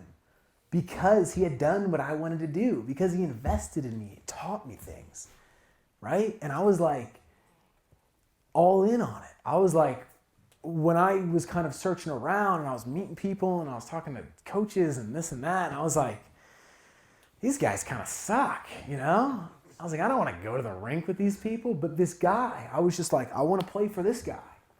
And so I just decided I'm just going to keep playing for him for as long as I can. And every year we moved up a level, we moved up a level, we moved up a level. And every year we were like the best team in the league. You know, it was really cool, but it wasn't because we had like the best players. It was because he was a great leader, man. And he was the guy. Like, it wasn't because we had like the best recruiting system in the world. We had all the best little talent, you know, best players and stuff. We had the best leader. That's why we were good. And so I tell you guys that story because it's about the leader. Like, it's all about the leader. How do you show up? Do you have a smile on your face? Do people enjoy being around you? Are people choosing, like we talked about, choosing to be around you? Right? And like, we influence everybody that we're around, and everybody else influences us. And I'm just challenged, like I want you guys to think about it, because if people aren't trying to be around you, if like you're recruiting and you're not retaining, or maybe you're getting agents and they're not doing what you want them to do, like, we're mirrors, you know, like we gotta be more, we gotta do more, we gotta be more positive, we gotta help more people. And like, as a leader, we're not only changing people's lives, but those people have families, and those people have extended families, and those people are probably around children and other human beings. And if I can influence people to be better, well, they're going to go home and be better people to the people that they're around. The ripple effect of being a leader is massive. And it's not just about me and the money that I'm going to make working alongside Bob, who just came in, and I don't even know Bob, but I'm going to be a great leader so I can get paid. Like, there's a bigger play here. We're taking care of human beings, right? Andy says human capital all the time. He goes, the secret of your business is going to be human capital. I hear him talk to business owners from every level, and he always says human capital. How I built my business is human capital. The reason I have so much loyalty, it's human capital. I treat people the right way. I'm willing to go to bat for people, right? And so for us, like, we are so gifted to be able to be in this opportunity to have the ability to influence people as a leadership team group, people that want to make it big, like do big things in life. We're getting a fast pass to be able to get in front of people, to get to influence people. Because man, it's tough to do it all yourself. Most agencies out there, you go anywhere else, you're gonna have to recruit your own people, onboard your own people, run all the trainings yourself. You're going to have to build the onboarding process. You're going to have to figure out how contracting works at other agencies. You're going to have to do all the instructions. You're going to have to figure out how to get through people through pre-licensing, tell people how to take their state exam. I know a guy, I was trying to recruit this guy one time from WFG, 1,000-person team, and he's trying to recruit me on the same call. And I'm like trying to get him, he's trying to get me, you know, it's this whole thing. And we're on a Zoom call together. And he's like, yeah, man, I just helped 5 people schedule their state exam. I was like, wait, what do you mean you helped them? You know, I'm like, help them? Like, were you like on the phone with them? He's like, yeah, we did a Zoom. I'm like, you did a Zoom? You do that with everybody? He's like, every single person. He's like, it's the best, you know? I'm like, the best? I'm like, dude, we get hundreds of people that sign up and take their test a month from a video, like a virtual training center, this onboarding system that we have. And he's like, what are you talking about? He's like, nobody has that. I'm like, we have that. I'm like, we do that. That's what we do. He's like, how do you guys do that? I'm like, dude, that's why you should be here with us. Like, but he didn't get it, right? And the point of me telling you guys that is like, that's what most agencies is. Like, this guy's he makes his own sales. He's got a huge team. He's managing a bunch of people. He teaches a bunch of people, but he's literally onboarding every person by himself. Isn't that crazy? I mean, like, we're just like, I think that we forget how lucky we are sometimes. Because, like, there's people that work here at Real Financial that get paid salary that, like, Jessica and Ron, like, they do so much, and they're not, like, they do stuff for you, they do stuff for you, they do stuff for you, they do stuff for you, like everybody in here, me, like they do stuff for all of us. And is free support. Like, we're not even paying for that. So it's really special. And yeah, this opportunity, man. I mean, it's just crazy to me that we get the chance to be, given a leadership role like that. Because again, I mean, especially like there's a lot of really highly talented people in this room. It's like you're not going to get the opportunity to just find accidentally a lot of star performers most of the time, because you're out there recruiting your own people, and most people who are looking for jobs on job board postings, they might not be the Bradley and Andy Elliott fan club, So they're not as hype and ambitious and crushed it in the car business for 10 years and been a high performer already. Like, they're not us. We're a very unique breed. And so to be a leader, having a good attitude is so important. And I have been never negative. It's like, even if things are tough, even when things were at the lowest of the low that they ever were for me in my journey, I still showed up and did 5 days a week Zoom call trainings. And I would be distraught, frustrated, kind of lost, didn't really know what to do, trying to figure it out. And then 5 o'clock would roll around and I do a sales training call and I'm like, what's up, guys? How we doing? Right? How's everybody? You guys killing it? You guys winning? We get any sales today? You guys got beat up? You guys made the calls though? I didn't tell you how many calls to make, but you guys at least made calls, right? You made some? Okay, cool. All right, let's get into it. What do we got? Right? And I'm fired up because I know that if I'm wavering, if I'm nervous, if I'm freaking out, man, that's bleeding all over everybody. But if I'm confident, if I feel like I can influence them to show up tomorrow, man, as a leader, dude, I'm doing my job. I'm getting people to think bigger, see the bigger vision, show them what's possible. I'm doing what I need to do to go give myself the opportunity to grow tomorrow. Okay? And, we talk about the financial benefits of being the leader, right? Being a leadership role, how beneficial that is. But guys, in all reality, it's an internal change. It's a change that we have to make to become the person that we need to be able to lead the people that we want to lead to get the result in the life that we want. And it just so happens, and it turns out to be that on the back end of becoming this person, you get paid really well. But it's all about you and your journey. It's about me and my journey. If I can grow, if I can become that person, rather than being like, I'm going to be a leader, cool, put my feet up on the desk, I'm good. I don't have to worry about anything. I'm just going to tell other people what to do. It's not what being a leader is. Like, being a leader is added responsibility.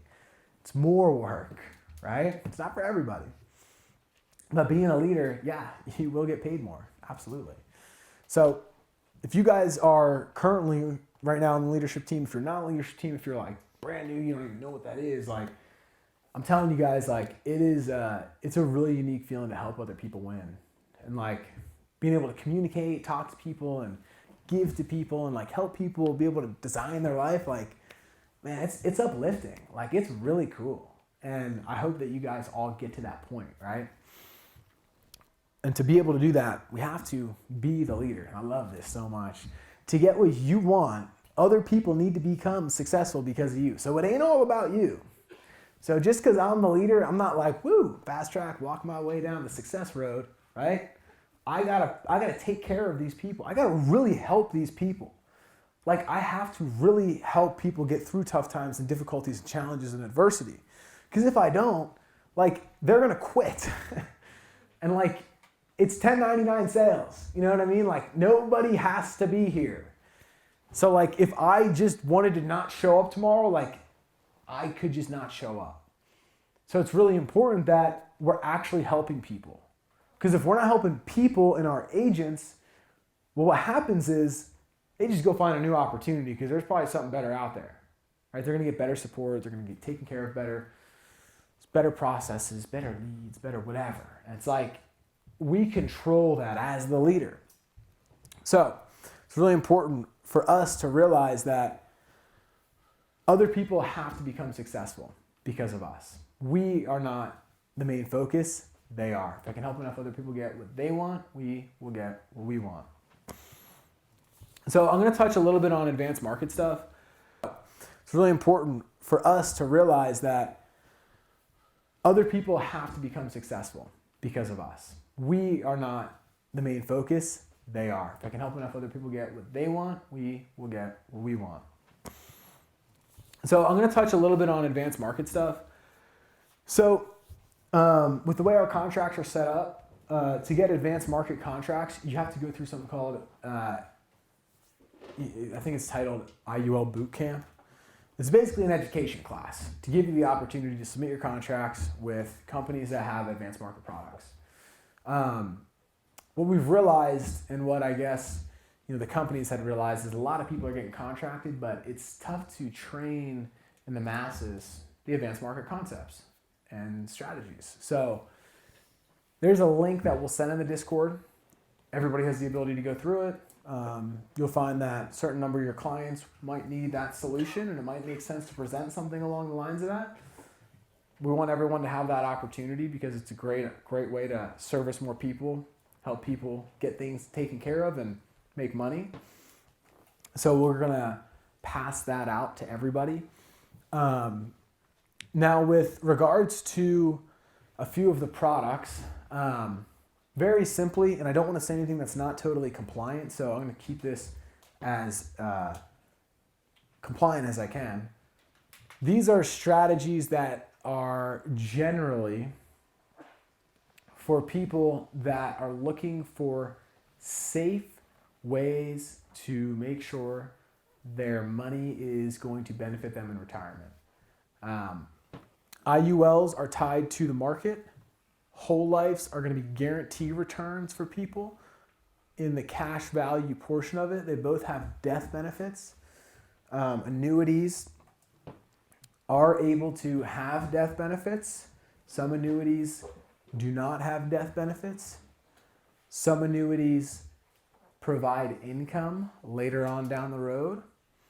And they're very cool, flexible products. So you'll hear a lot of common situations where people typically don't have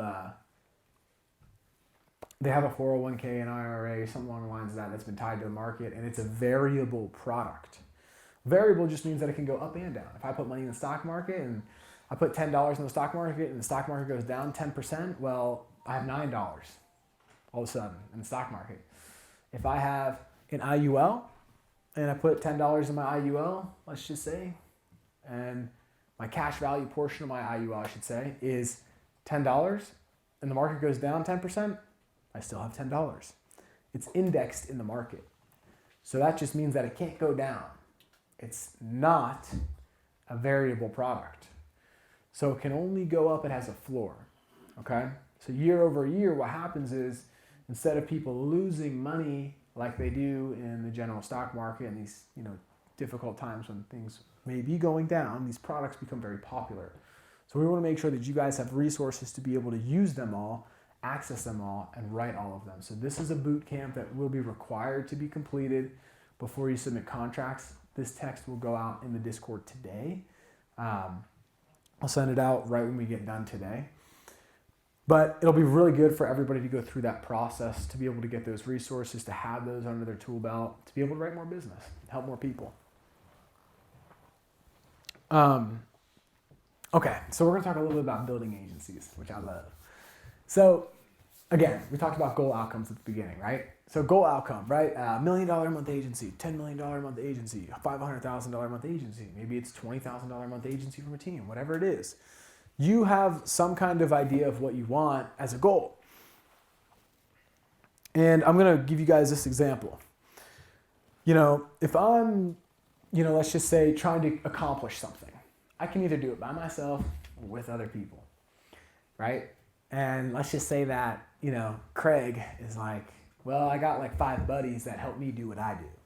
And I'm like, well, I do stuff myself. And like, there's 2 piles of rocks. And me and Craig are like, let's see who can move them faster. And I got me, and Craig's got him and his 5 buddies. And so I'm sitting here and I'm like hauling these big rocks like to where we need to take them or whatever. And I'm placing them, and they got 5 people. They got 6 people going back and forth moving the other pile. They're the exact same size. Who do you think is going to finish first? Craig and his team, right? So here's the idea, is that you don't have to do all this yourself. You don't have to get the income all on you. Like, you can help other people. And because I'm going to talk about the way that it's all set up in a minute here, but these companies are very generous with the way that they pay out. It's a very unique business model to where if you can help other people sell their product and they don't have to market it and they don't have to sell it and they don't have to pay money to get in front of people and train people, and we can just do that for them, they're like, hey man, bring us some more people. Here's a little bit of money. Keep on bringing us people, right? And they're like, thank you. And they're all pumped up. So, like, you can really do it just yourself or get help from other people.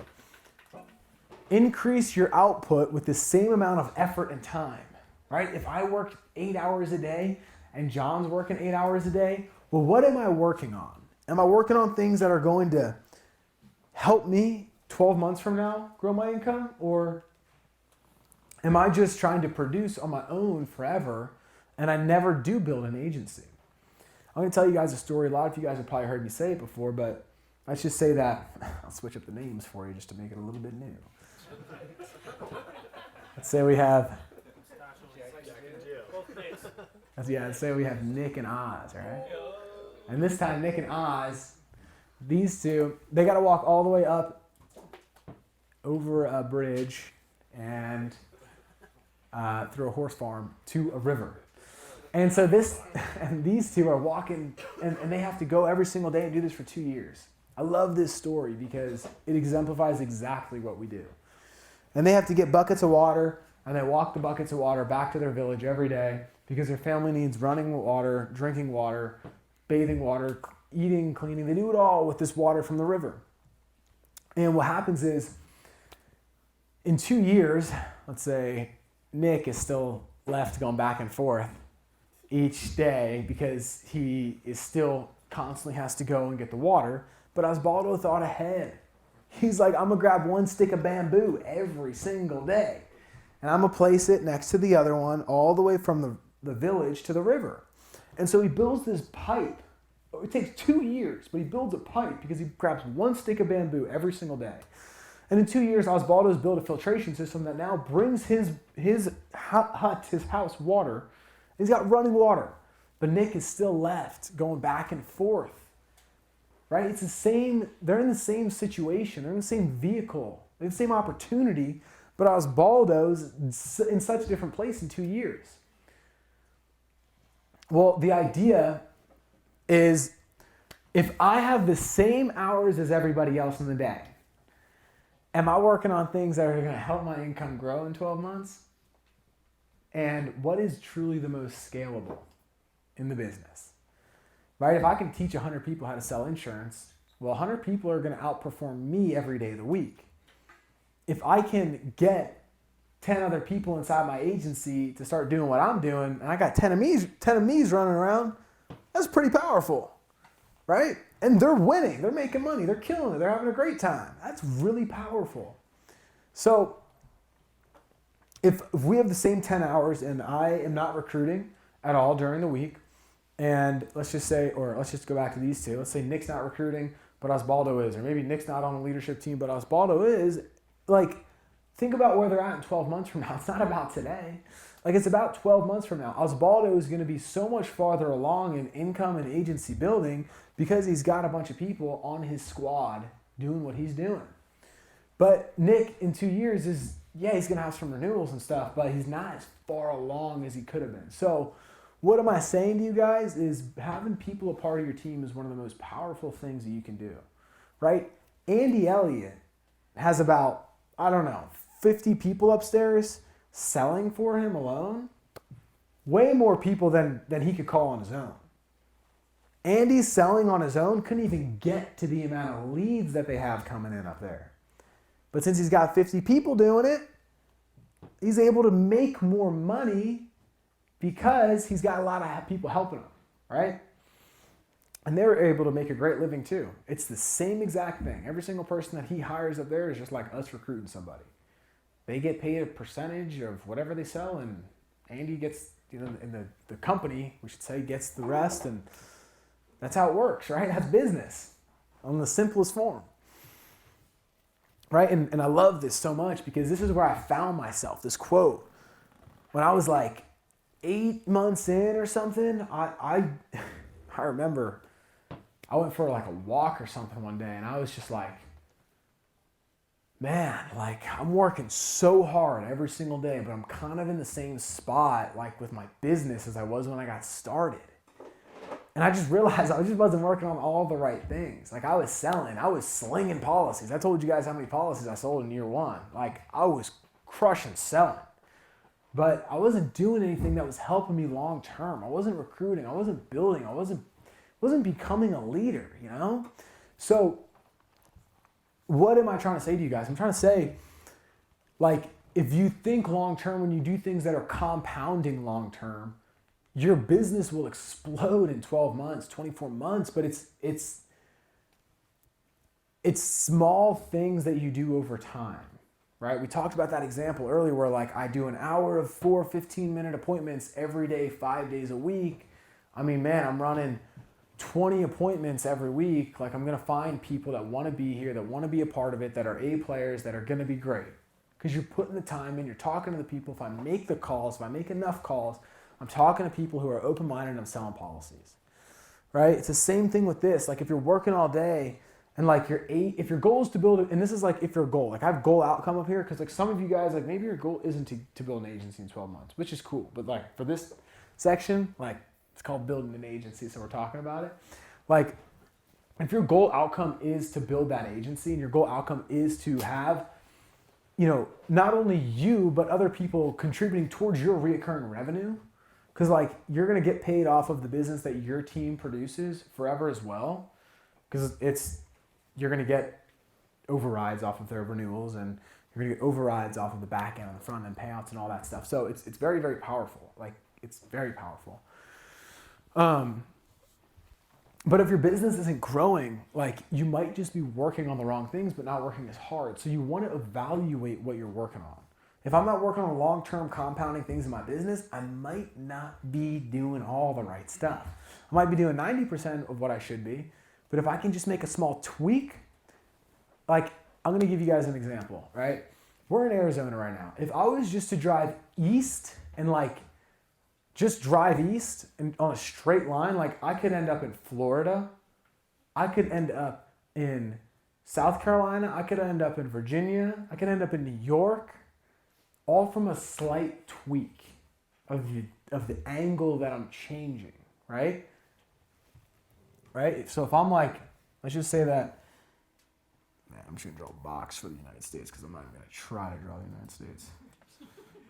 But if I, like, it's such a small difference in the angle.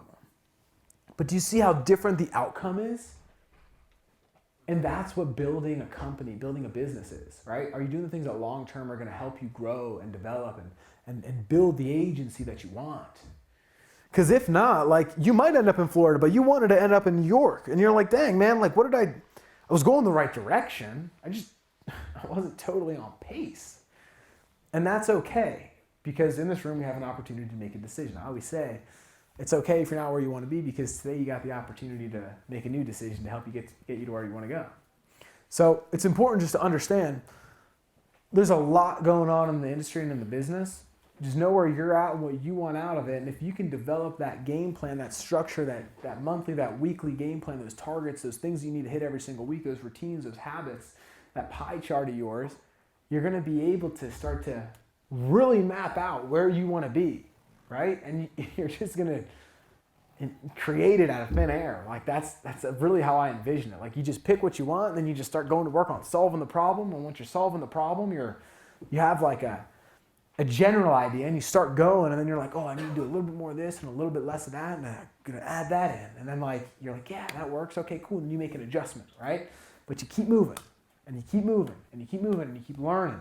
And eventually, if you want to go to New York, like you'll find your way to New York because that was the goal the whole time. You're just solving that the whole time. Okay? So, this is what I was saying a little bit earlier. You know, with what we do, it's very unique.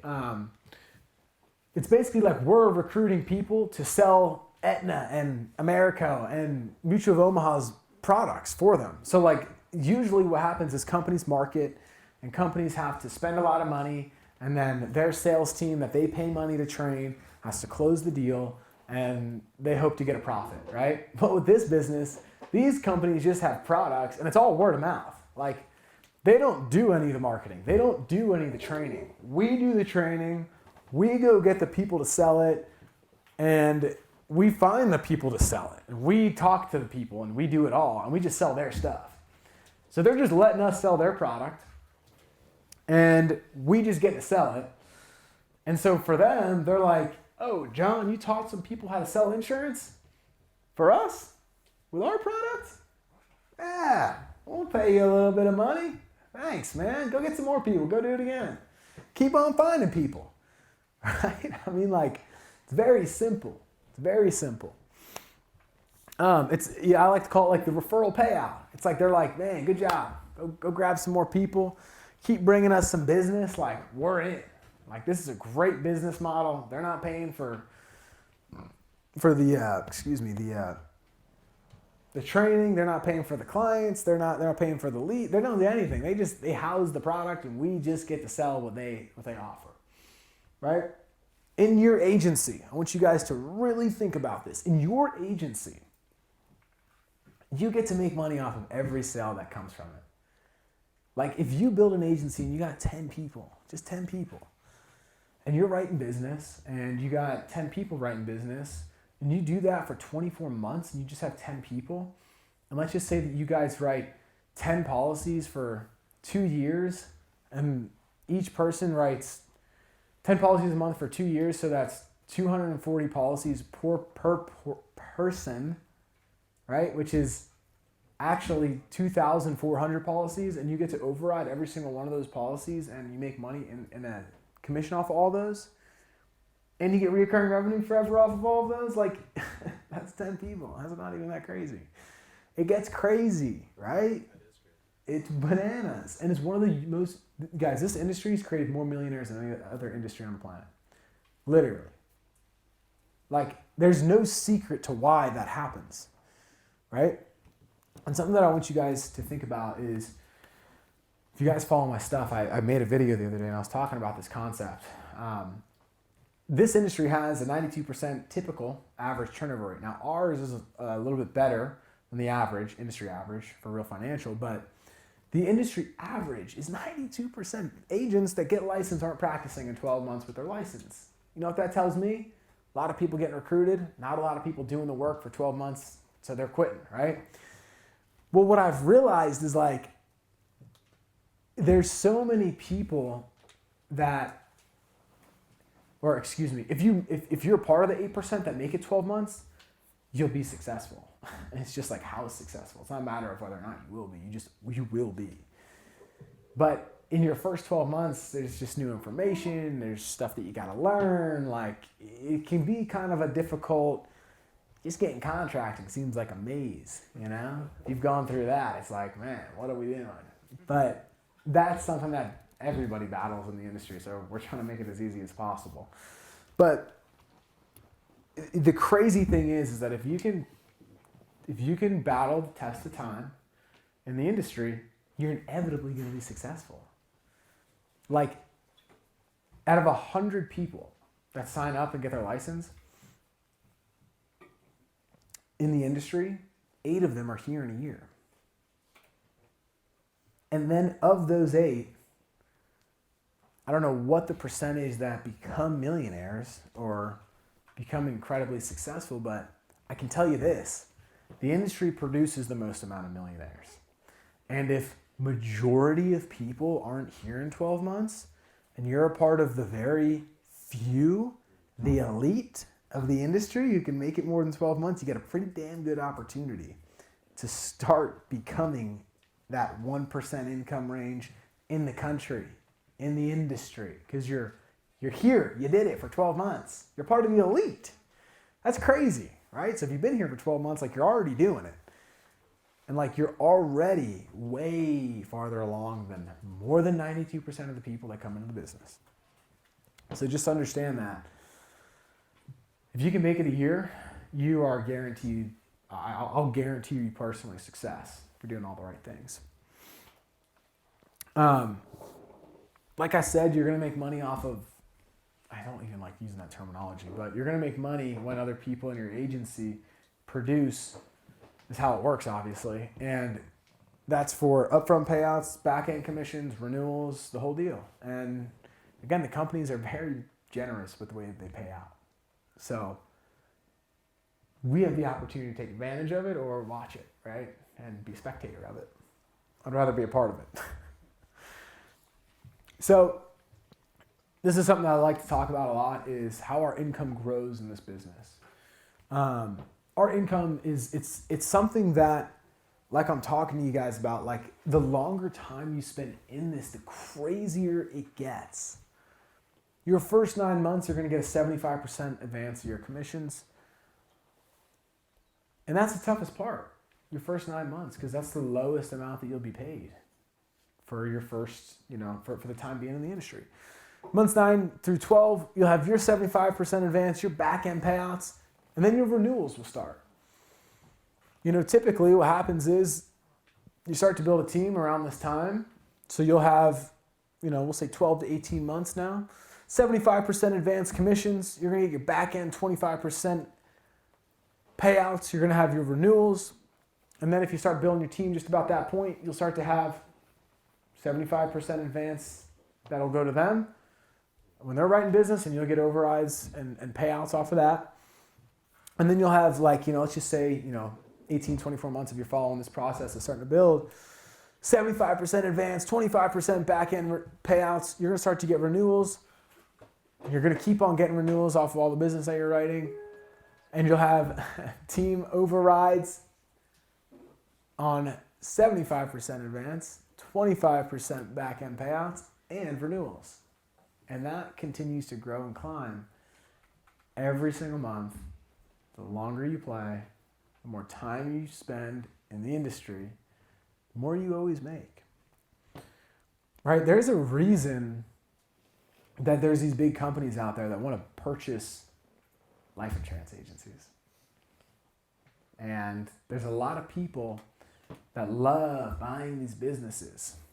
And for us, like being at the foothold, like basically what happens is they want to buy it when it's built because they don't want to do the work to build it. So they'll advance you like years and years projected of what your income is going to be, basically. And so they'll say, we'll give you this, at least this is how I understand it to be. We'll give you this, and we're going to take, whatever the deal worked out is, but they'll advance you a lot of the money that you're making in the, month to month, year and year. And so you look at it and you're like, I don't even know if it would be worth selling it. I don't know if there's an amount of money. If your income grows that much month over month, and some people just want to sell it, and I go back and forth on what I would want to do when I don't know. I don't know if I would even want to, you know what I mean?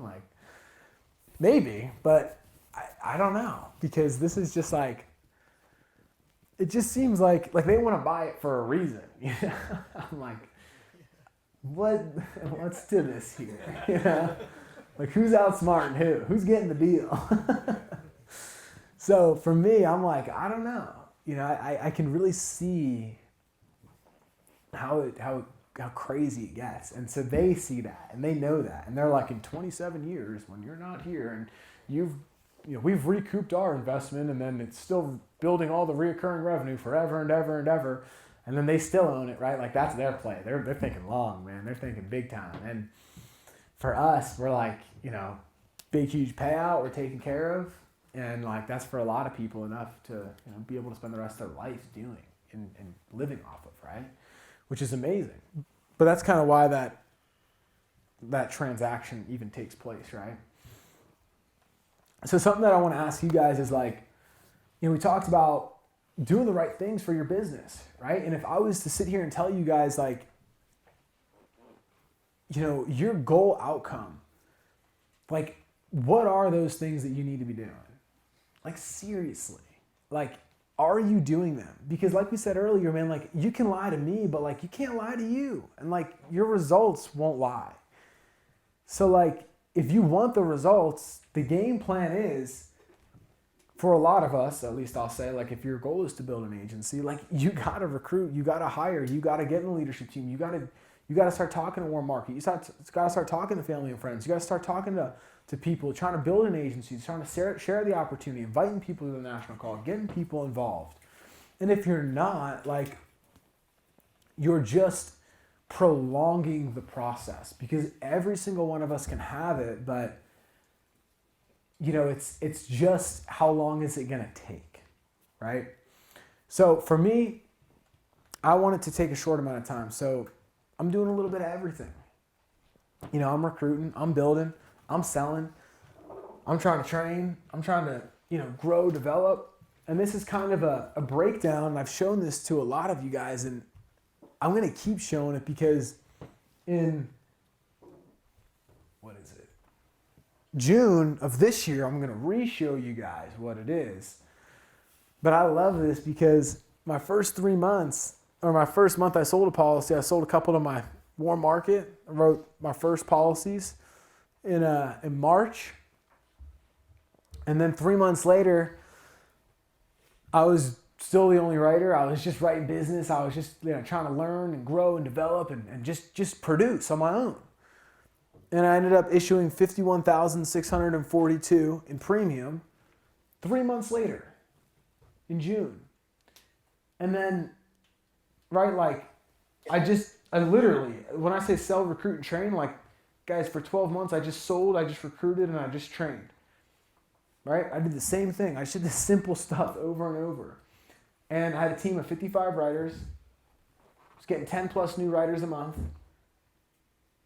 $240,000 in premium, and that's 12 months after this. So it took me 3 months to get really, you know, dialed in with selling at a high level, and then it took me 12 months to get to $250,000. You know, 10,000 less than $250,000, but just under $250,000 in team production, and that was last year. I mean, this year, like, I don't even know what that thing's gonna say. Yeah. But it's just crazy because, like, I didn't do anything crazy. You know what I mean? I really didn't. Like, it's just time in the paint, man. I just time under the bar. Like, I've just been doing it. And like, Update your photo though. huh? When you can update your photo though. That's what I was You don't like that? I look like a kid. Yeah. Have you heard the good word? Like, Man, I love it. Next event, I'm wearing that outfit. That's awesome. That is so funny. Yeah, I don't know. I just haven't changed it for some reason. I'm gonna leave it forever. Yeah, yeah. Yeah, that was when I was a child. But isn't that crazy, man? Like, there's only a year difference. It was like 15 months total of when I got started. So, I mean, I show this stuff to you guys because I'm like, you guys can do way better than I did. And like, way better in the process than I did it. Like, I messed up so much. Like, all this wasn't like this then. Like, it was hard. I didn't know what I was doing. But like, the path is paved, as a lot of people like to say. So my question is to you guys, like, 12 months, man, like, is it something like this?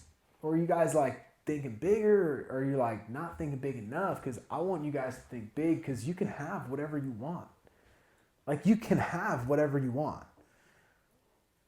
And I think that for so many of us, we shortcut ourselves, and we don't, like, dude, I didn't even know what building an agency was back here.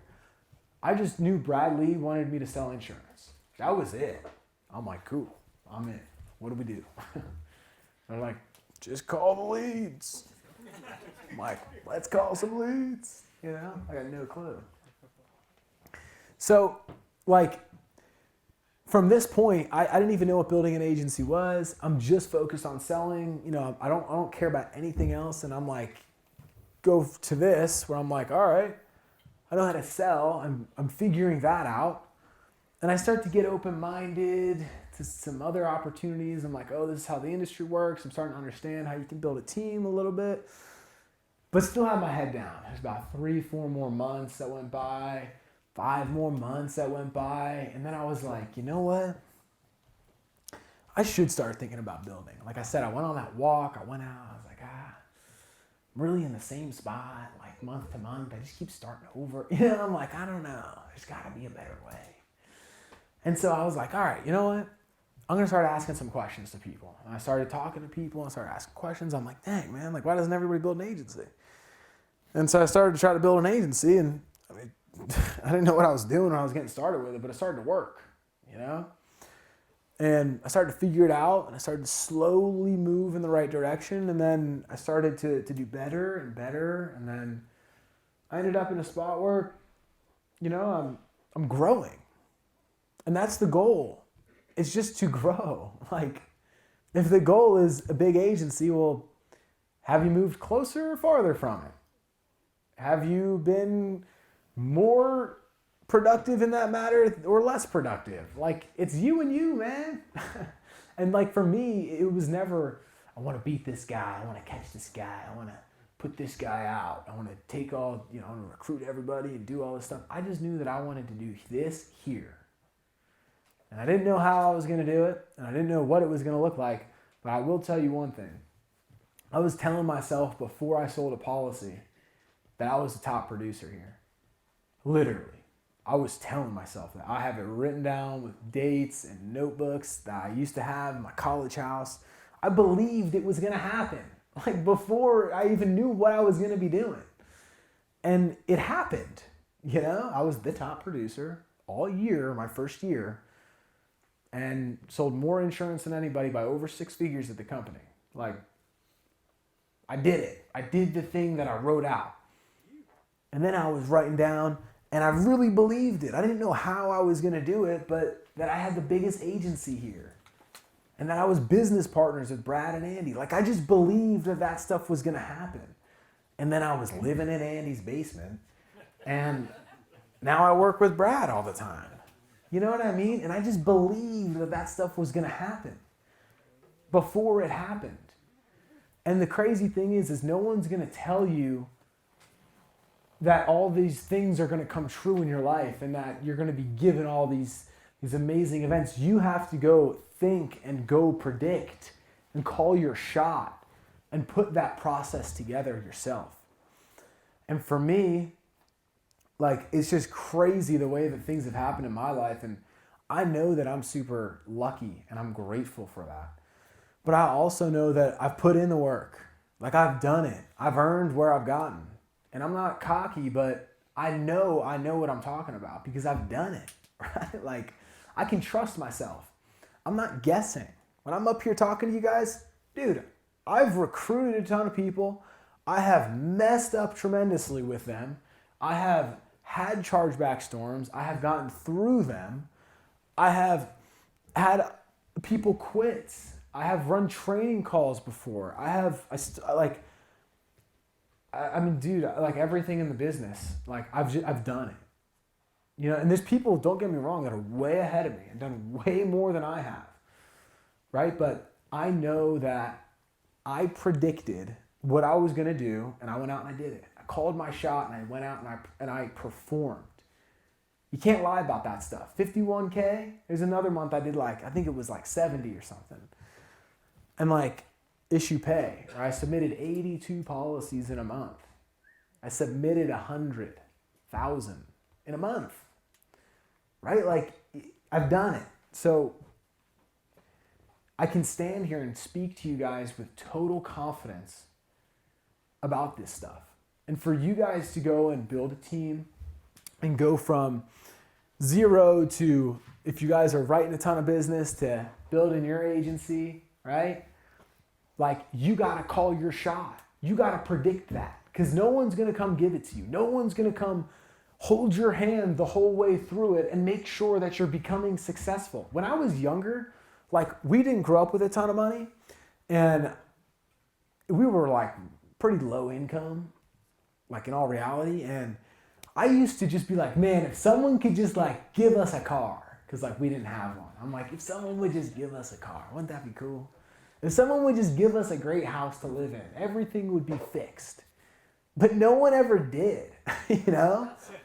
And what I learned is like, as things just didn't change, and like, you know, all thanks to my mom, because she worked her butt off to keep us in a school district that would be positive for us, because it's the best public school district in Pennsylvania. She worked 2 jobs, taking night classes. I barely ever saw her.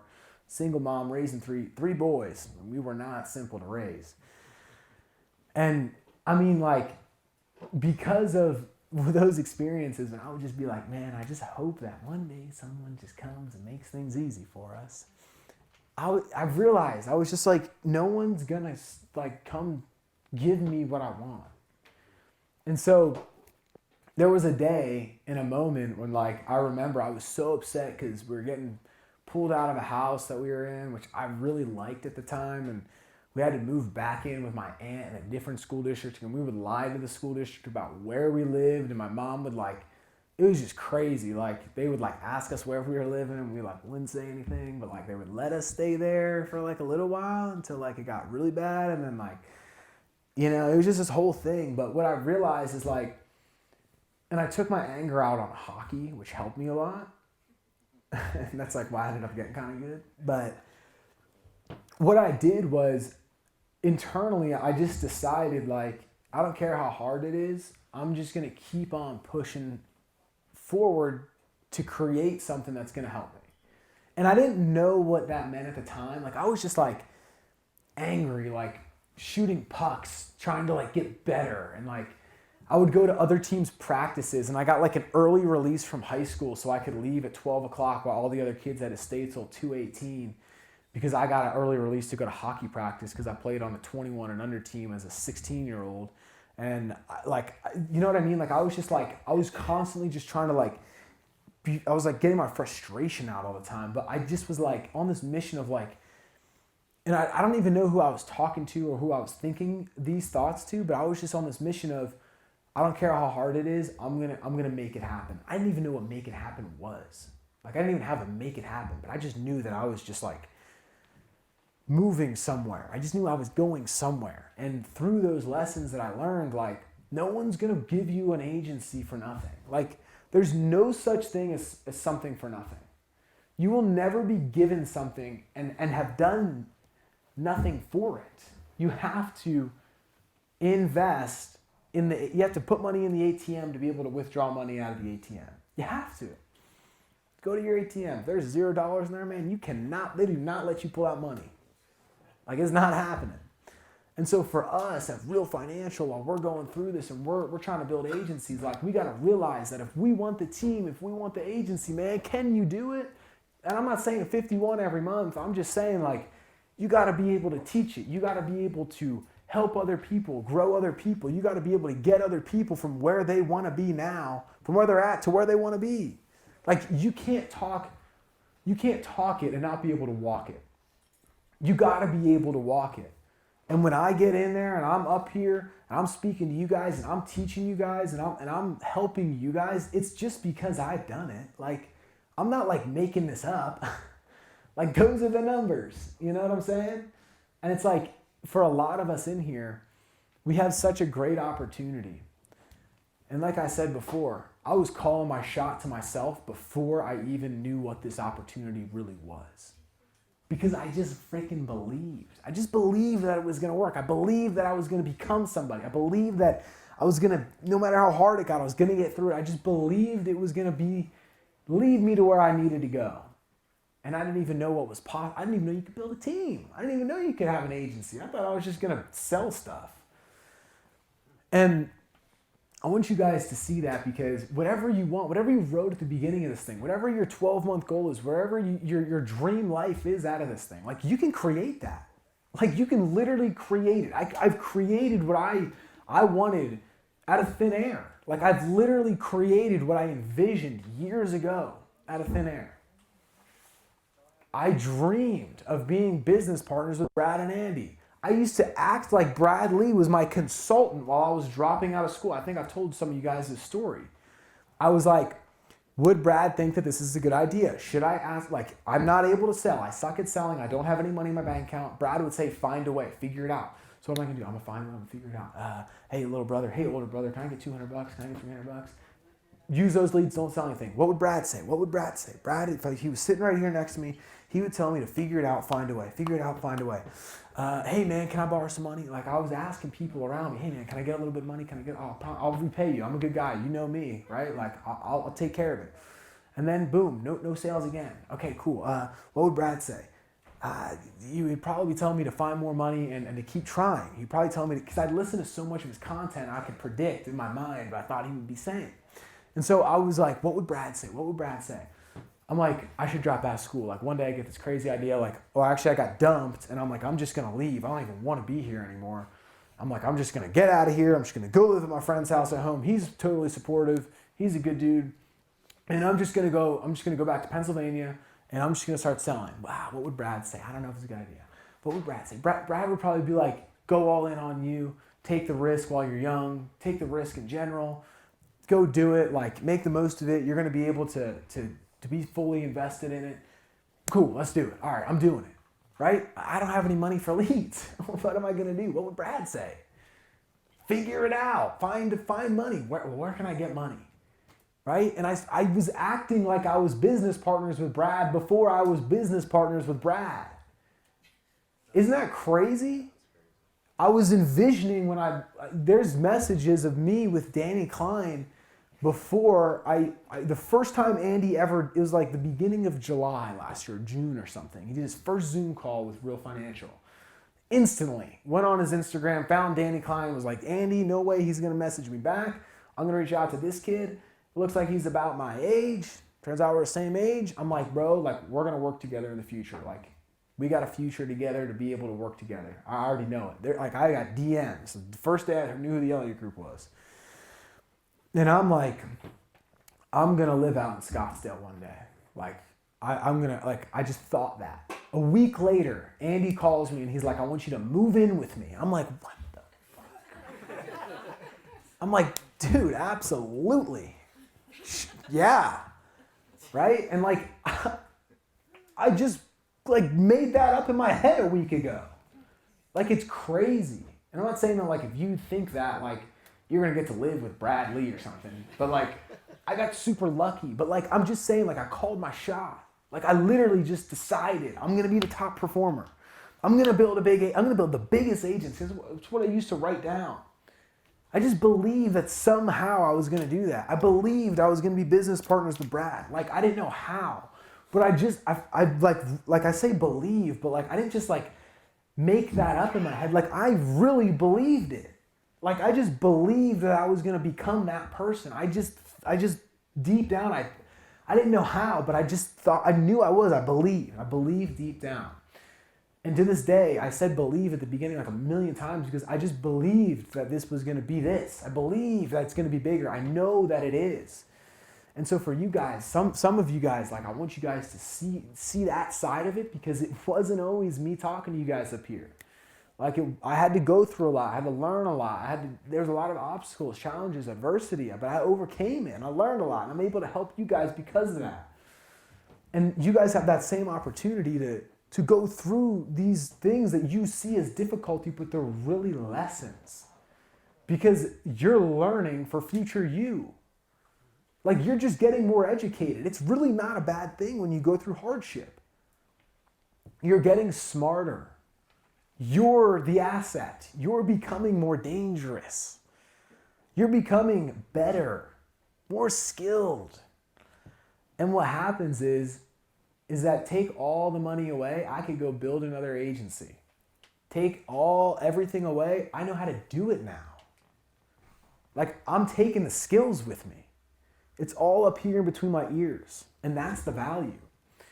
So I want you guys, like, you know, I said write down what you want in 12 months because, like, dude, that's what I've been doing, and it's been happening, like, over and over. And I'm just like, going to work, I'm like, all year, I'm gonna solve the problem, and I just like do it all. I'm like, end of the year comes, I'm like, pretty much hit everything. All right, we're going to do it again, right? And I just believe that we can all do that. Like, I believe that, like, inside of me, that you guys can do that I can do that. So, like, this isn't a crazy abstract goal. $250,000 a month agency, you can have that. You can have triple that with what we have. So I want you guys to just really, like, understand that. I said believe so many times. I hope that you guys kind of got it. So I'm going to talk a little bit about hiring staff. It's something that's helped me grow so much, is hiring more people. I've been able to actually make more money every month because I spend more money every month, which sounds funny, but what I've realized is that we all have a certain amount of hours in the day to be able to get things done. And it's impossible to take on more if we can't increase the hours. When's it going to get done? Well, other people are going to have the opportunity to step up and take on some of those roles. So, and sometimes it's tough. I think, when I got started, I was talking to some people. They were telling me to get an assistant. They were telling me to do this. And I was just nervous to invest in it. It was new. I thought that the $2,000 a month was going to put me out of business. And I didn't really know what I was supposed to be doing, how to hire them, how to manage them, what tasks to tell them to do. So my first person that I tried a couple of VA companies. And if you don't know, VA companies basically just, there's a company and they have people in the Philippines that'll do stuff for you. And they manage, they monitor them, and they're gonna basically, you tell them what you want them to do, but they make sure it gets done, ultimately. They hold the accountability. And that was cool. I tried that. I hated trying to get people to do the things that I was really good at, because I was good at everything. As time went on, I was getting better at hiring. I was getting better at recruiting. I was getting better at having conversations in my DMs, doing interviews, right? Hiring people to join the agency. I was getting better at, communicating with agents. I was getting better at all this stuff, and I didn't want anybody else to do it because I wanted it to be done my way. And I hired a VA, and then I cut the contract. I was like, I can't do it. I hired another one. I'm like, I can't do it. It's just not being done the right way. And they'd be like, why isn't it being done the right way? And I'd be like, I'd rather do it. And so I would work all day long, and I was burying myself with work because I wanted to accelerate my learning curve so fast. So I was doing so much more. And I didn't have to be doing all that much, but I wanted to grow, so I was willing to do it. And what I've realized is that I was going to be stuck working all day long, every single day, forever, if I kept doing what I was doing. So there was a point in time when I reached out to someone and I got a VA, and I was like, I'm just going to make this work no matter how it starts off. And so there were some things that didn't go right. There were some things that, just like all the other times, it wasn't working. But I said, can we jump on a Zoom call? I want to go over with you how I would like it to be done. We worked it out. That's Grizel. You guys see her in the group chat. She's awesome. Great attitude, super positive. She does a lot. She does a lot for the company. So she's great, and she helps me out. Some of you guys have talked to Destiny. So Grizel's out in the Philippines. She's amazing. Destiny's in Phoenix. She is a full-time admin for me that's here in the States. She does some onboarding stuff. She helps out with behind-the-scenes stuff for me. She calls carriers. She checks in with clients for me. She's asking for some referrals here and there for me. She sets appointments for me. Like, she does a lot for me. And so I'm able to sit here today and then sit down tomorrow and have probably 7 appointments scheduled because Destiny's making phone calls, right? But I'm here. I'm present with you guys. And so what I've realized is, like, if you want to do something big, it's going to take people.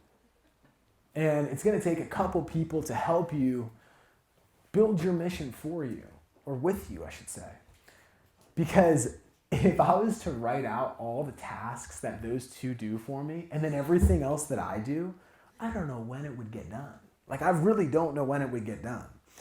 And not everyone's at that level where you need that, but as you grow and as you build, you're going to need some help.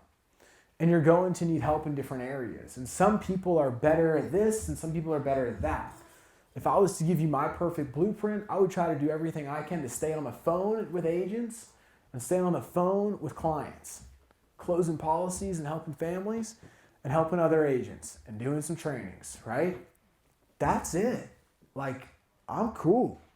You team, handle everything else. I'll do this. I'm here, I'm present. That's the dream, is to be in that, right? Because you're gonna have people, like I said, my onboarding calls are getting done. I have someone helping me out with, I mean, they do everything. Everything that they do so much stuff. It's crazy. They recruit people out of my DMs. They're building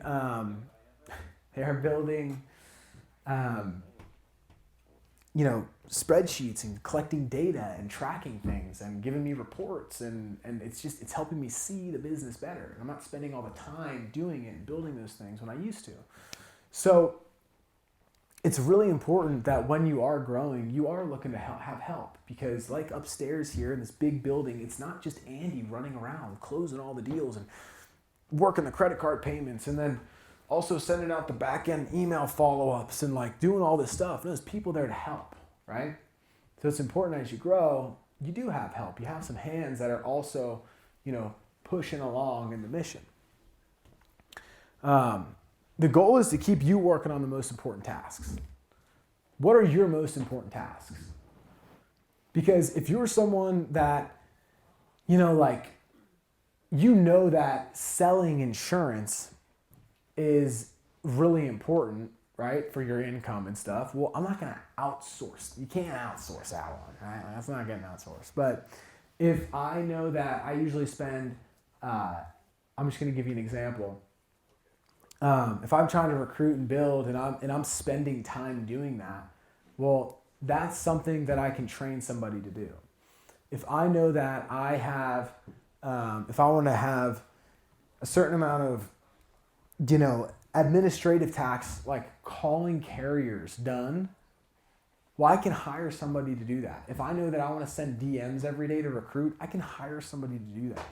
So there's all these things that are really easily trained that people will do for you. It doesn't have to be you. It's just got to get done. It doesn't mean it's got to get done by you. Right? And so I have here what truly moves the needle. Outsource everything else. Because as you grow and you start to make money, you'll realize that the other things are actually holding you back from making more money.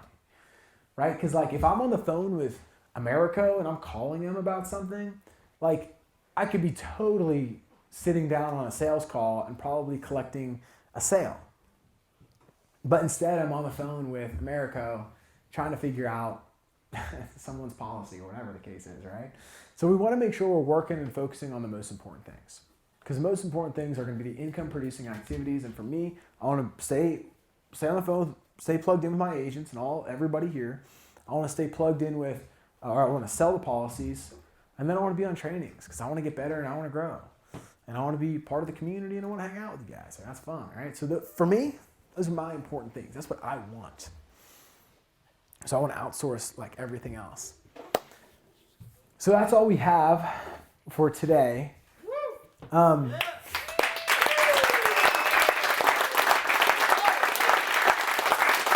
so, again, like I said at the beginning of today, guys, the goal today, and I hope you guys took notes, all this stuff is recorded. We're going to be blasting it all out. But we want to make sure that everyone's got all, number one, tools and resources you need to become successful. Number two, you know exactly what to do. And number three, you guys are a part of the team. Like, this is a unique place to be. And so if you haven't been plugged in yet, this is your first time around us, like, man, welcome. Like, this is the group. Like I said, I'm gonna overview one thing with the FCC regulations that are coming in. We're gonna start to shift a lot of our internet leads to Cody and his team. So I sent you guys a link in the Discord. I'm gonna send it out again. And I'm also gonna send out the IUL and Advanced Market Strategy boot camp, so everyone can go through that. But book a call with those guys. They'll set up everything for you. Like whatever you're paying right now, even if you're buying aged leads, like you could spend the same amount of money, get less leads, and close more sales because they're legit, fresh. No one else is calling that person kind of lead.